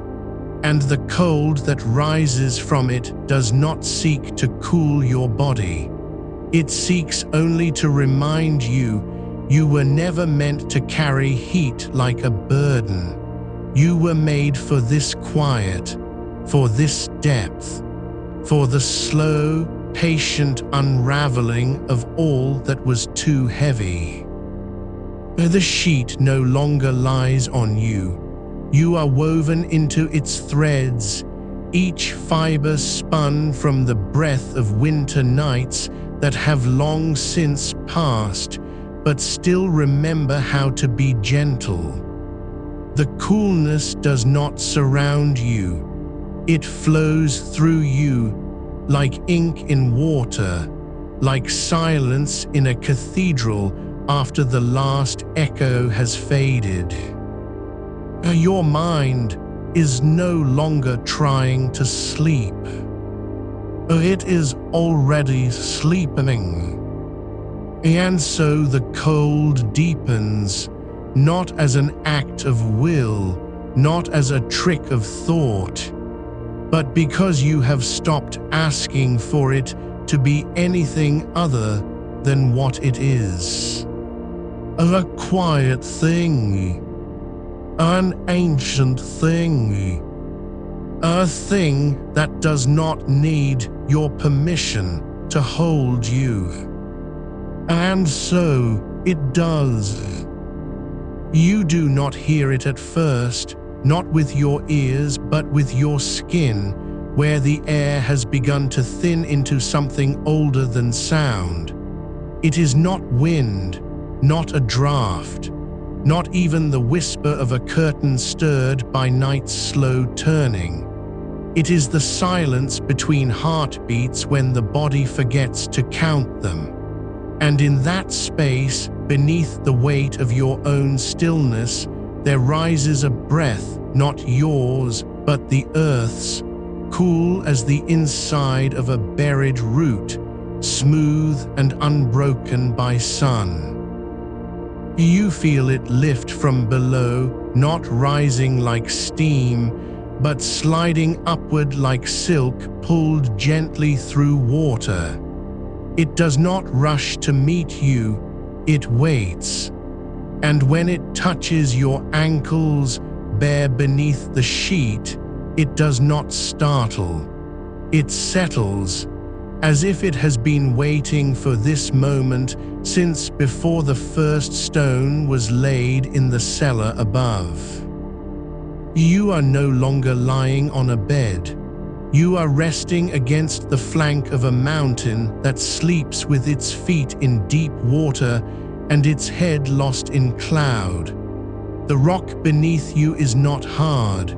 It is alive with cold, not the kind that bites, but the kind that remembers how to hold stillness for centuries. It does not chill you, it cradles you. Each curve of your spine finds a hollow where the stone has worn itself soft with time. And there, pressed into the ancient cool, your heat begins to dissolve, not as if it is being taken from you, but as if it was never truly yours to keep. The sweat on your skin does not evaporate, it sinks into the rock, into the air, into the silence that has no edges. Somewhere beyond this place, beyond the walls of stone and the slow pulse of underground water, a single drop falls from a high ceiling, long forgotten by any human hand. It strikes a basin carved into the floor, not with a splash but with a sigh. A sound so small it could be mistaken for your own breath catching. But it is not yours. It belongs to the dark. And when it lands, it does not ripple outward. It pulls inward, as if the water itself has learned how to swallow its own echo. You feel that pull, not in your ears, but in your chest. A quiet suction beneath your ribs, drawing the last of your warmth down, into the same dark where the roots sleep and the stones remember. The sheet is no longer cotton. It is moss, thin as a veil, cool as morning dew caught between fir needles. It does not cling to you. It breathes with you. Each inhale draws in the scent of wet earth and crushed pine needles that have lain undisturbed since the last ice retreated. Each exhale releases warmth into it, not to warm it, but to let it carry the heat away, like a river carrying fallen leaves toward an ocean that does not notice them. There is no window here, no moonlight, only the dim glow of something deeper than light, cold radiance, the kind that comes from within the earth itself, where time moves so slowly it has forgotten its own name. You do not need to see to know you are safe. Your body knows. The cold does not ask for permission. It simply is. And because you have stopped resisting it, because you have let your limbs go slack and your thoughts unravel like thread from a spool left untouched for years, you no longer feel the heat of the room above. You do not miss it. You do not long for it. It has become a dream you no longer recall. Your fingers rest open again, not waiting, not reaching, just resting as if they have forgotten how to grasp. And in their stillness, the cool air gathers not as mist, but as memory. A memory of snowfall that never touched the ground, of frost that formed only in dreams, of a winter that lived inside your bones long before you were born. It settles along the inside of your wrists, behind your knees, beneath your jawline, places where blood runs thin and close to skin, places where the body remembers how to let go. You do not think about sleep anymore. Sleep is not something you must find. It is already here. It has been here since the moment you stopped trying to cool yourself. Since you stopped measuring the heat against some imagined ideal. Since you surrendered your need to fix it, to change it, to outthink it. And now, beneath this mountain of quiet, with its roots drinking from rivers older than memory, you are not falling asleep. You are remembering how to be still. The cold does not hurry. It does not rush toward dawn. It does not care if the sun rises tomorrow or in 100 years. It only knows how to hold space. And now you do too.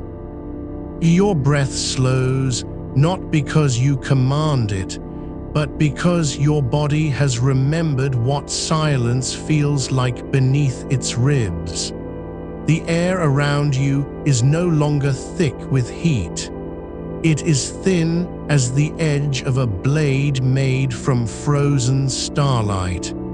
You breathe it in and feel nothing but the quietest kind of peace, the kind that comes not from relief, but from recognition. You have been here before. Not in this body, not in this life, but in the deep places where time does not move forward, where cold is not an absence of warmth, but its oldest companion. The stone beneath you sighs once more, and you do not wonder if it is calling to you. You know it has always been waiting. Your eyelids are heavier now, not with exhaustion, but with the weight of belonging. There is no need to open them, no need to see, only to feel. The coolness flows through your arms now, not as a touch, but as an echo, as if every nerve ending remembers what it was like before the world learned how to burn. Your feet are bare against the stone, not cold, not warm, just known. And in that knowing, the last thread of resistance loosens. The air grows thinner still. The silence deeper. You do not drift. You dissolve into the cool, into the quiet, into the breath of a mountain that has slept longer than any human memory. And you are no longer trying to sleep. You have become the space between heartbeats, the pause before the next breath, the cold that does not ask for anything, only holds. And now it holds you. The stone beneath you remembers the weight of centuries, not pressed down, but held gently, like a hand cradling a sleeping child's head. You do not sink into it. You simply become part of its quiet rhythm, as if your skin has learned to breathe through rock. There is no chill here that bites, no frost that stings, only the slow, deep coolness that lives in the earth when the sun has forgotten how to reach. It rises not as a breeze, but as a sigh released from depths where time moves backward, where roots curl around ancient water and do not stir. You feel it in your shoulders now, where tension once clung like moss after rain. It slips between your collarbones, cool as the inside of a seashell left on a tideless shore. No one told you this was possible, that stillness could be colder than ice, warmer than memory. But here, in this place that does not exist outside your breath, it is true. You are not lying on stone anymore. You are resting in the hollow beneath an old barn where the air has never known summer. The wood above you has grayed with decades of rain and silence. Beams sag slightly, not from decay, but from patience. They have waited so long for someone to lie still beneath them that they no longer notice the weight at all. Dust hangs in the dark, not floating, but suspended, as if even particles have learned to pause. You do not cough, you do not flinch. The dust does not settle on your skin because it has decided, like everything else here, to move with you, not against you. Your breath moves through it without disturbance.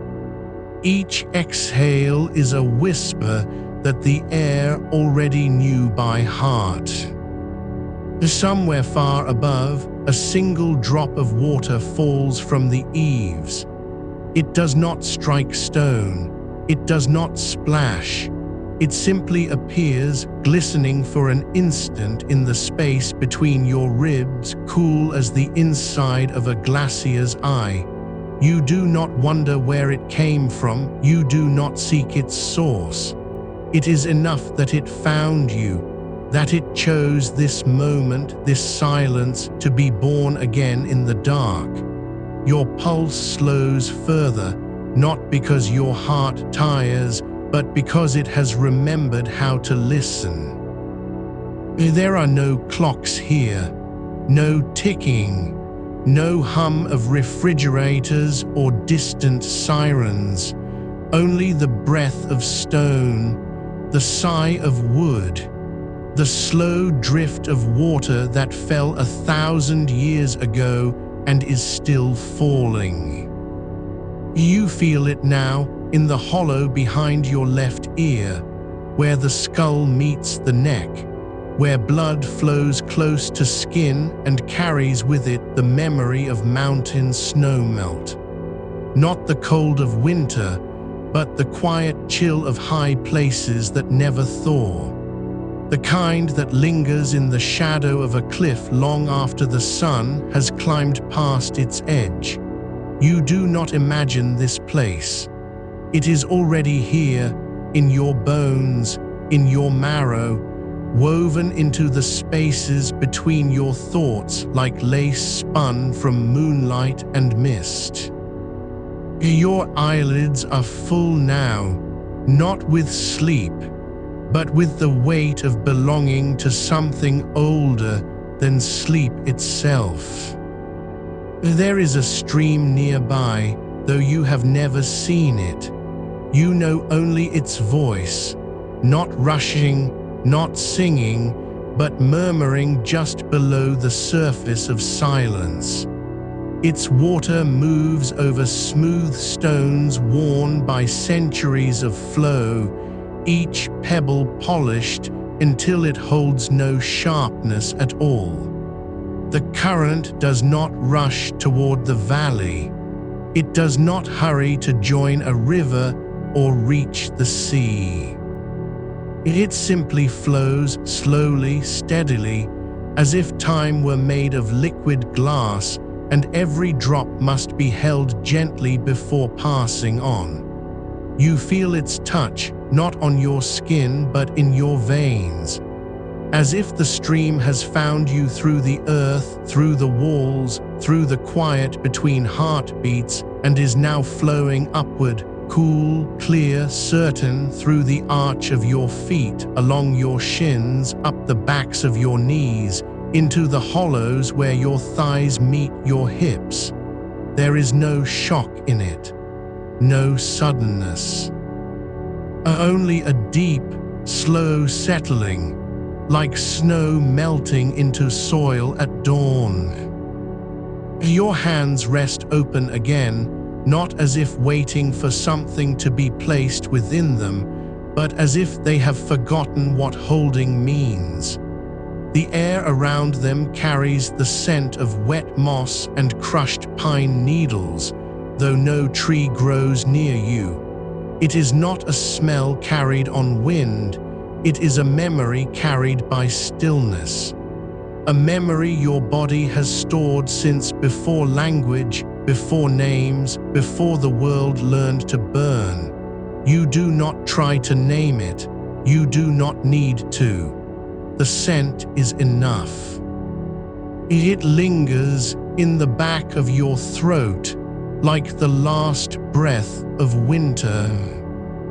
The cool deepens now, not by force, but by surrender, by your quiet refusal to measure it, to compare it, to wish for more or less.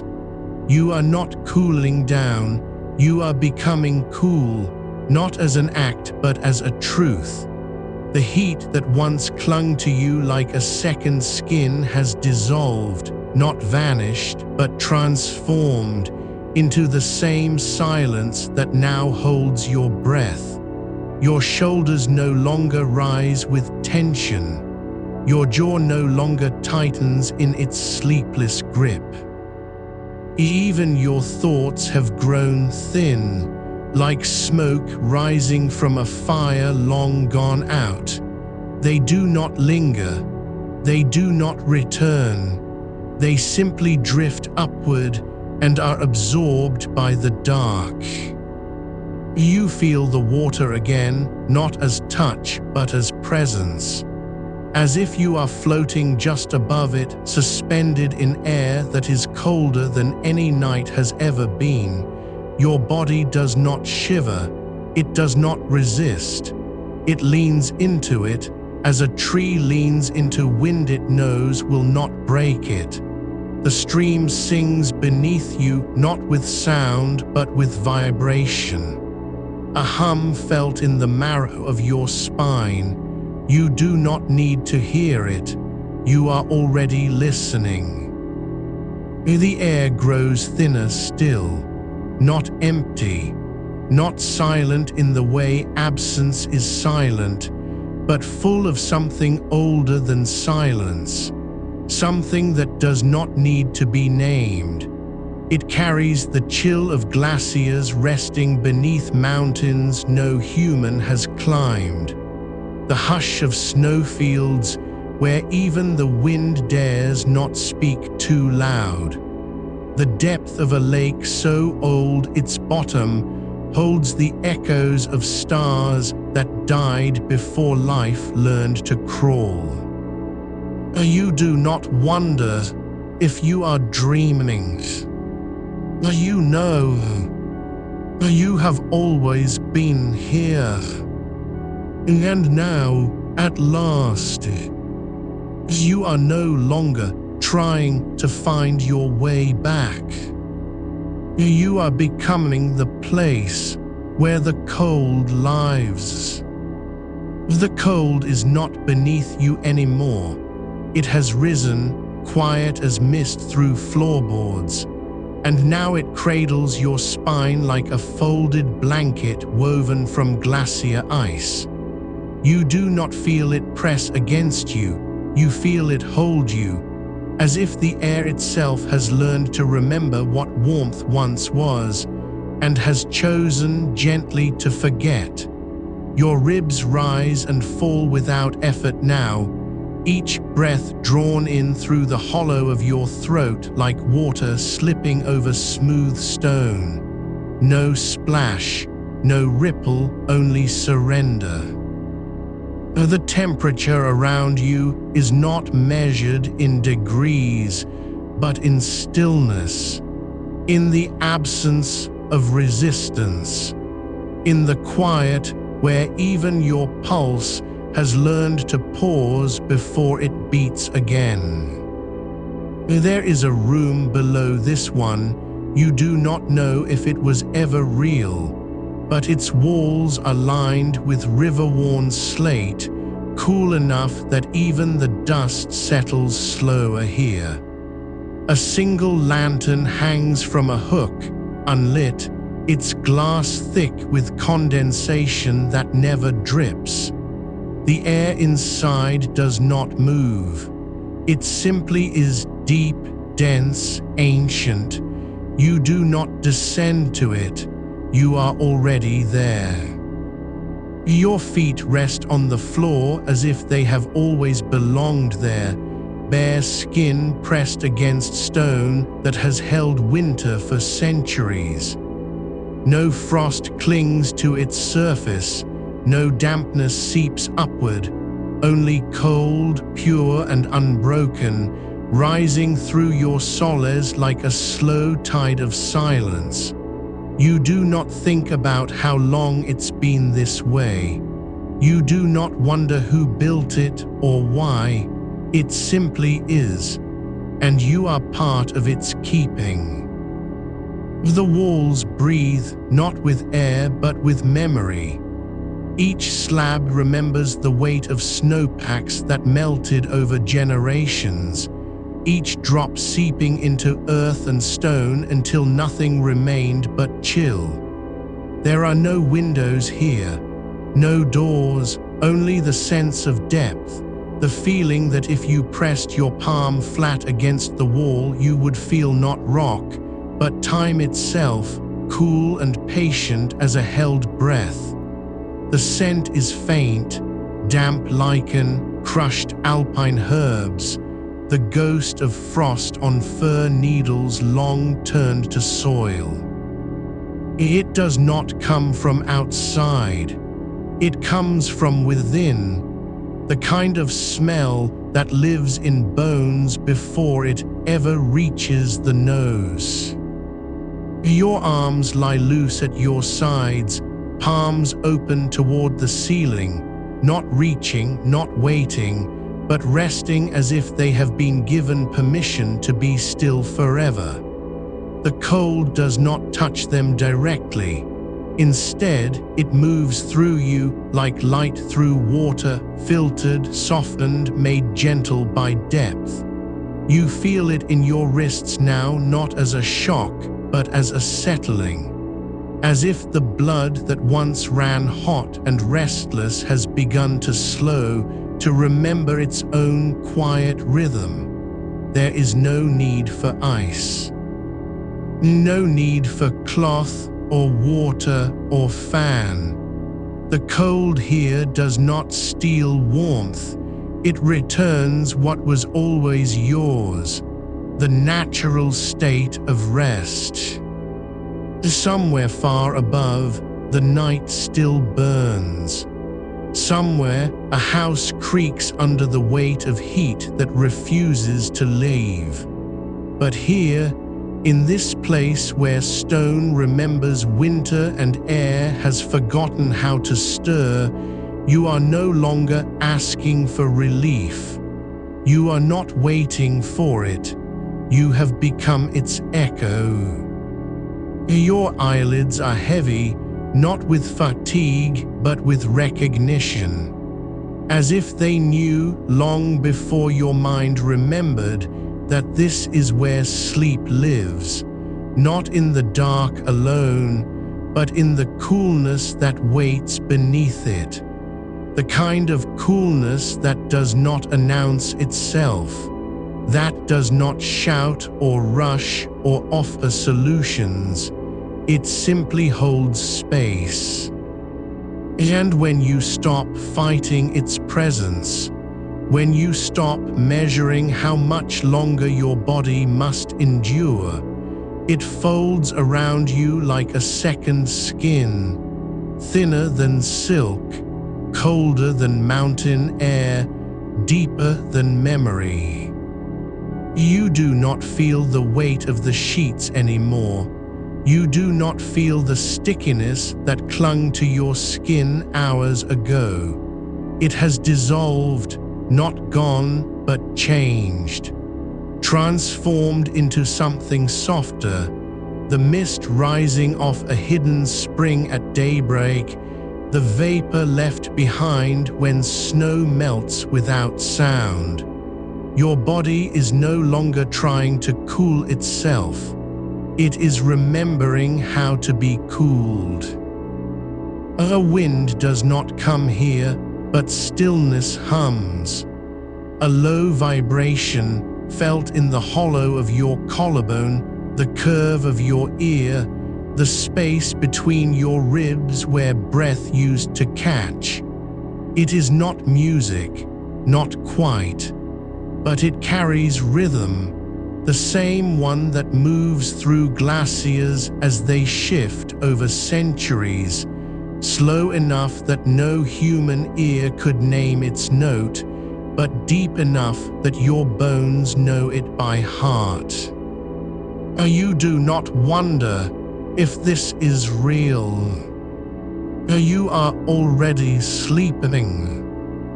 And sleep here does not come in waves or drops. It comes like water rising in a well, slow, steady, inexorable. It fills every hollow where heat once lived, the space behind your knees, the curve of your neck, the inside of your wrists. And when it reaches the top, there is no overflow, no splash, only stillness. The cold does not ask you to hold on. It asks only that you let go. And so you do. You let go of the heat. You let go of the trying.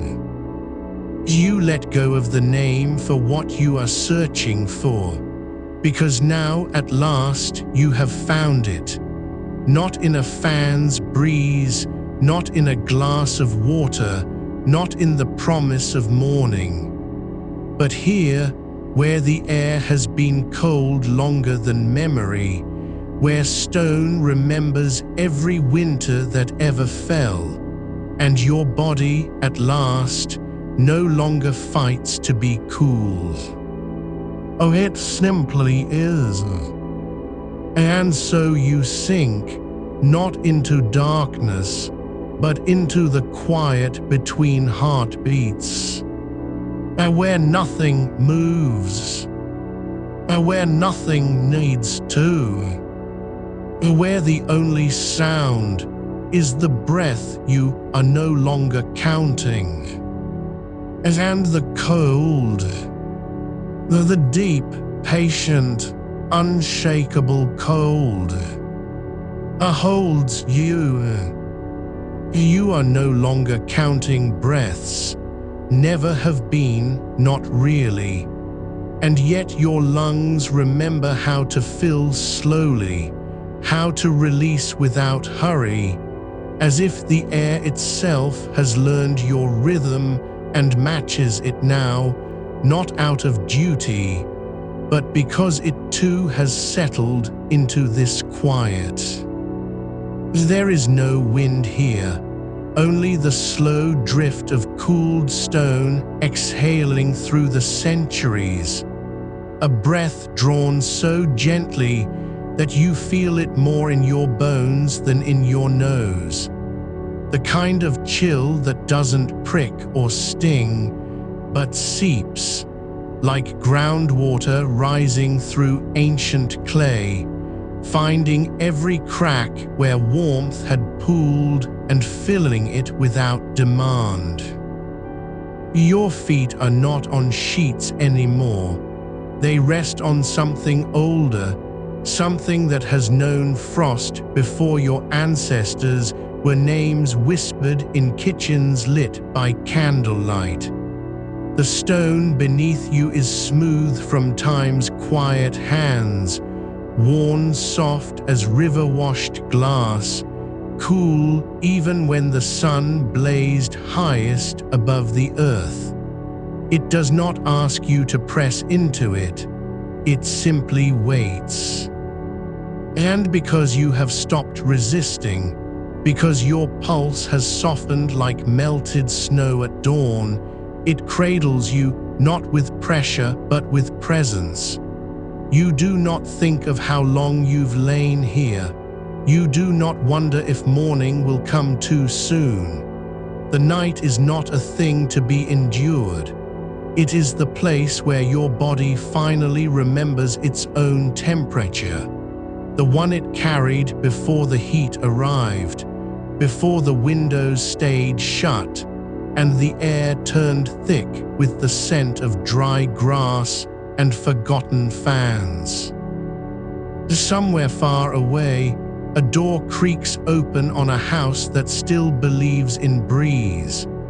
But here there are no doors, only walls of earth, deep and silent, holding the memory of winter like a secret too sacred to speak aloud. The air around you carries none of the dust or dryness of daytime. It is moist, not damp with sweat, not sticky with humidity, but alive with the faintest trace of mineral cold, the kind that lingers in caves where water has dripped for 1,000 years and never once grew warm. You breathe it in, and your throat does not tighten.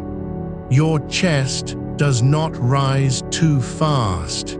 It simply opens, as if this air were always meant to fill you, and you were always meant to receive it.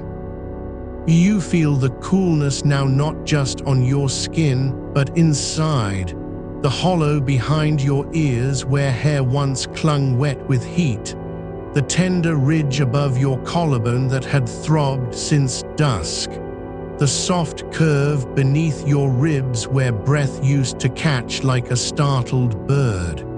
It is there, quiet and deep, as if the cold has slipped past your surface and begun to rearrange what lay beneath. Not by force, not by shock, but by invitation. You did not ask for this. You only stopped fighting it. And now slowly, like ice melting in still water, the warmth that had clung to you tight as a second skin is dissolving. Not gone, not vanished, transformed into something lighter, something that does not weigh. Your hands are open, palms up, not because you were told to relax, but because your body has forgotten how to grip. The sheets, thin as moth wings, rest against your arms like suggestions rather than coverings. You do not pull them closer, you do not push them away. They simply are thread and cotton, cool with the night's own breath, and your skin meets them without resistance. There is no itch, no cling, no heat rising from beneath to meet you halfway, only stillness. A silence so complete it has become a texture, a velvet hush that settles in your temples and the backs of your knees. You do not dream yet, not really. Dreams are too bright, too loud, too full of edges. Here there is only depth, the kind found at the bottom of lakes where no sunlight reaches but stillness reigns, where water grows colder with every foot you descend, until even memory forgets what warmth felt like. You are sinking now, not falling, not drifting, but descending, as if your body has become a stone dropped into that deep water, and the cold is not pushing against you, but welcoming you home. There is no sound here except the slow pulse of the earth itself, the faint, rhythmic sigh of rock adjusting over millennia, the whisper of groundwater moving through fissures too narrow for light to enter. You hear it in your bones, not as noise but as rhythm, a lullaby older than language, older than sleep. It does not call you, it simply exists. And because you have stopped trying to name it, to label it, to measure its distance from comfort, it becomes yours. Your eyelids are not closed because you are tired. They are closed because the dark here is not empty. It is full with coolness, with quiet, with the slow, patient weight of time that has learned how to rest. And you have learned it too, not by force, not by will, but by letting go.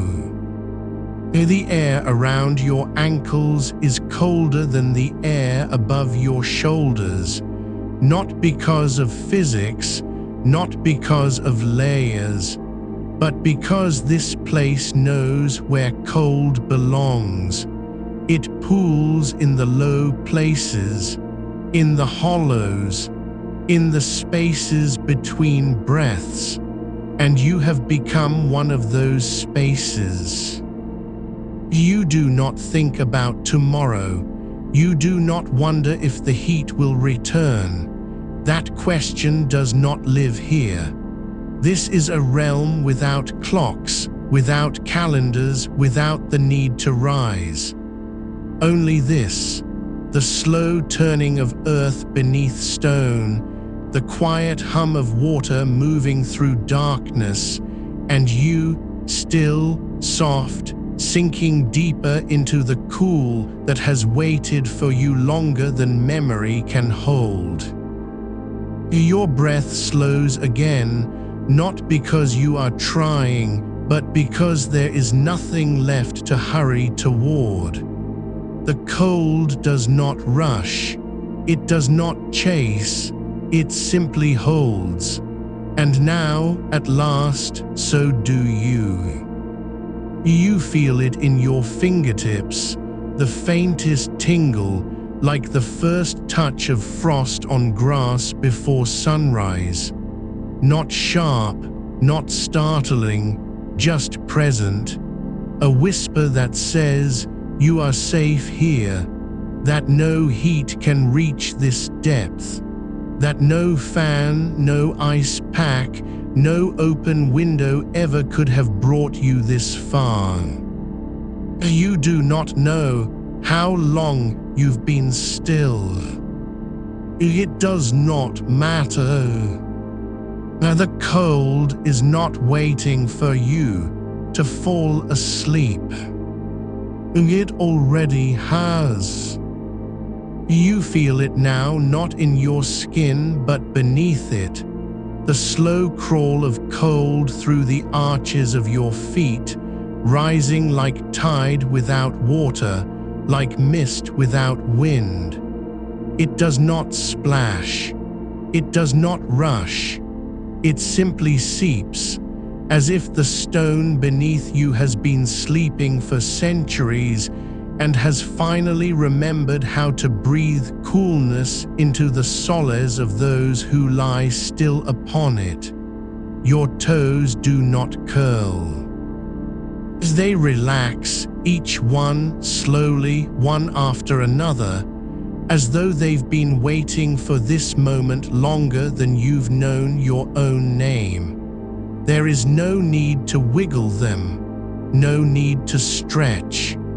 The cold already knows where you are tenderest, and it moves there first, not as an intrusion, but as a homecoming. Above you, the air still holds the ghost of heat, warmth that lingers like an old song half remembered. But here, where your body meets the floor, the temperature has settled into something older. A cellar's memory, a well's hush. The kind of coolness that does not come from ice or wind, but from depth. The slow, patient cooling of earth holding its breath beneath a house that stood when trees were young and stars moved differently across the sky. You do not imagine this place. You remember it. Though you've never been here before, your bones know the weight of it. The way the air thickens near the ground, dense with silence and the scent of damp clay, of moss grown slow over limestone, of roots that have learned to drink from darkness instead of light. Your shoulders are still warm, your chest still carries the echo of the day's sun. But your legs, your ankles, your calves are sinking now into something deeper than coolness. It is not temperature alone, it is presence. A quiet insistence that you belong here where the heat cannot follow. You do not ask why, you do not wonder how long it will last.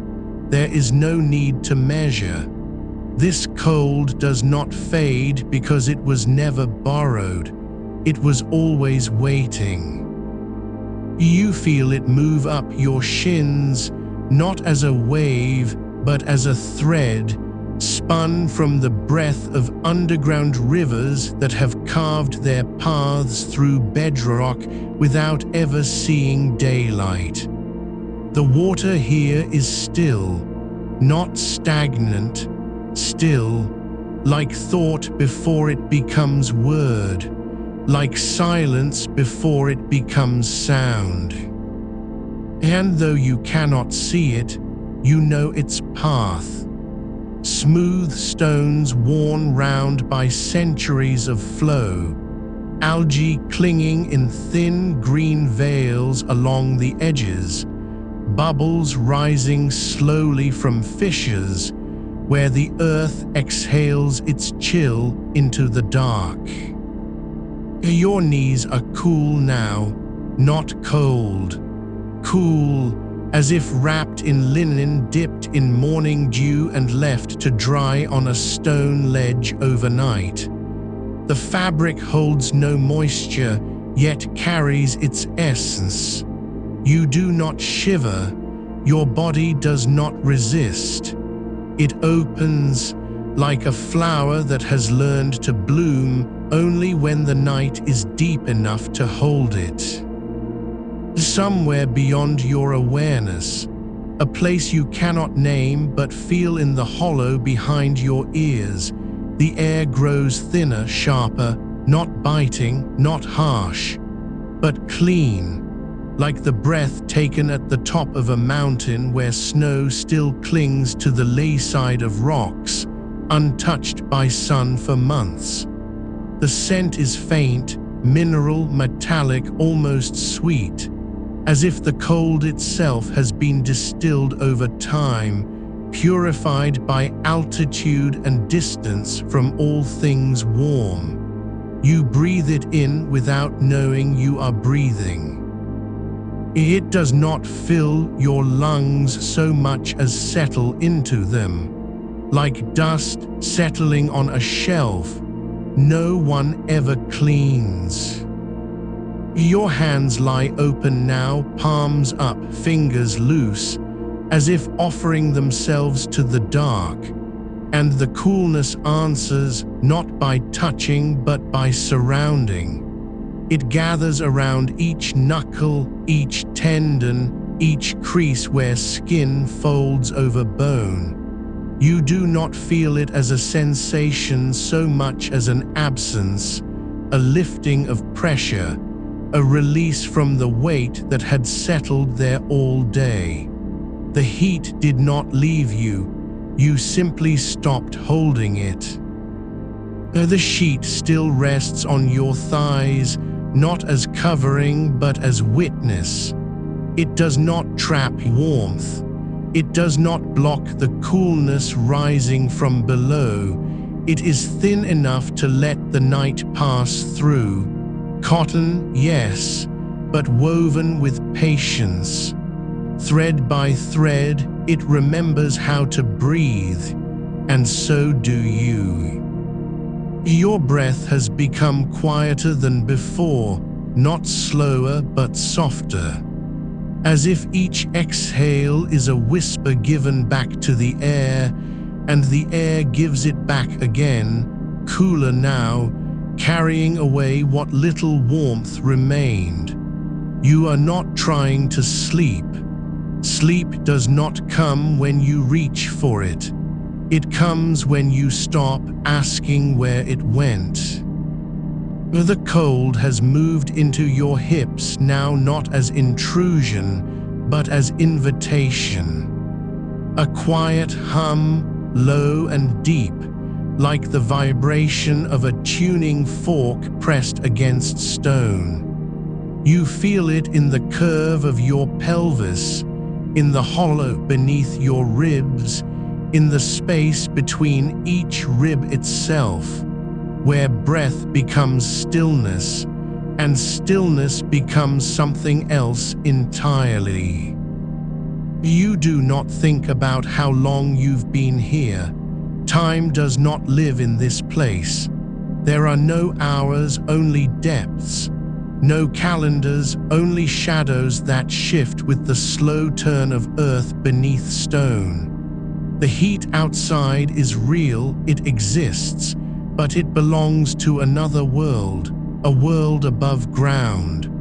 A world where windows stay shut and fans spin uselessly against air too heavy to move. That world still breathes, but here you are not in it. Your eyelids are heavier now, not from fatigue, but from surrender. The coolness has not pulled them down. It has simply made the act of keeping them open feel unnecessary. Like lifting a stone when there is no hill left to climb, you let them rest. And still you see, only not with eyes, with skin, with bone, with the quiet understanding that comes when your body remembers it was never meant to fight the night. The cold has reached your throat now, not as chill, but as calm. A softness along the sides of your neck, where pulse meets air. You do not swallow, you do not tense. The coolness flows with each heartbeat, carrying its quiet rhythm into your core, where warmth still lingers like embers in a hearth long since stilled. And now, you are no longer sinking. You are being held. Not by hands, not by sheets, not by the bed or the room or the dark, and by cold. A quiet, deep, patient. It does not ask for anything. It only gives. And you, so tired of trying to find relief, have finally stopped looking. The air around your lips is cool now. Your tongue heavy and still. No thought comes. No word follows. Only this. The slow, sweet quiet of being held by something that has always known how to rest. The coolness has slipped beneath your shoulders now, not as a touch, but as a slow unfurling, like silk unraveling in deep water. It doesn't rush, it doesn't insist.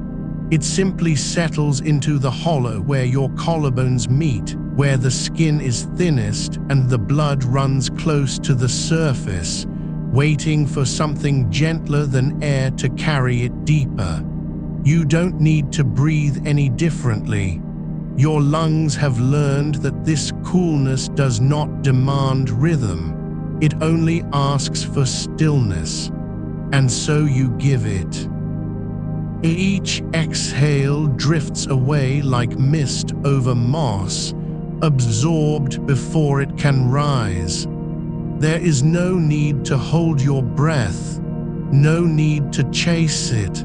It finds you anyway. Somewhere beneath the floorboards, or perhaps far below them, in a place where Earth remembers winter long after summer has forgotten its name.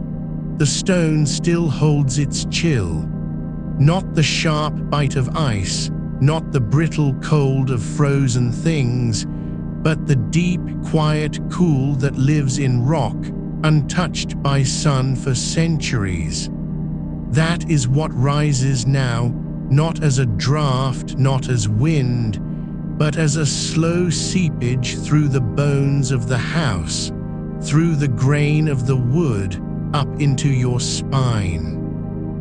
You feel it trace the ridge of your backbone like fingers made of mist, light and sure, moving from the base of your skull to the small of your back, where warmth had pooled like spilled tea left too long on a table.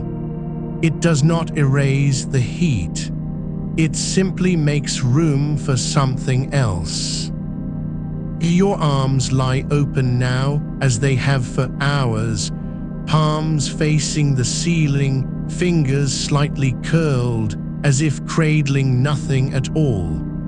But something is there, not air, not silence, something older, cooler, a presence that has no name, only temperature. You do not think about how long you've been still. You do not wonder if it will last. You are not measuring the minutes between heartbeats. There is only this, the slow tide of coolness moving through your limbs, pulling at the last threads of tension, like a river smoothing stones over decades. The sheet is no longer a boundary.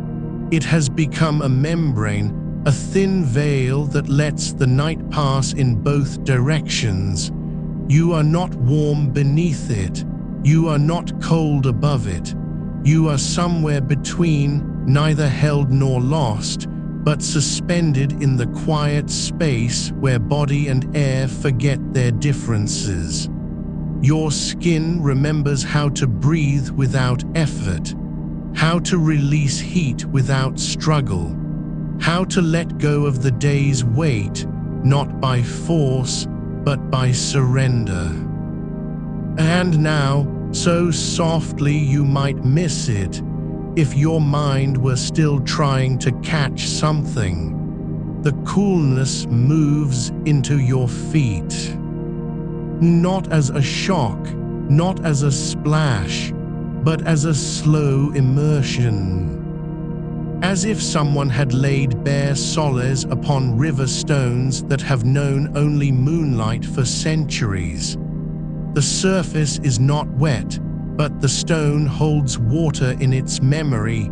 Each crevice, each groove, every ripple worn smooth by time and tide. You feel it through the arch of your foot, the coolness rising like a sigh from deep earth, climbing up the tendons, through the ball of the heel, into the hollow behind the ankle bone. There is no water here, no fountain, no stream, only memory of cold that has never left. You do not move, you do not adjust your position, you simply let it happen. And when the coolness reaches your calves, you realize you have been breathing without knowing it. Each inhale carries a whisper of frost from somewhere far away, the edge of a frozen lake at dawn, where the ice is still thin enough to hear the water beneath, dark and slow-moving, not dangerous, not sharp, just there, a quiet presence, steady as gravity. Your thighs are heavy now, not with heat, but with depth. The coolness has settled into them like sediment in a still pond. It does not numb, it does not sting, it simply holds you, like hands that have waited all night to rest on your skin and finally found their place. There is no need to imagine the cold anymore. You are inside it. It lives in the hollow behind your knees, not as pressure, but as peace. In the soft curve of your inner ankle, where pulse meets shadow, it hums just below hearing, a vibration older than language. Your skin knows this temperature before thought ever named it.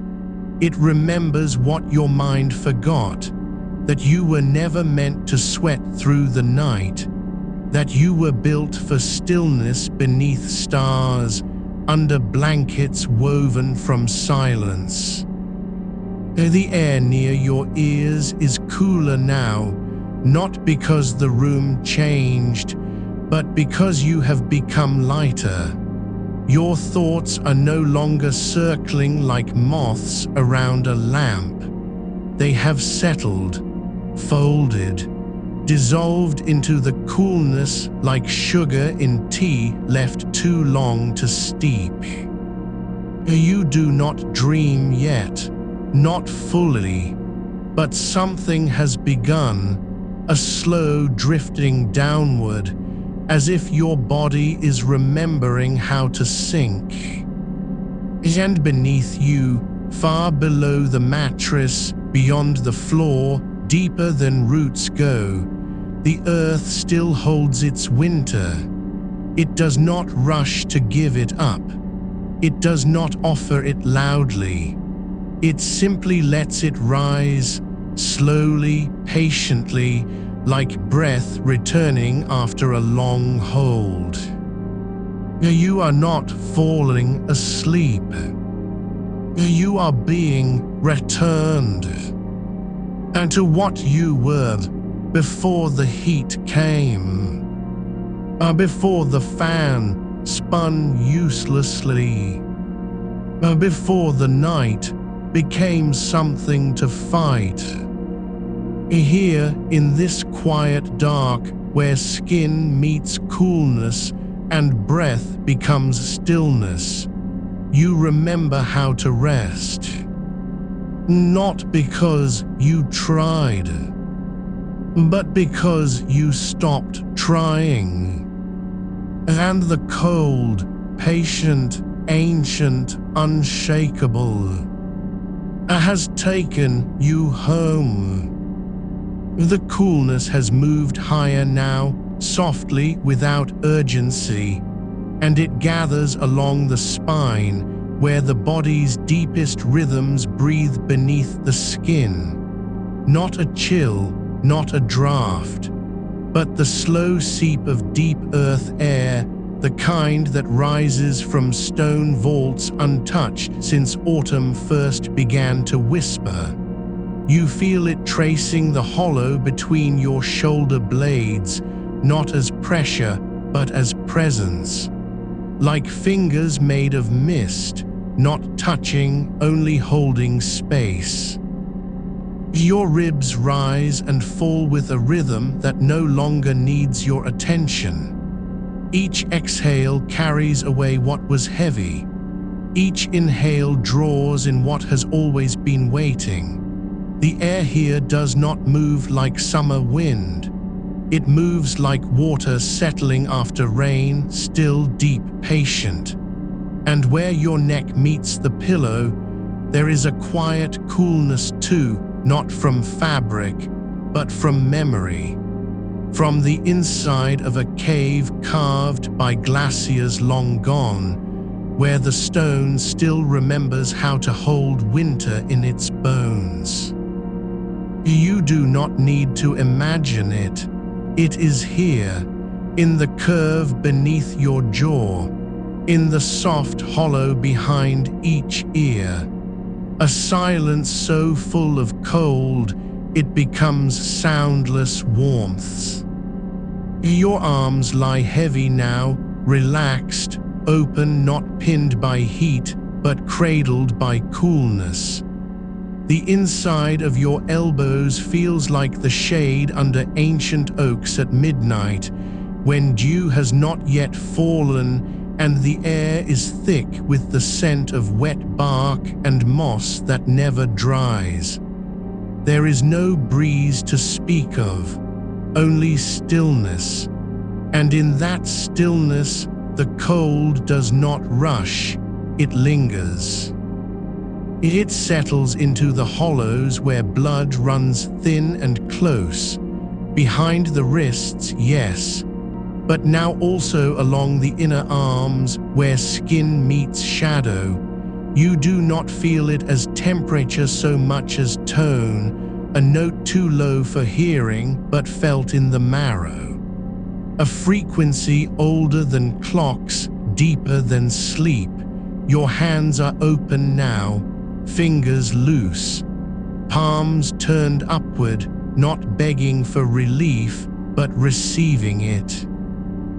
As if you had forgotten how to hold anything at all, and only now remember, you were never meant to grip the night. You were meant to let it flow through you. The coolness slips between your fingers like river silt, fine, quiet, inevitable. It does not soak in, it simply belongs there. Somewhere far below, the earth still holds its winter, not as ice, not as snow, but as a deep, slow pulse of cold that has never stopped breathing. And it rises not through pipes or vents, but through the quiet channels your body remembers, the soles of your feet, the backs of your knees, the hollows of your collarbones. It does not fight the heat. It does not erase it. It simply surrounds it. Like fog around a stone in autumn, softening edges, blurring boundaries, making the hot feel like something that happened long ago to someone else. Your chest is lighter now, not because you forced air deeper, but because the coolness has taken over the work of quieting. Each breath is no longer effort, it is return, as if your lungs had been holding their breath since noon, and only now remembered how to release it. The air that enters does not come from outside. It comes from within, the memory of mountain winds, of frozen streams beneath layers of snow, of caverns where the temperature has never changed in 700 years.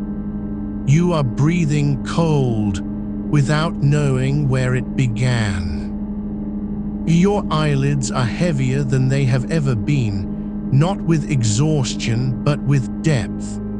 The coolness has reached your temples now, not as a touch but as a tide. A slow, silent rising of water that does not wet, only soothes. It pools behind the eyes like melted ice from a forgotten glacier, clear, calm, endless.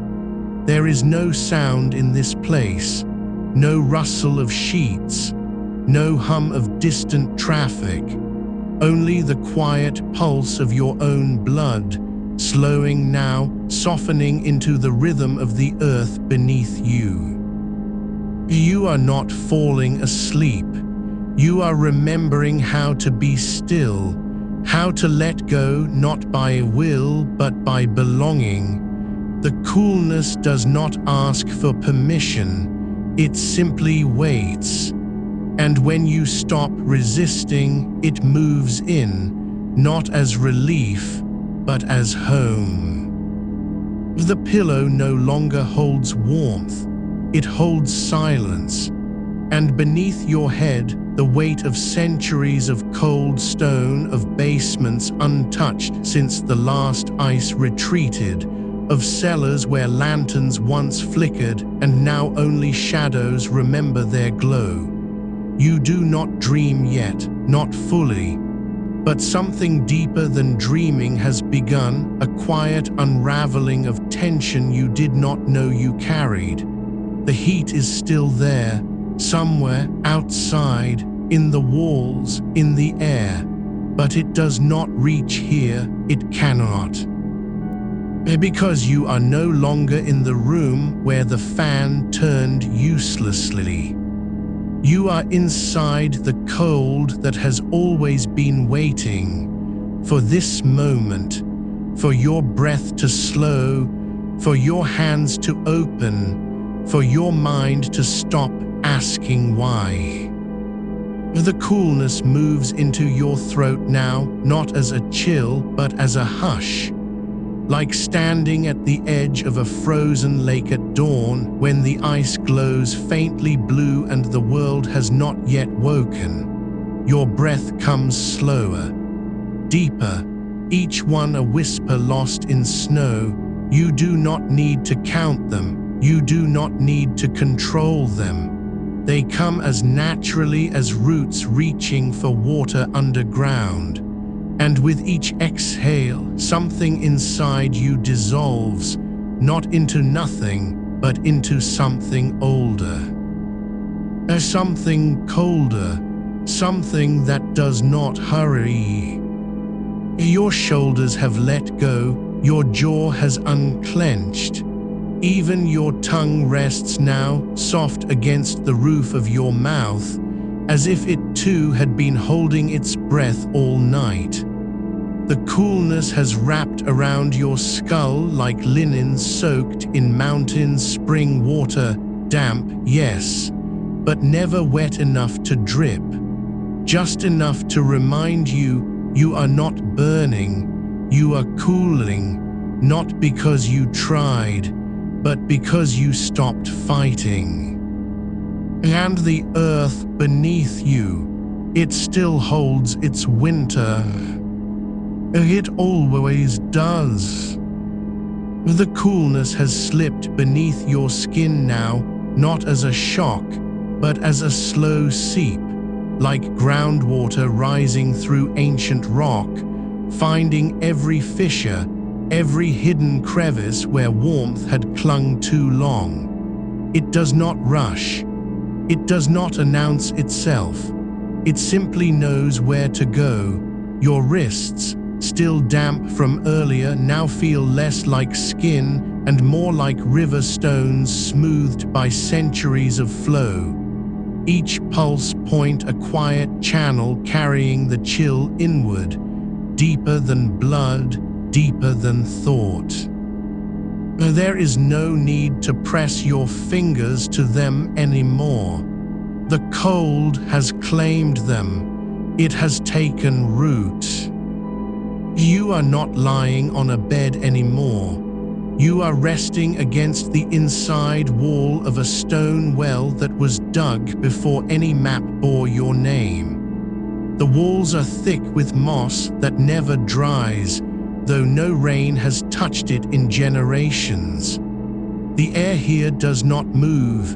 It lingers, dense and still, carrying the scent of wet earth and old iron, of forgotten buckets lowered into darkness, of ropes frayed by time but never broken. You do not feel enclosed. You feel cradled. The stone holds its chill like a secret it has kept too long to share. And now, at last, it lets you borrow it. Above you, the sky is still burning with heat, hotter than ever, but down here, In this place where sunlight never arrives, the temperature has not changed since the first frost came. You can feel it in your spine, the slow, steady pressure of cold pressed against bone, as if the earth itself had leaned in to whisper, "You are safe here." No fan hums overhead. No window rattles with wind that won't cool. Only this, the quiet insistence of stone remembering winter. Your feet, bare and heavy with sleep's weight, rest on a slab of granite worn smooth by bare soles long gone. It is colder than ice, but not sharp, not biting. Just deeply, peacefully cold, like the heart of a glacier that has never melted because it was never meant to. There are no cracks here, no splinters, only the slow, silent surrender of heat to time. You do not think about your toes, you do not wonder if they're numb. They simply belong to this stone, to this silence, to the deep, dark stillness that has lived beneath every house, every village, every town built above it. The air around you thickens, not with humidity, but with presence. It is the kind of cool that settles into clothing, not by dampening, but by filling. Your thin sheet no longer lies atop you, it floats, as if suspended in water too clear to see. You are wrapped not in fabric, but in the breath of a winter that never ended. Each inhale carries the faintest trace of frost on pine needles, of snowpack compressed over decades, of air so cold it sings in whispers only the quiet can hear. You remember dimly how hot your skin felt before, how the sheets clung like wet linen, how your collarbone burned with trapped warmth. But that was another body, another night. That heat is not gone, it has been transformed. Like water freezing into crystal, it has changed its form without losing its essence. What once pressed against you now lifts away, drawn downward by gravity and time, leaving behind only the hush of cooling. Your eyelids are closed, but you see nothing black. You see blue, deep, liquid, glacial blue, the color of water that has sunk so far below the surface it forgets the sun ever existed. It is not dark, it is profound. And in this blue there is no motion, no flicker, no ripple, just stillness, stretched thin over miles of ice and silence. Somewhere beyond you, a door creaks open, long ago perhaps, and cold air spills into the cellar from outside. But it does not rush, it drifts, like smoke without fire, like breath released after holding too long. And when it reaches you, it does not stir your hair or lift your sheet. It simply joins the cool that is already here, as if it had been waiting for company. You are not dreaming.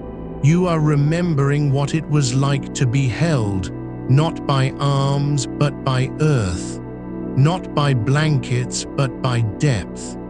The heat outside still climbs toward dawn, still presses against windows and walls and rooftops, still turns the air into something thick enough to choke on.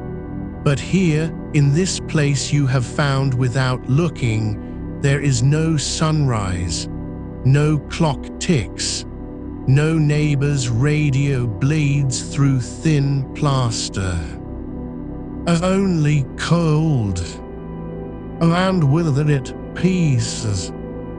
Your fingers curl slightly, not from shivering but from ease.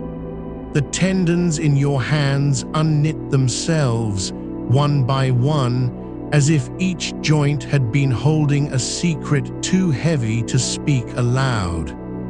Now the cold takes it for you. It carries the weight away, not into silence, but into something older than silence. The slow turning of glaciers, the settling of sediment, the quiet collapse of mountains into soil. Your breath no longer rises and falls, it drifts. Like snowflakes caught in a still valley, too light to fall fast, too gentle to rush. Each exhale lingers just long enough to touch your lips before dissolving into the air around you, not gone, but transformed. Into mist, into vapor, into memory. You are not sinking, you are being held. And beneath you, the stone remembers every soul that ever rested here. Every tired hand pressed against its surface, every sigh swallowed by its chill. It does not judge, it does not hurry, it simply keeps the cold alive. Your shoulders have forgotten they were ever tense. Your jaw has dissolved into the dark. Even your thoughts, those restless things that danced like fireflies in the heat, now drift slowly, like dust motes caught in moonlight through a cellar window long sealed shut. You are not falling asleep. You are becoming part of the cold. And the cold, it does not need you to stay awake. It only needs you to stop resisting. So you do. And it holds you. Deeper now. Still deeper. The air grows colder, not by force, but by invitation. And you let yourself go. Not into darkness, into coolness, into the quiet that has waited for you all night. The stone beneath you remembers the weight of hands that came before, palms pressed flat against its surface, not to cool, but to feel something real in a world that had forgotten how to be still. You are not those hands, but you are held by what they left behind, the slow absorption of warmth, the quiet surrender of skin to earth. The cold here does not bite, it breathes. And with each breath, it draws from you the last traces of daylight, the salt on your temples, the heat pooled in the hollows of your wrists, the lingering pulse beneath your ear that still remembered noon. There is a well nearby, not dug, but carved, by time, by rain, by centuries of roots reaching down where no sun ever dares to tread. Its water does not run, it waits. Deep, deep below the roots and the gravel and the packed clay, it holds its temperature like a secret kept for 100 winters. You do not hear it, but your body remembers what it feels like to be near something that has never warmed. Your ankles, your calves, where the sheets barely brush, are tingling now, not with chill, but with recognition. As if your skin had been waiting for this touch since before you learned your own name. The air in this cellar does not move in waves. It moves in layers, each one colder than the last, each one settling gently over the one beneath it like frost forming on glass. In Chinese letter. You feel it as a pressure, not heavy, but certain, as though the cold were a blanket woven from silence and depth. There is no wind here to stir your hair, no draft to tease your collar. Only this, the slow, patient descent of temperature, layer upon layer, until even the memory of sweat feels like something that happened in another lifetime. You think you are lying still, but your body is moving slowly, invisibly drifting downward into the cool, not falling, surrendering. Each exhale now carries less heat than the last. Your breath no longer rises to meet the warm air above, it sinks like leaves dropped into deep water, dissolving before they reach the bottom. And with each one your core softens. The place where your ribs meet your spine, the center of all your warmth, begins to loosen its grip. It does not vanish. It simply lets go, as if it had been holding its breath for hours, days, years, and now, finally, it remembers how to release. Somewhere far above, a tree sways in the wind. A leaf trembles on its branch. But here there is no rustle, no creak of floorboards, no distant dog barking into the dark. Only this, the hum of stillness, the low, silent vibration of earth holding cold, and beneath you the stone not just cool, but anciently cool, as if it had been chilled by glaciers long since melted, by winters that no longer exist, by nights so deep and quiet they became part of the planet's bones. You are not lying on a floor. You are resting against the memory of ice. Your fingers have stopped curling. They lie open now, palm up, not in surrender but in invitation. As if to say, take it all.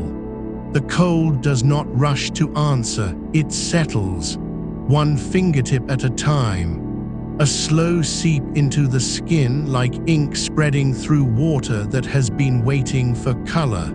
You feel it traveling not as a shock, not as a sting, but as a quiet unspooling. From your fingertips, down your arms, along the inside of your elbows, where the veins are thin and close to the surface. And there, just there, it finds its way inward, not through force, but through trust. The blood does not fight it. It lets the cool ride in on its current, like a boat drifting with the tide. The air grows thinner here, not less dense, but quieter, as if the cold has absorbed sound itself. Your heartbeat is still there, soft, slow, but it no longer echoes. It simply pulses. Once, twice, then silence again. You are not listening for sleep. You are listening for the moment when your body forgets it was ever hot. There is a cave nearby, not yours, but known. A place where water drips from the ceiling in perfect intervals, each drop falling into a pool so cold it never ripples. The air there does not carry scent, no moss, no damp earth, but something sharper, the smell of frozen stone, of minerals that have spent centuries locked in chill. You do not go there, but your mind remembers it. And with that memory comes the feeling, not of being near water, but of being cradled by its absence of warmth. Or the way the air tastes when it has never known sun. Your tongue is dry, your lips are cool. There is no thirst here, only stillness. You do not need to drink. You are already drinking the cold. The air itself has become liquid, and you breathe it in as if it were the only thing your lungs have ever been made for. A single thought flickers. Not a word, not a question, just a sensation. This is what peace feels like when it has no name. And then nothing. As only the cold. And beneath you, the stone. And above you, the silence that has waited longer than sleep ever did. The cold beneath you is not still because it is dead. It is still because it has nowhere to go. It does not hurry. It does not seek warmth. It simply is. And you, lying there, are no longer trying to find it.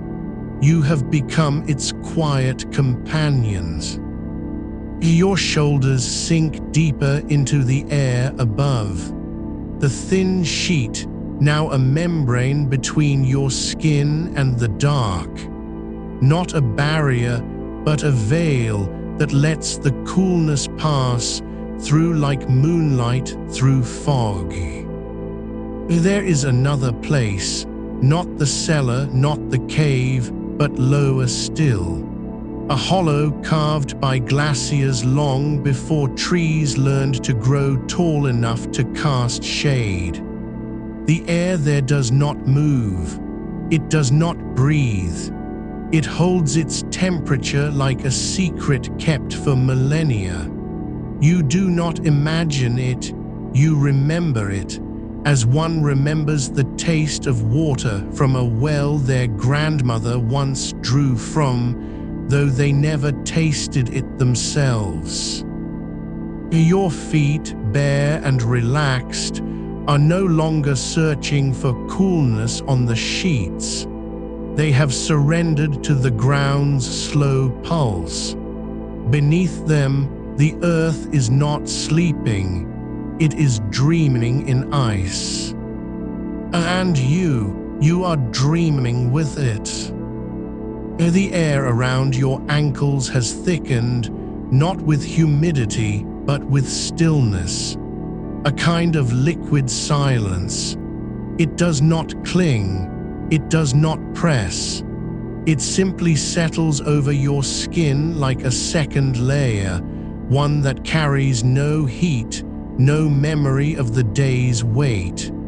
You feel it creeping upward, slow as tide rising in a hidden cove, not to drown you, but to cradle you.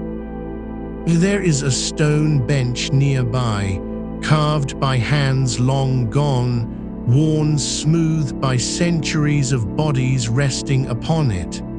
It does not glow with warmth from sunlit days. It does not hold the heat of laughter or footsteps. It holds only the quiet of winter nights that never ended.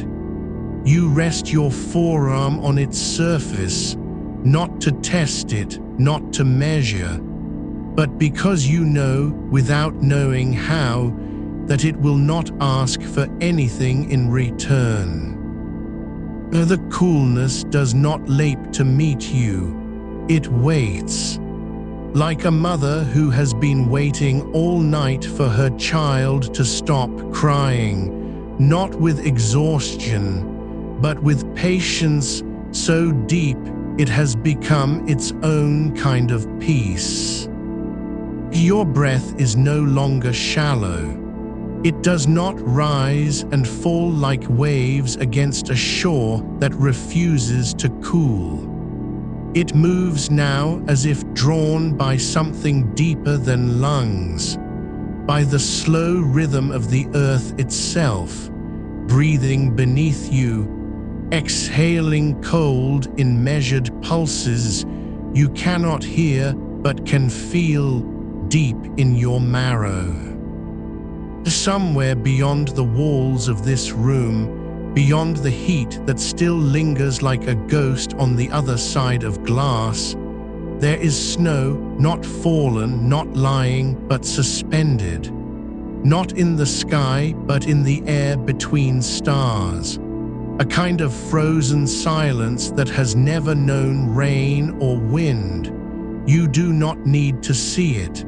You only need to remember its weight, the way it does not melt because it has no need to. It simply is, and so are you. Your hands lie open again, not empty, but full of the quiet.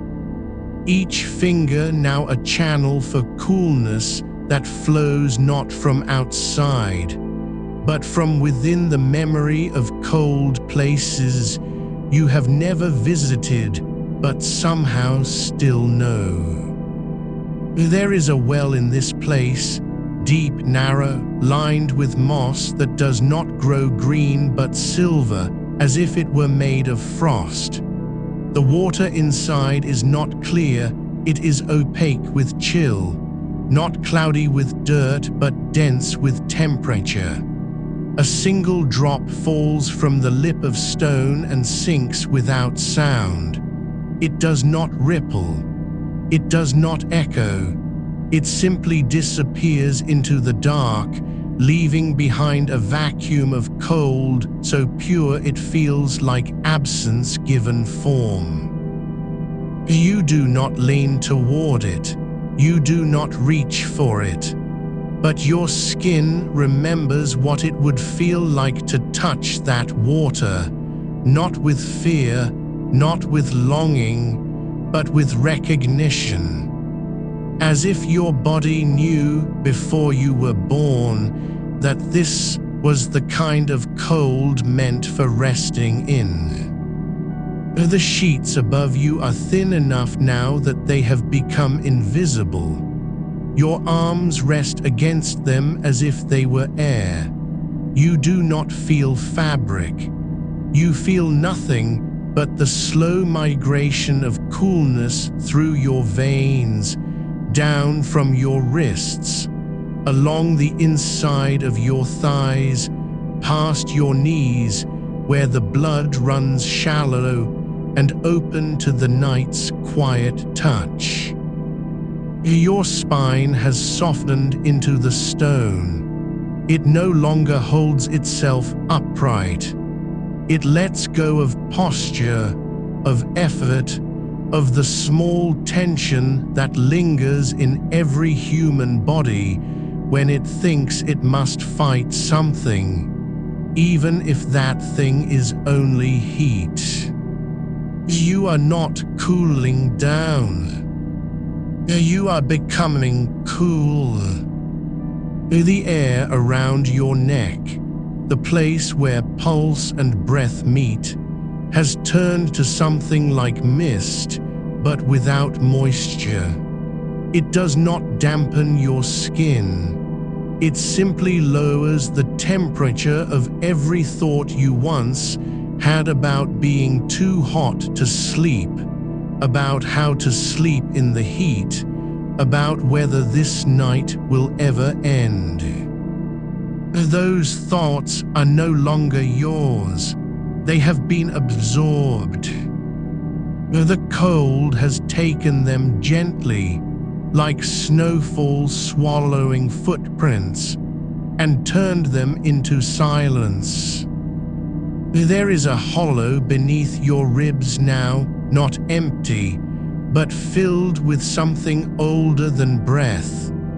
A stillness that does not come from lack of movement, but from the absence of need to move. Your heart does not race because it has nothing left to prove.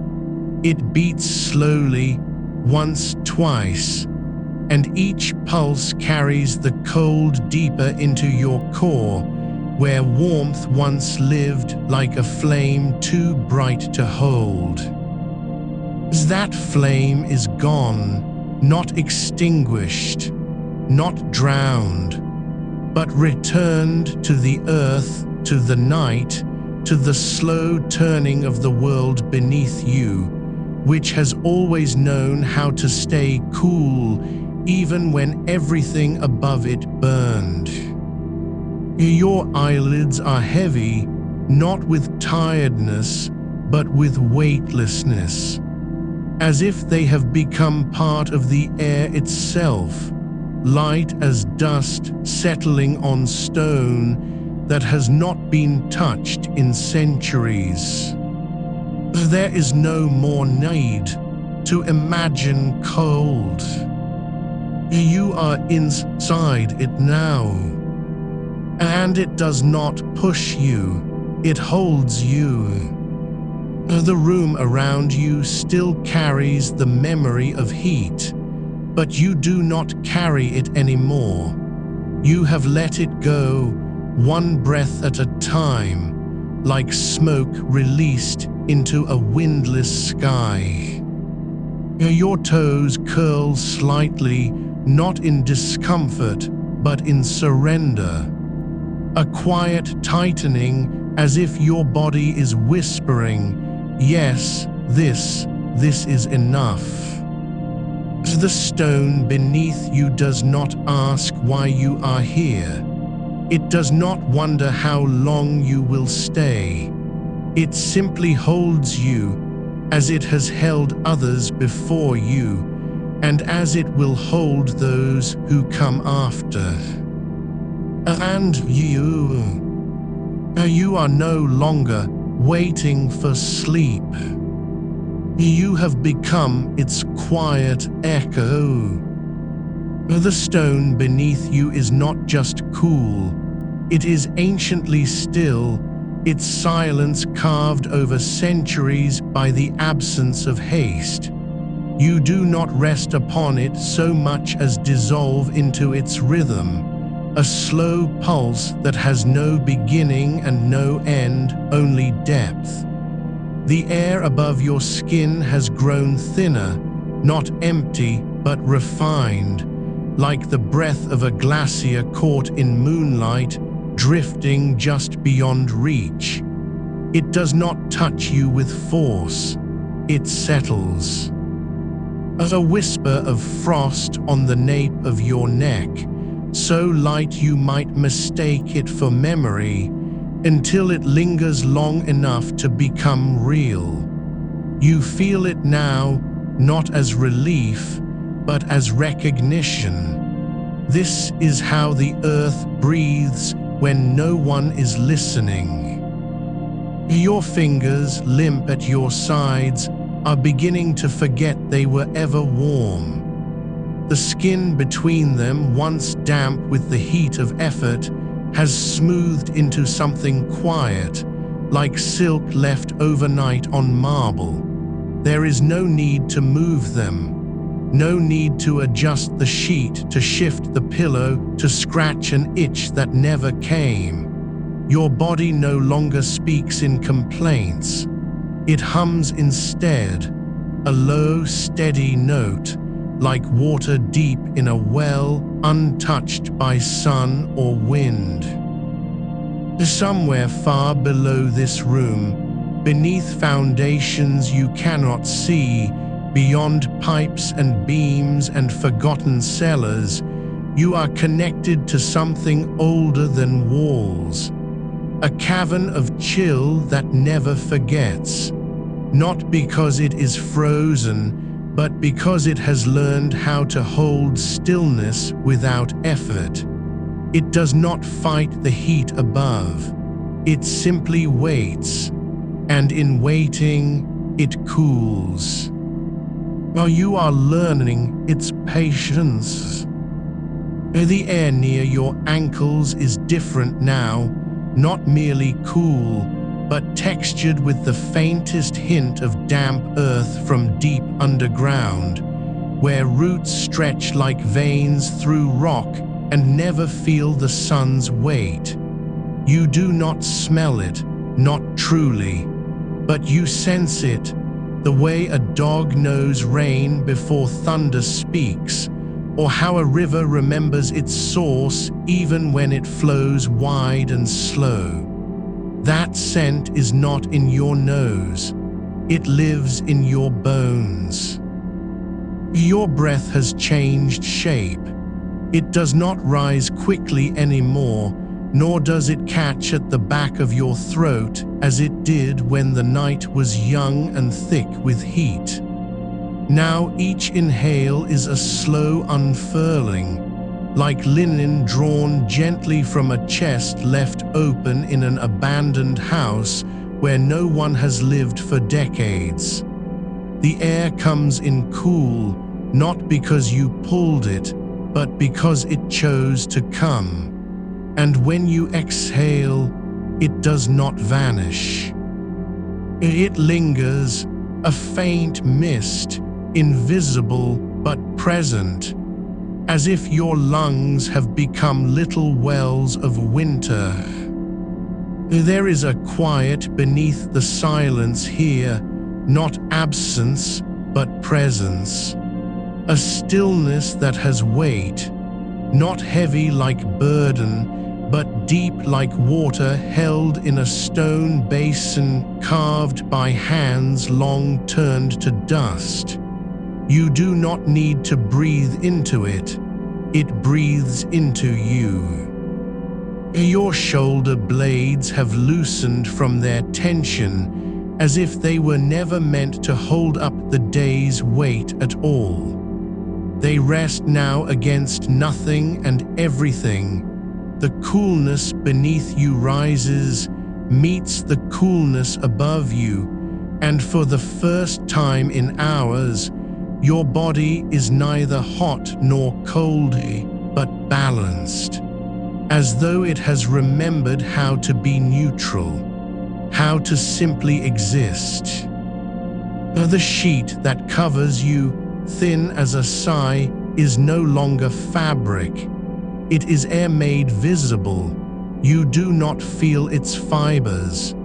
You feel only the space between your skin and the night, and in that space, coolness moves like slow tide, not washing over you, not pulling at you, just attending.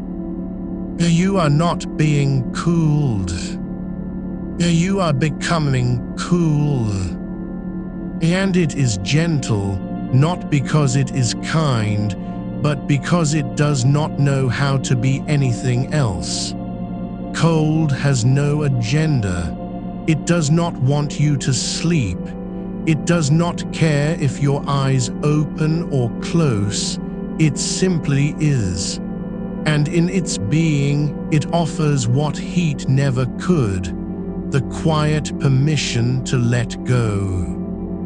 Your thoughts, those flickering embers that danced all evening across the surface of your mind, are gone now, not lost, not buried, transformed into mist, into moss, into the soft decay of fallen leaves resting on stone in a forest where no foot has walked for years. You do not miss them. They were loud. This is softer.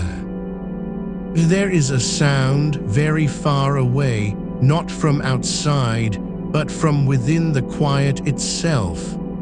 A single drop of water falling into a pool that never ripples. It does not echo. It does not call out. It simply falls and disappears.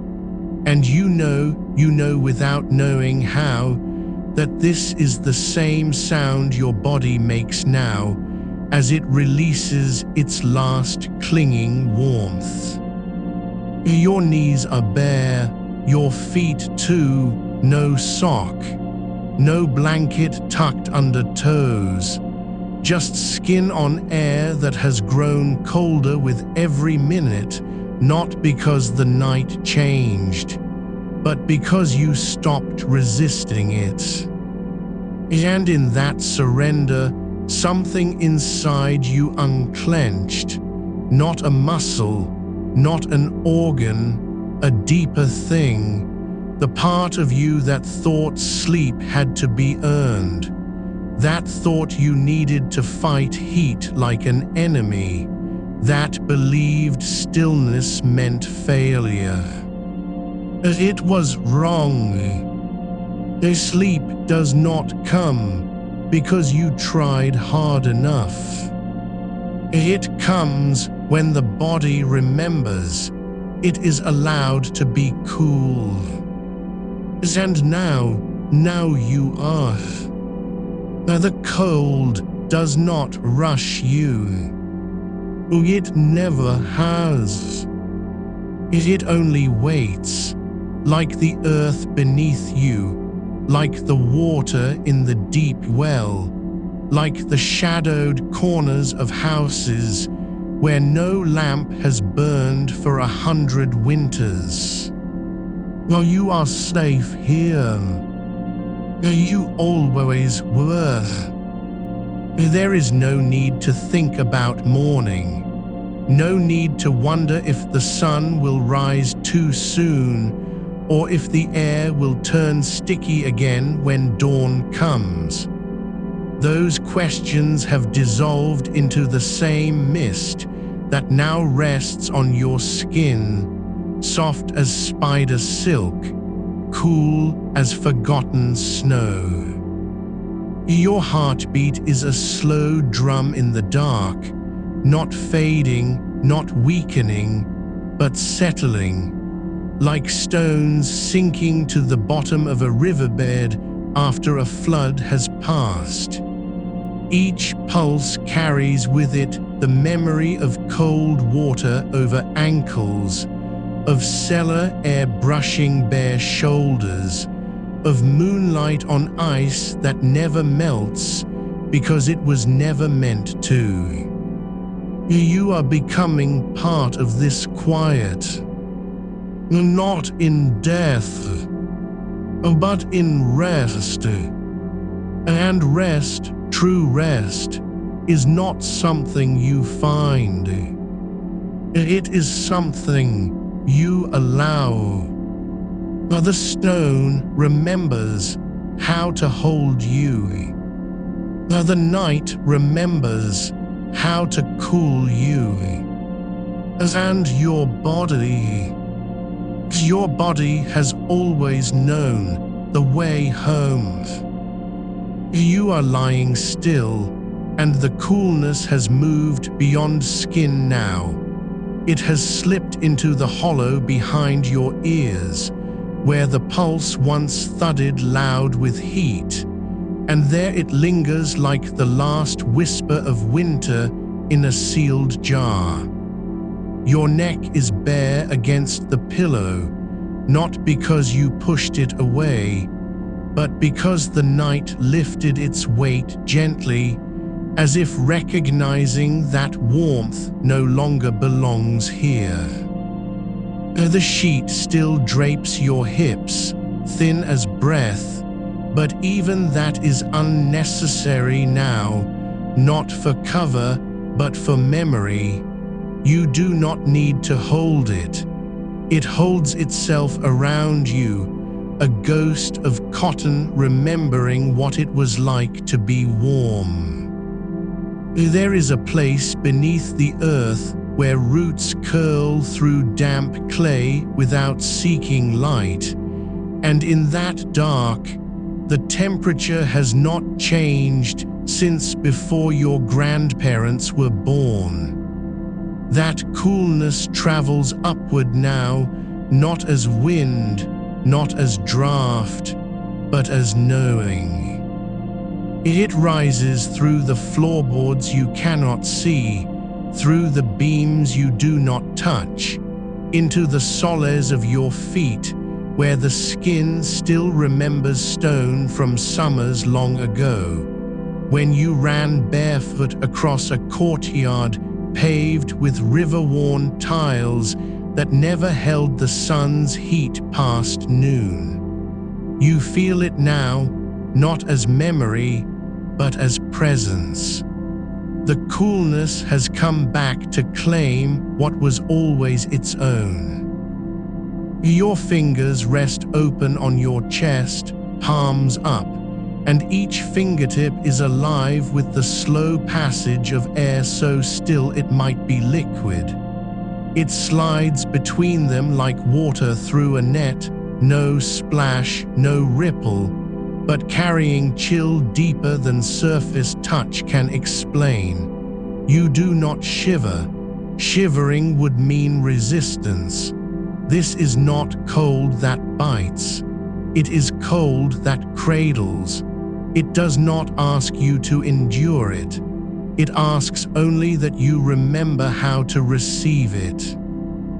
Somewhere beyond the walls, in a garden where no one walks anymore, moss grows thick on the north side of an old stone bench.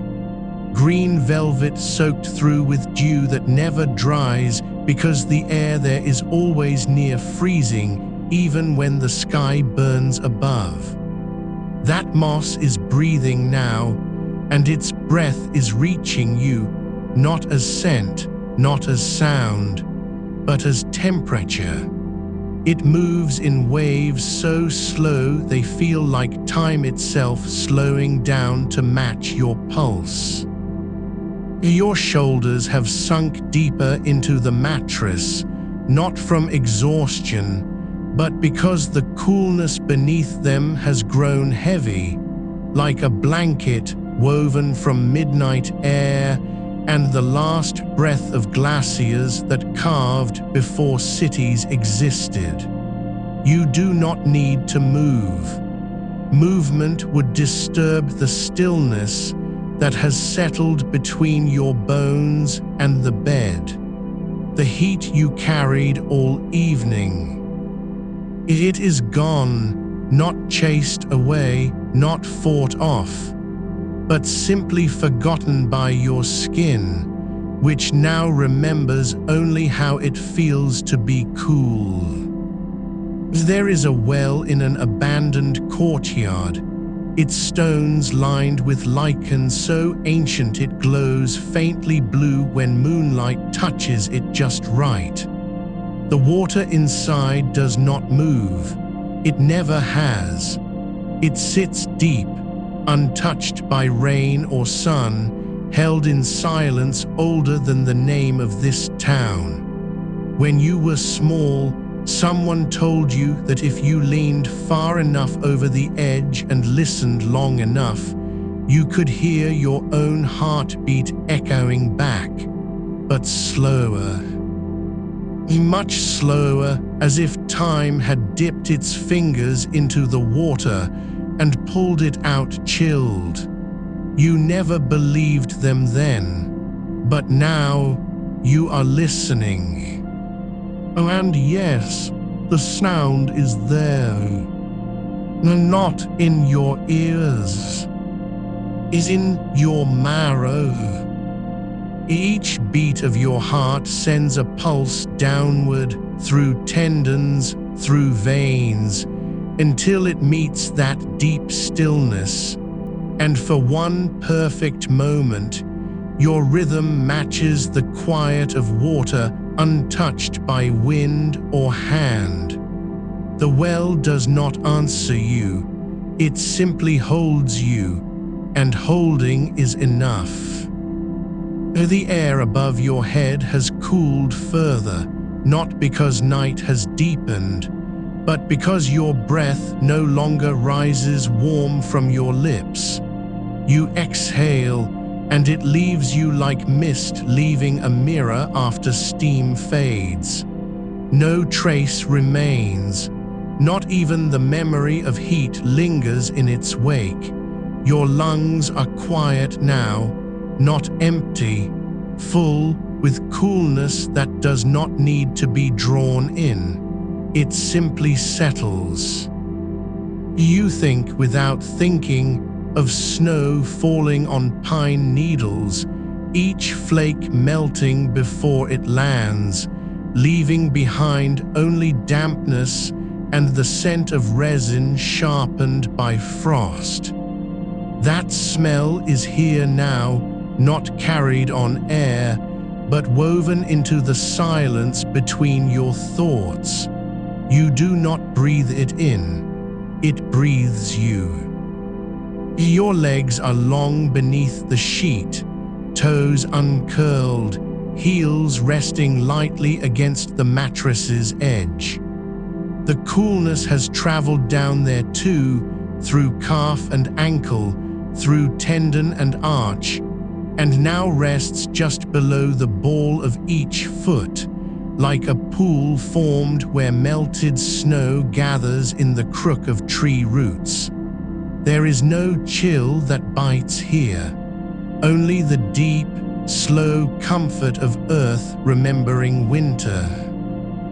Somewhere outside, a door creaks shut, old wood on old hinges, but you do not hear it as noise. You hear it as distance, as closure, as something final and gentle being closed, not against the world, but for its own peace. The sound does not reach your ears so much as dissolve into the cool that already lives inside you. You are no longer waiting to fall asleep. You have become sleep's first breath. The dark is not empty anymore. It is full of quiet places, of deep water, of moss-covered stone, of roots drinking from earth too old for clocks, and they are all moving through you now slowly, steadily, as if your body were a vessel made to hold them. You do not need to be still because sleep demands it. You are still because the coolness has asked nothing else. Your eyelids are heavy, not with fatigue, but with the weight of air that no longer holds heat. They rest like petals after rain, full, soft, surrendered. The last warmth in your hands has slipped away, like sand through fingers you did not clench. You do not miss it. You never needed to hold on. The night does not hurry. It does not need to. It knows how long the cold can wait. The coolness has settled into the spaces between your ribs now, not as a pressure, not as a force, but as something that simply belongs there, like moss growing along the inside of a stone well, slow and sure.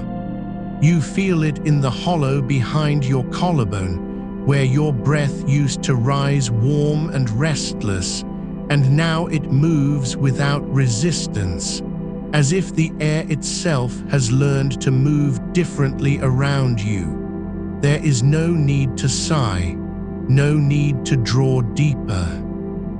The coolness does not ask for your participation. It only asks that you stop resisting its presence. Somewhere beyond the walls, the night has thickened, not with humidity, but with stillness. The kind that gathers in old forests after snowfall, when every leaf is weighted and silent, when even the wind forgets its name. You are not listening for it. You are becoming it. Your skin no longer clings to the sheet. It lets go. Not because you willed it, but because the coolness beneath you has softened the boundary between your body and the fabric, until the cotton feels less like cover and more like extension, like a second layer of air that remembers how to be light. You think without thinking of a forgotten cellar under a house that once belonged to someone who kept apples in barrels lined with damp sand. The walls were thick stone, carved by hand centuries before electric lights existed. No one went down there anymore, not because it was dangerous, but because the cool had become so complete, so absolute, that even memory shrank from it. You imagine yourself stepping barefoot onto its floor, not cold as ice, not sharp as winter's edge, but profoundly, peacefully cool, like the inside of a seashell held against your ear long after the tide has gone. The air there does not circulate, it simply is.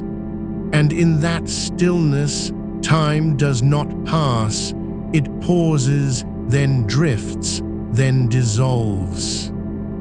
Your fingers rest open now, palms upward, as if waiting for snow to land on them. But no snow falls here, only coolness. It gathers in the creases of your knuckles, in the hollow beneath each fingertip, like dew forming on spider silk after midnight. You do not move to brush it away. You let it gather, let it settle. There is no need for warmth now. Warmth belongs to another version of you, the one who lay awake counting ceiling cracks, who rolled onto their side again and again, who whispered into the dark how to sleep in the heat, as if sleep were a thing you could chase with effort. But sleep has never been chased. It is found when the body stops demanding it, when the mind lets go of its list of reasons why tonight should be different. And now, your body remembers what it knew before language named it. That cooling does not come from fans or open windows alone. It comes from stillness, from surrender, from letting the cold in without asking where it came from or how long it will stay. There is a place deeper than the cellar, deeper than the well. A place where the earth exhales slowly once every 100 years, and that breath carries the scent of wet granite and ancient ferns that never saw sunlight for decades at a time. You do not go there on purpose. You are carried. Your bones remember it not as memory but as texture, as weight, as home. The coolness moves through your spine now, not as a shiver, not as a chill, but as an unspooling. Like thread pulled gently from the center of a spool, unraveling without tension, without knot. Your legs are heavy, but not with tiredness, with belonging.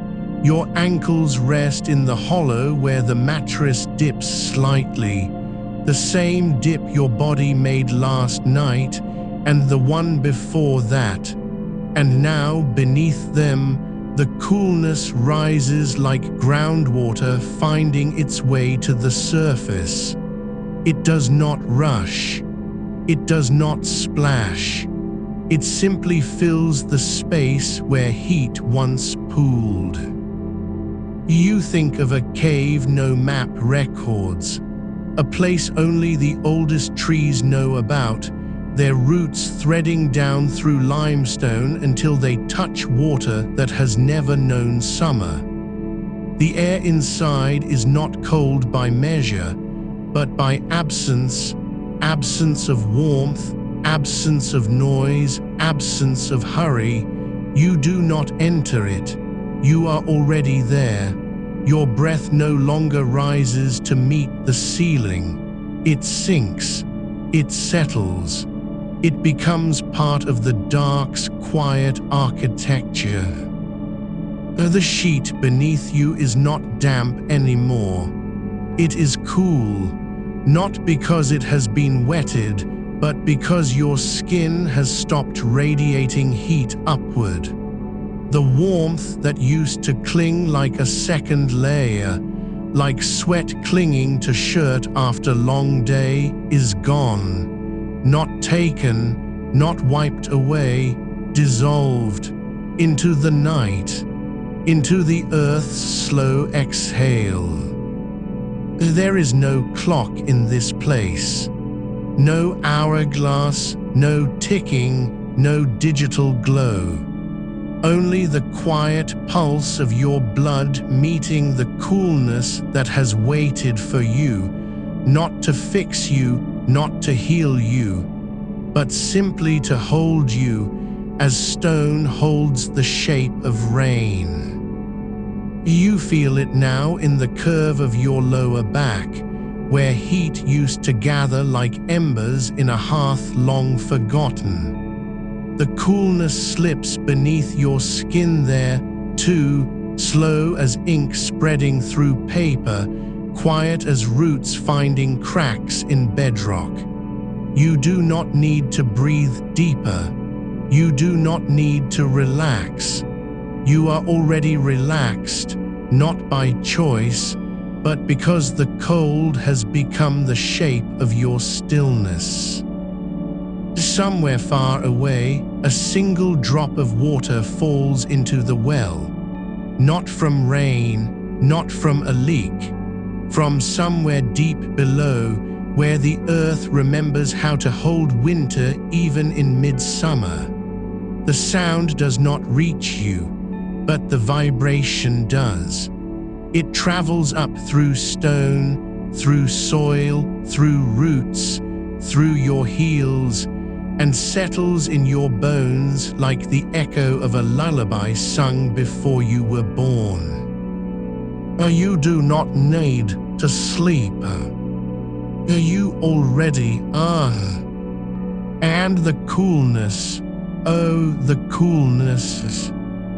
It has no hurry. Oh, it never did.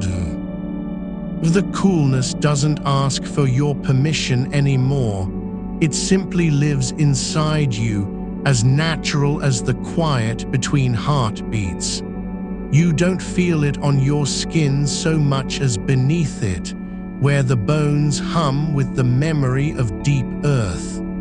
There is a hollow behind your left knee now, not empty, but filled with something older than water. The breath of a glacier that paused mid-melt centuries ago and never resumed. It doesn't burn. It doesn't tingle. It simply is. And in its presence, the heat you carried all evening, thick as wool wrapped around your ribs, is no longer yours to hold. It has slipped away like mist from a stone bench at dawn, gone before you could name it missing. You are not lying on sheets anymore. You are resting on the underside of a mountain's shadow, where the rock has been cooling for centuries beneath moss that never dries. The air here is not moved by wind. It moves because it wants to. Slowly, invisibly, like thought becoming feeling. Your fingers rest open, palms up, and somewhere in this stillness, the coolness rises from the ground through your soles, climbs your shins like a tide with no shore, and meets the hollow of your spine where warmth used to pool like spilled honey. It doesn't chase it out. It holds space for it to dissolve. There is a silence here that does not belong to absence, but to depth. A silence that has weight, that presses gently against your eardrums the way deep water presses on a diver's chest. Not enough to be felt as pressure, only as presence. You do not hear birds, you do not hear crickets, you do not even hear your own breath. Only the echo of something older, the slow collapse of ice crystals forming in a cavern so far underground, no human eye has ever seen it. Each crystal grows in perfect stillness, each one a tiny star caught mid-fall, suspended for years before finally joining the rest, the great, quiet accumulation beneath the earth's skin. Your eyelids are heavy, not with fatigue but with belonging. They do not close because you command them to. They close because the coolness has begun to sing in your temples, low and slow, like a tuning fork struck deep inside stone. The sound doesn't travel through air. It travels through bone, and where it touches, warmth forgets how to stay. You think of a well that was dug by hands long turned to dust, not for water, but for coolness alone. Its walls are lined with river-smoothed slate, each tile carved so thin, the night air passes through it like breath through lace. The water at the bottom is not cold because it's deep. It is cold because it remembers winter. Not the kind that comes with snow and wind, but the kind that lingers in the marrow of things. The hush after a storm has passed, the stillness between seasons when even the trees pause to listen. You are not falling asleep. You have already arrived. The coolness is not outside you anymore.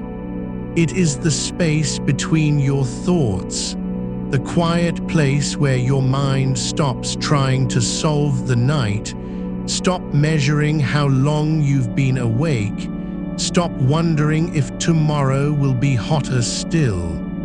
That part of you, so loud all evening, so restless with worry, is gone, not silenced, not suppressed, just no longer needed. There is a stone in this deep place, worn smooth by centuries of water that never stopped falling, not from above, but from within the earth itself. It lies beneath your right shoulder now, not pressing, not holding you down, but cradling. Its surface is cool as the inside of a seashell held to the ear, and yet it holds no echo of ocean, only silence, pure, unbroken silence. And with each slow exhale, your body settles deeper into its shape.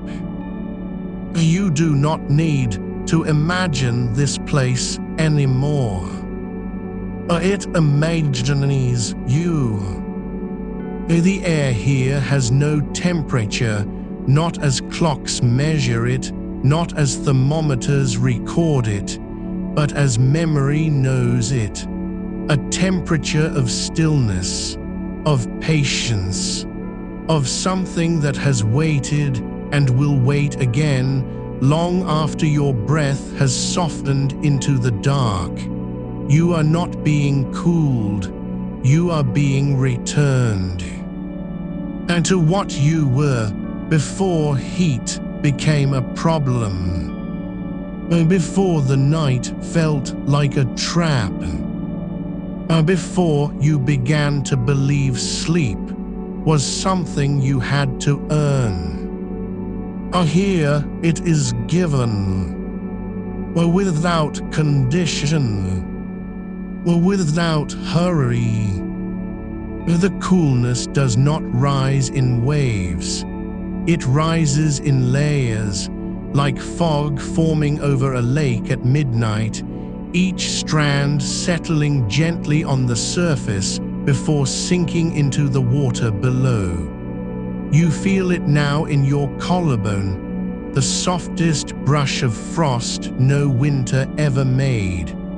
In the hollow between your ribs, not as ache, not as chill, but as relief so quiet you almost mistake it for nothing. And still deeper, and past your pelvis, past your hips, into the roots of your being. There is a place beneath your bones where time does not move forward, it moves downward. Slowly, gently, like sand through an hourglass turned upside down. And in that space, the heat you carried all night, the stubborn warmth that clung to your skin like guilt, is no longer yours to hold. It has been absorbed, dissolved, taken into the dark earth and returned as something softer.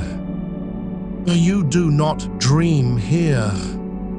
You rest. And the coolness, so patient, so certain, does not ask for anything in return.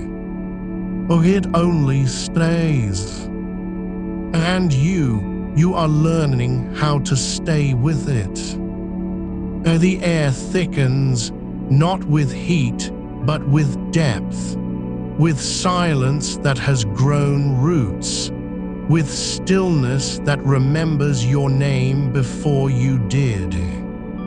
You do not need to breathe deeper.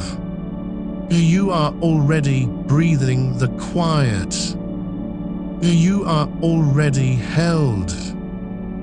And somewhere impossibly far below, a single drop of water falls again, into the same well, into the same hollow, into the same dark, where cold has learned how to wait for those who have forgotten how to rest. It does not make a sound, but you feel it, as in your heel, in your spine, in the space between one thought and the next. And now, you are nothing but coolness, nothing but stillness, nothing but breath that no longer seeks sleep, because sleep has already found you. The coolness has found its way into your ankles now, not as a shock, not as a trick of wind, but as something ancient and slow, like the tide pulling back from shore long after the moon has stopped calling. You feel it in the hollow behind each heel, where skin meets bone and memory lingers. There is no breeze here to stir it, no fan to carry it, only the quiet weight of deep earth pressing upward, patient as a sigh that never ends. Your feet, which were heavy with heat only hours ago, sticky with sweat, restless against the sheet, are now cradled in something older than stone. A coolness that remembers when the world was still wet from its first rain. You do not need to move them. You do not need to imagine them there. They are already where they belong. Somewhere beneath you, not under the floorboards, not in the basement, but deeper than any foundation, beyond pipes and wires and forgotten cellars, there is a seam between layers of rock that has never warmed. It does not know summer. It does not remember sun. The air there moves only when it must, slow as molasses thickened by time, and when it rises, it carries with it the scent of wet clay and crushed quartz, faint but certain, like the breath of a sleeping giant who dreams only of stillness. You breathe that in now, not through your nose, not through your mouth, but through the skin along your spine, where the heat had pooled like spilled ink. It lifts away, thread by thread, until there is nothing left but the clean ache of release. Your shoulders no longer press into the mattress. They rest upon it as if they have forgotten how to hold weight. The coolness has slipped beneath your shoulder blades now, slipping between muscle and bone like water finding its way through cracks in a clay pot. It does not chill, it soothes. It does not fight the warmth you carried. It simply holds space for something quieter to grow. And that quiet is not empty. It is full of the soundless hum of groundwater moving through limestone, of rain absorbed by moss on the north side of an old tree, of snowmelt sinking into soil so deep it forgets it ever fell from sky. Your arms lie open now, not abandoned but surrendered. The coolness has found its way along the inner surfaces, beneath your elbows where the pulse beats slow and low, along the tender ridge of your forearms where veins rise like blue rivers under pale land. There is no need to press a cloth there anymore, no need to run water over wrists or dab at necks. The air itself has become the wet towel, soft, endless, clinging not with dampness but with presence. You are not being cooled. You are being rewoven into something that never needed heat to feel whole. And beneath your thighs, the place where warmth clung longest, stubborn as a child holding tight to a toy, you feel it again.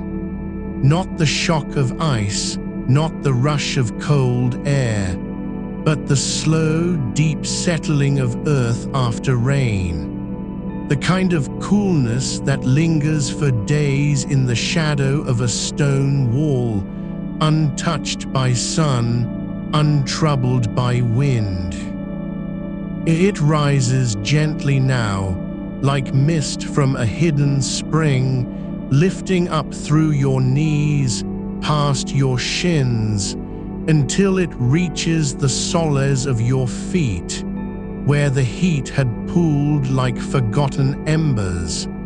And there, at last, it meets them. You do not remember when you stopped counting breaths.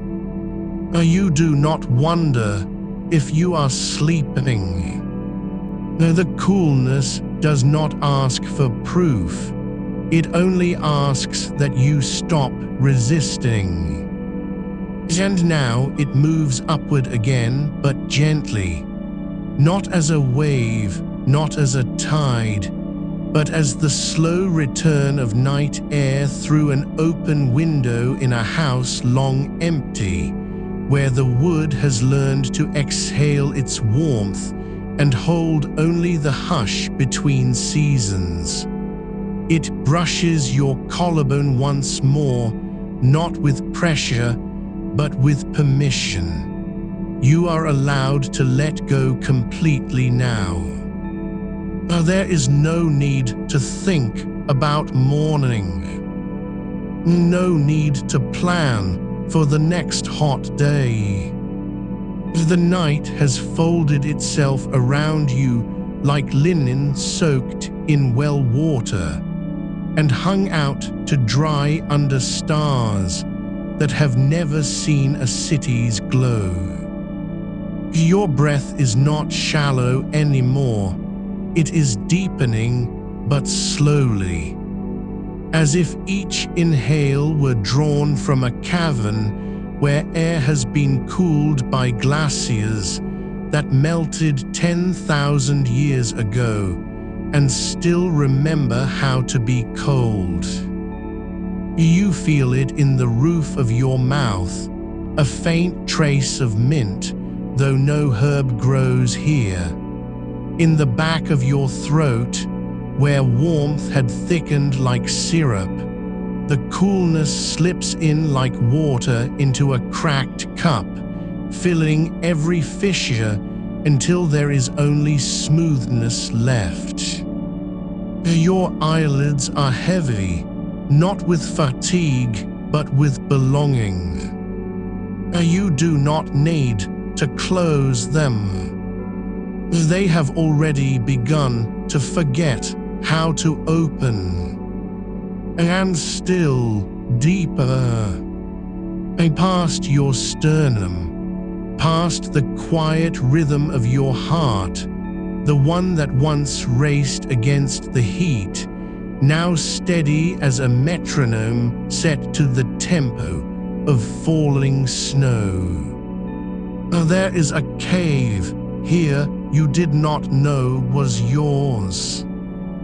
Its walls are lined with frost that never melts, not because it is frozen, but because it has chosen stillness. It does not need sun to survive. It only needs silence, and you have given it that. Your hands lie open on the sheet now, palms up, not begging, not waiting, but resting, as if they have always known this coolness was coming. And somewhere, far below even the roots of the oldest trees, where water moves without sound and stone remembers every drop that ever fell upon it, the cold has begun to sing. Not with voice, not with tune, but with presence. A hum so low, you feel it in your bones before you hear it in your mind. It does not call you. Oh, it simply is. And you are learning how to be with it. The heat that held you all night, it is gone now, not chased away, not defeated, and dissolved, like salt in sea water, like memory into dream. You do not miss it. You do not look for it, because the coolness has become your skin, your breath, your silence. And when the next pulse of warmth tries to rise, when dawn stirs outside, when the air begins its slow climb back toward heat, it will find nothing but this, a body that no longer remembers how to burn.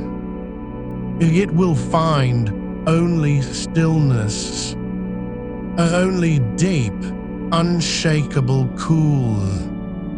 And you are already asleep.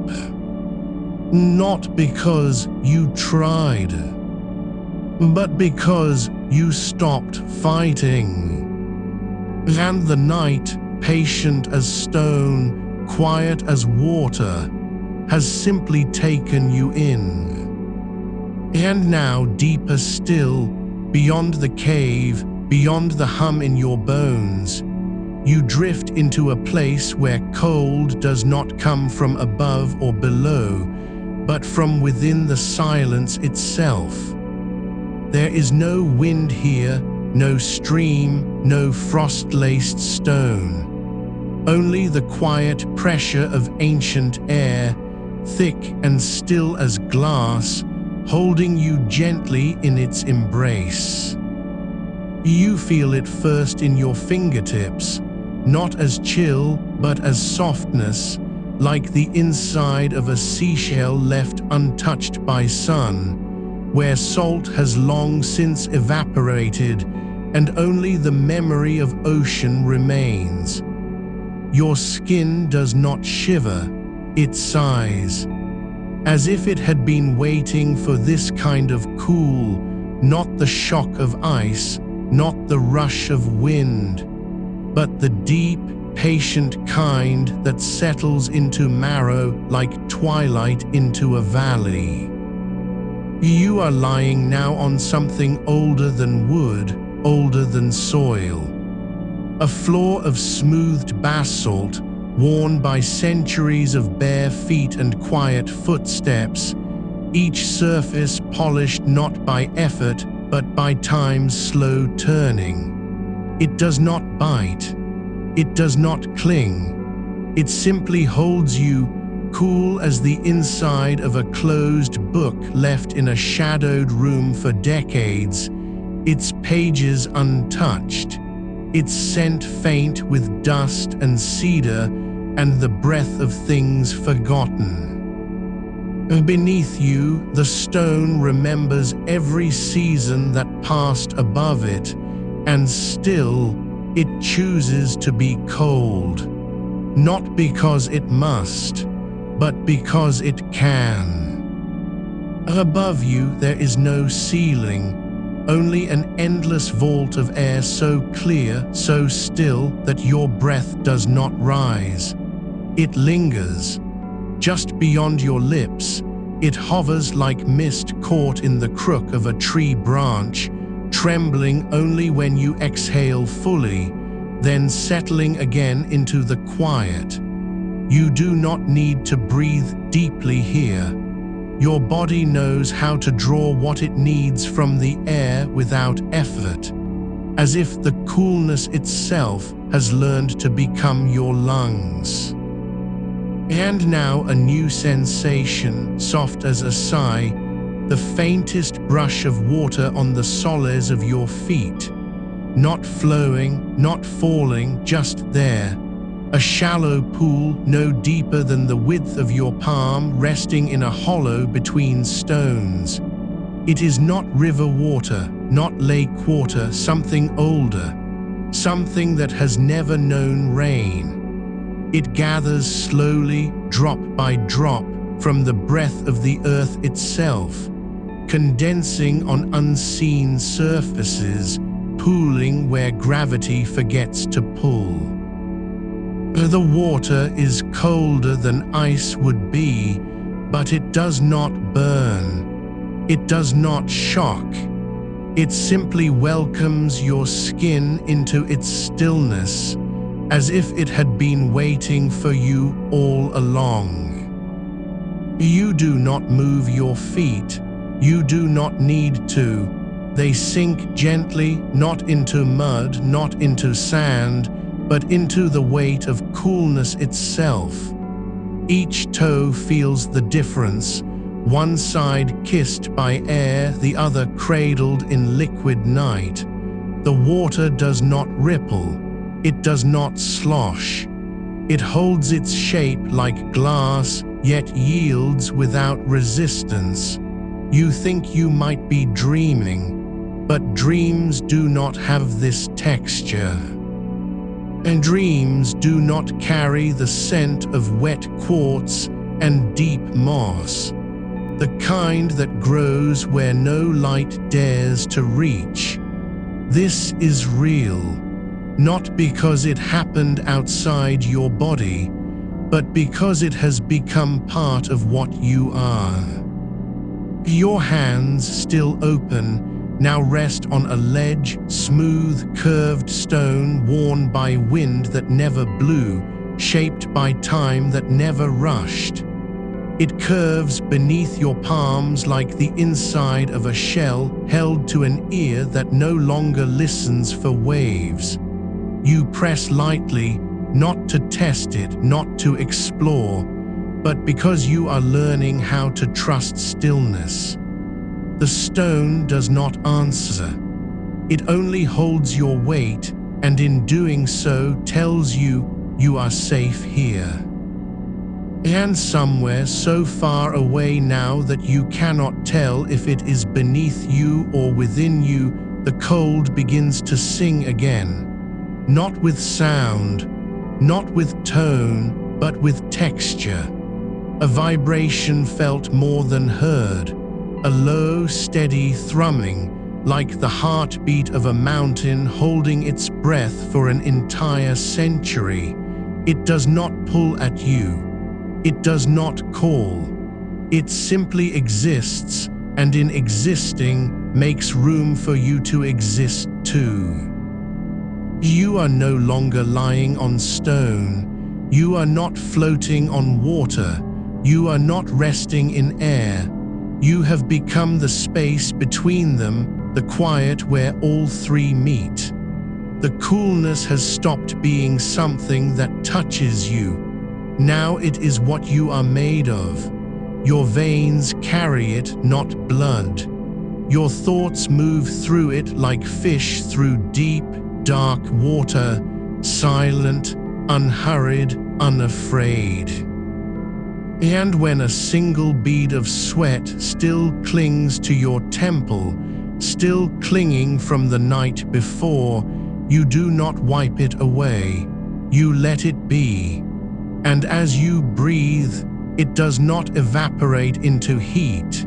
It dissolves, not into air, but into coolness. As if the air itself had learned how to drink warmth and turn it into silence. You think of nothing now, not of morning, not of tomorrow's heat, not even of sleep. You are too far inside the quiet for such thoughts to find you. There is only this, the slow, steady pulse beneath your skin, the rhythm not of heart or breath, but of deep earth remembering how to be cool. And then a new sensation, so subtle you almost miss it, a whisper of frost just at the edge of your awareness, not on your skin, not in the air, but inside your mind, like the faintest trace of snowflakes falling backward into clouds. No weight, no chill, just the idea of cold perfected, as if someone had taken every winter that ever happened and folded it gently into a single breath. You do not try to understand it. You do not reach for it. You simply let it settle, like dust, on an altar no one has visited in centuries. And now, the coolness grows deeper still. It flows through your wrists, down your arms, past your elbows, not as water, but as thought made tangible. As if the memory of a winter morning from a life you never lived had slipped into your bones and chosen to stay.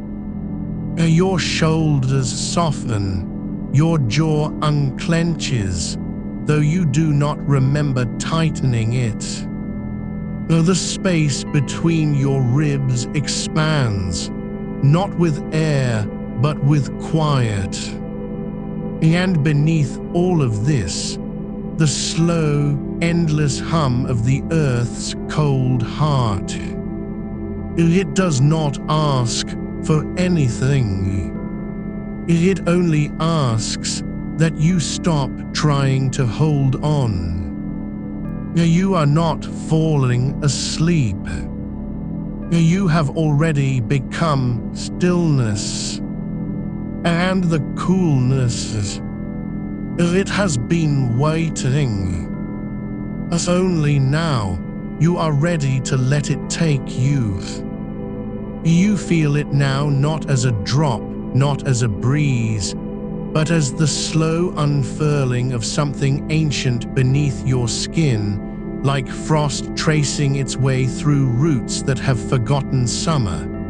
It does not bite, it does not sting. It simply remembers how to be cold, and in remembering invites you to remember too.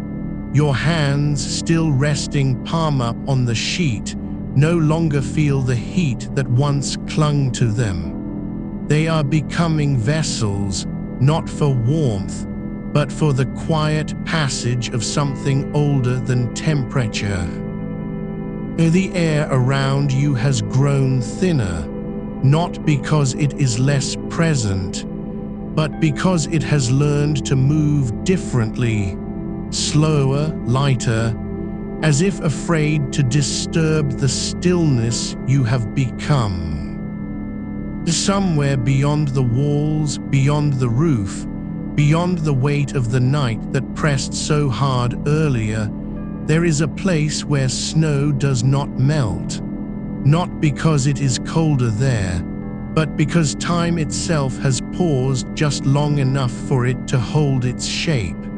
You do not go there, you do not imagine it as a destination, but you are drawn to it, like breath drawn to the edge of a silent lake, not to see your reflection, but to feel how deeply the water holds the sky's absence. The cold here is not in the air. It is in the silence between heartbeats. It is in the way your eyelids no longer flutter, not from fatigue, but from surrender. You are not trying to sleep. You have already become the quiet that sleep comes to. And now a new kind of coolness rises, gentle as mist over a field long abandoned by footsteps. It does not come from above or below. It comes from within the fabric of your own stillness, the threadbare cotton of your sheet, worn soft by 100 nights, now humming with the memory of morning dew that never dried. You feel it against your ankles, not as dampness, but as the ghost of it. The kind of cool that lingers in the hollow behind a stone wall where no sun has touched for years. It does not chill you, it cradles you, as if the earth had folded itself around your legs and whispered, "You are not alone here." Your breath grows quieter, not because you are holding it, but because there is nothing left to say.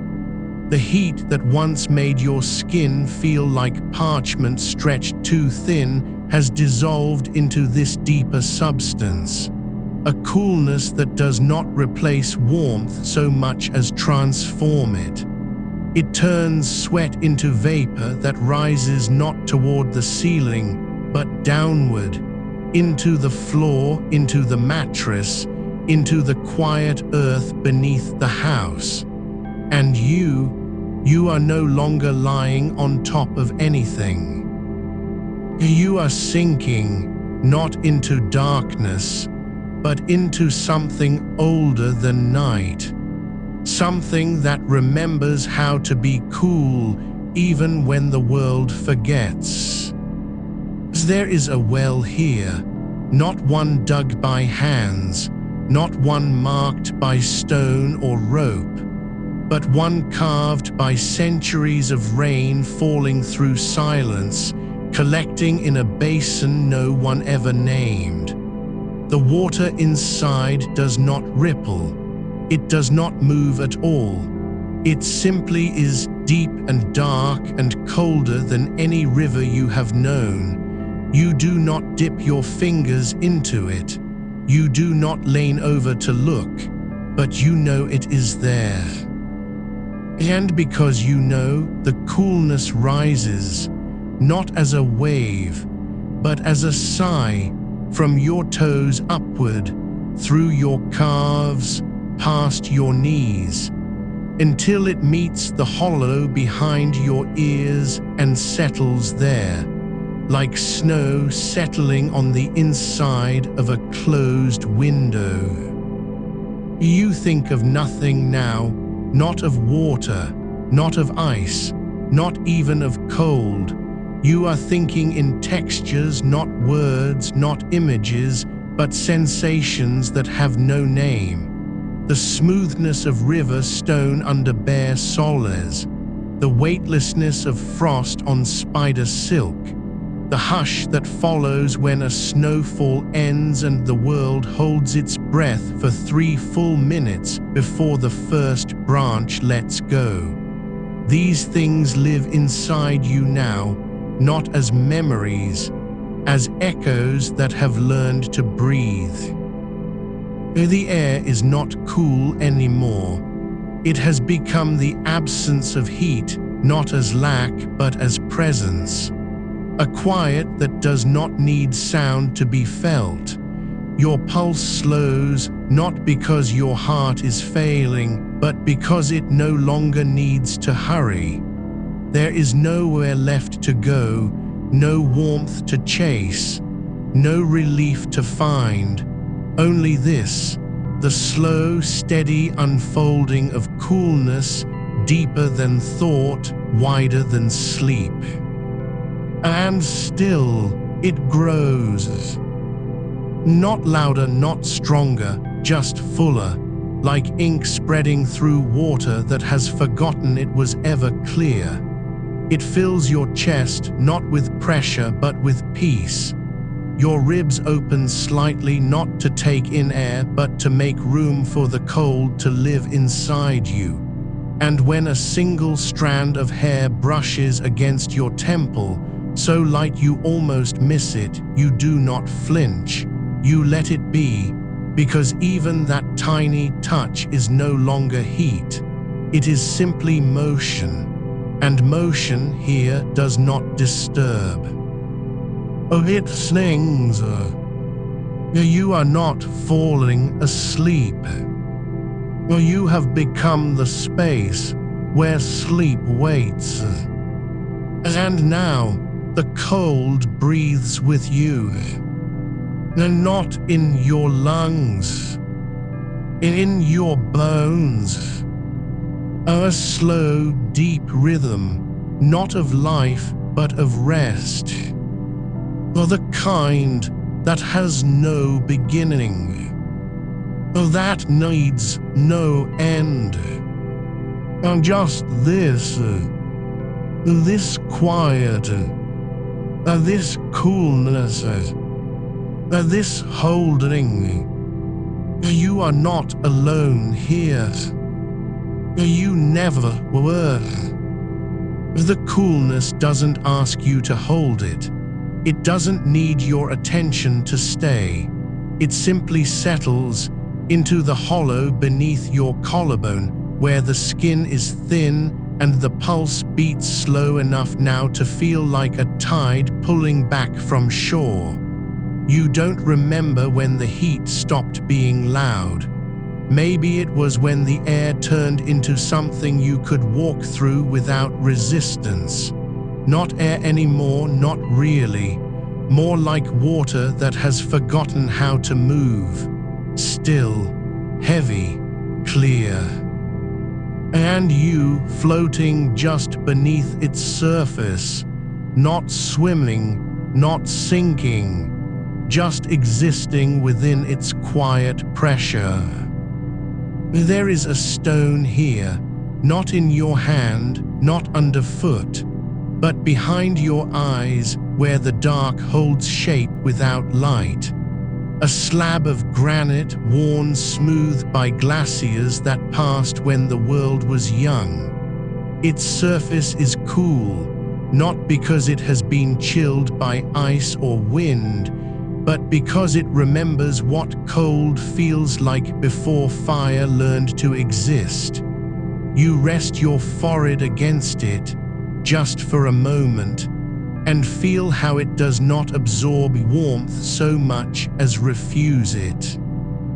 Your skin meets it, and the heat you carry, the last stubborn ember of day, is drawn inward, not away, as if the stone is breathing out coolness instead of taking it in. The space around you thickens, not with humidity, but with silence that has weight. Like snowflakes falling inside a sealed room, each one landing without sound, without rush. You are no longer trying to fall asleep. Sleep is already here, curled beside you like a cat made of mist. It does not purr, it does not move, but it is present. And its presence is cool, not sharp, not biting, just deep, like the space between two mountain peaks where the sun never reaches, even at noon. You feel the breath of that valley now, not as wind, but as a slow exhalation from the earth itself. A sigh older than trees, older than rivers. It rises through the floorboards you can't see, through the soil beneath your bed, and lifts gently against the soles of your feet, not to wake you, but to remind you that the ground has always been cooler than the air above it. You remember now. This is how the world stays cool when everything else burns. Not by fighting heat, but by holding space for something deeper. The sheets, thin as moth wings, are no longer a barrier between you and the night. They are part of it now. A second skin woven from cotton grown in fields where dew still gathers before sunrise. You feel each thread not as fabric, but as tiny channels drawing warmth away from your body, not to evaporate into the air, but to be carried downward into the quiet dark below. Your sweat is no longer sticky. It has become vapor, light as pollen, and rises in slow spirals, dissolving before it reaches the ceiling. The room does not trap it. The room lets it go. Somewhere far away, a glacier melts, not with noise but with patience. Water drips from its edge into a pool that has never known sunlight. That water is colder than any ice you've touched. It doesn't freeze because it doesn't need to, it simply is. And in this moment, your blood remembers it, not as memory, but as echo. Your veins carry the chill of that distant melt, not because you drank it, but because your body still knows how to listen to things older than heat.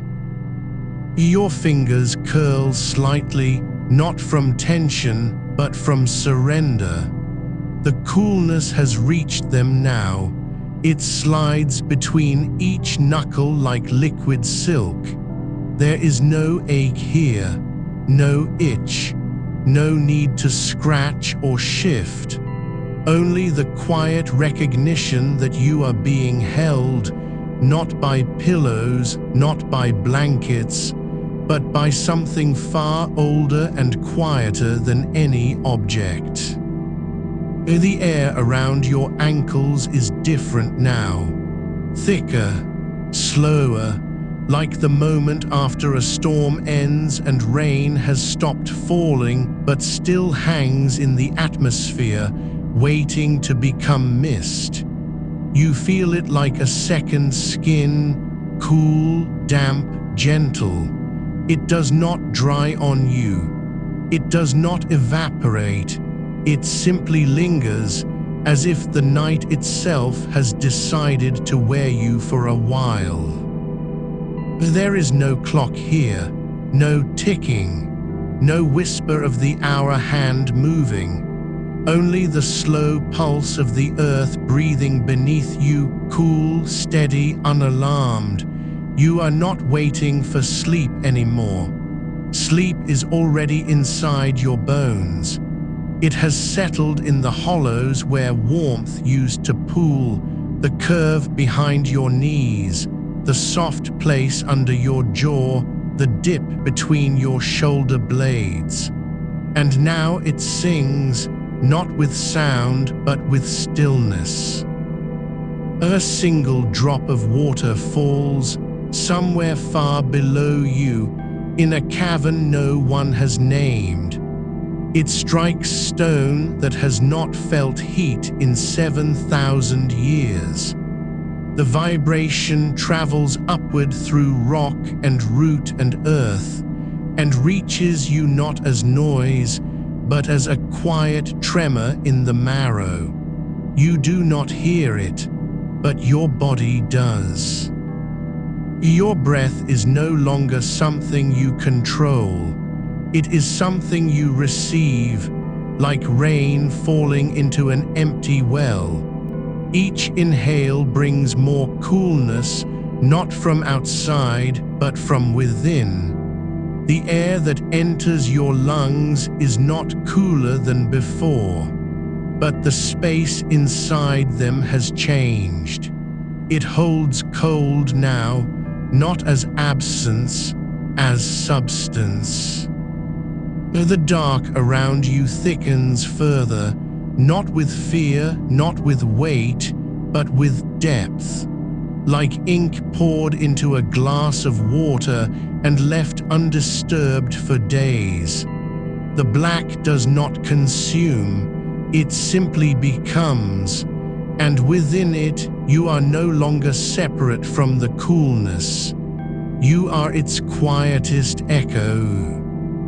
You feel your heartbeat now, not as rhythm but as tide, pulling inward, drawing the chill deeper. Each beat carries it further, into your hips, into your spine, into the hollow of your skull where thoughts used to gather like dust. Now there is only space, and in that space coolness lives. A single moth brushes past your ear, so light you almost mistake it for a thought. It does not land, does not linger, but its passage leaves behind a trace, not of warmth, but of motion without heat. The air where it flew is cooler now, just slightly, enough to know it was there. You are not dreaming. You are remembering. A place that has always been cool. Even when the world burned. Even when the sky turned red. Even when no one remembered how to find it. And it is still here. And you have found your way back. The sheets do not shift. The pillow does not sink further. Your limbs do not move. But something deep inside you has shifted. Not with effort, not with will, and just slowly. Like ice forming on the underside of a lake in midwinter. No one sees it happen, but the water knows, and so do you. The coolness has moved past your ankles now, sliding up the backs of your legs like water finding its level in a still pool. No rush, no ripple, only the quiet insistence of gravity pulling cold downward through flesh and sinew. You feel it settle behind your knees, not as pressure, not as touch, but as a deepening absence of heat, as if the warmth that once lived there has simply forgotten how to return. There is no need to pull the sheet tighter. It does not matter anymore whether the fabric is cotton or linen or nothing at all.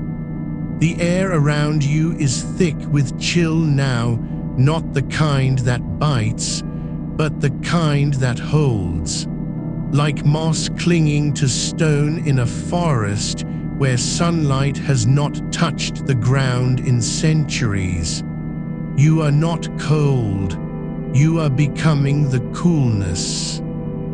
Somewhere beyond your skin, beyond the walls of this room, beyond the weight of the night pressing against the windows, there is a valley carved by ice that melted 10,000 years ago. The stones there still remember how to be cold. They do not shiver when the wind passes. They do not sigh or sweat. They simply are smooth, dark, unyielding, and the air above them carries the scent of wet earth and frozen quartz. You breathe it in without knowing you have crossed into its presence. The coolness does not ask permission. It only waits, like a mother who has been holding her arms open long after the child forgot to run toward her. Your fingers lie still against the sheet, no curling, no clenching, and each fingertip feels the difference now. Not just the absence of heat, but the presence of something older. The memory of frost on bark at dawn, the ghost of a glacier's breath in a cave where no human voice has ever echoed. You do not imagine this place. You return to it, as if you had left it only yesterday and were now walking barefoot again along its quiet edge, where moss grows so thick it muffles every step before the foot even lands. There is no sun here, no moon either, only the slow pulse of deep earth humming beneath your soles, sending shivers upward, not from fear, not from surprise, but from recognition.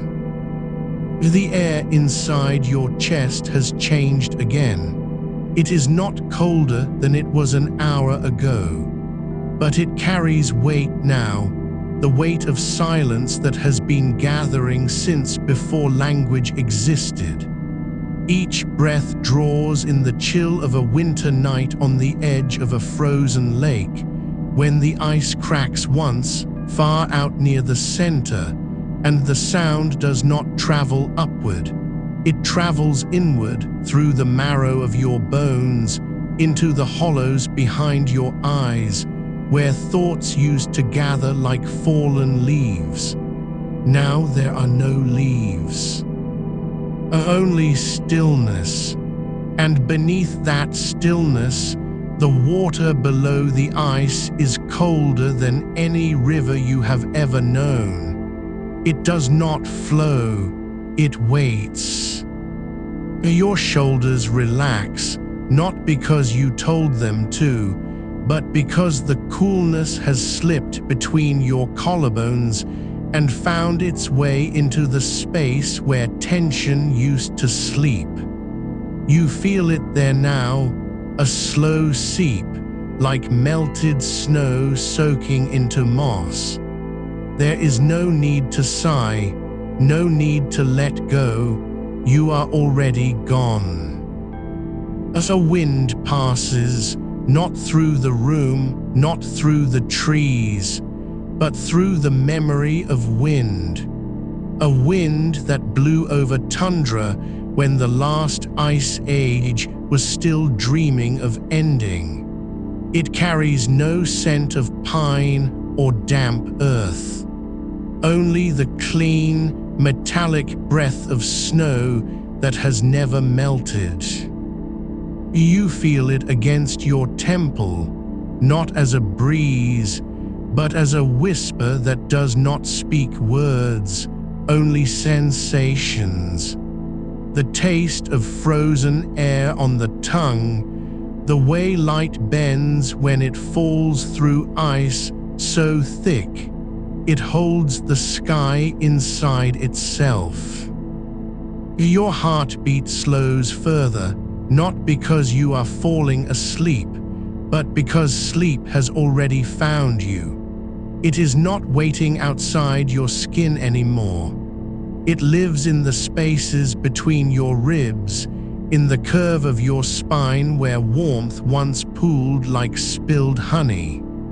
Now those places hold cold water, still, dark, clear. And when you breathe, it moves with you, gentle as a tide that does not rise or fall, but simply exists, patient and endless.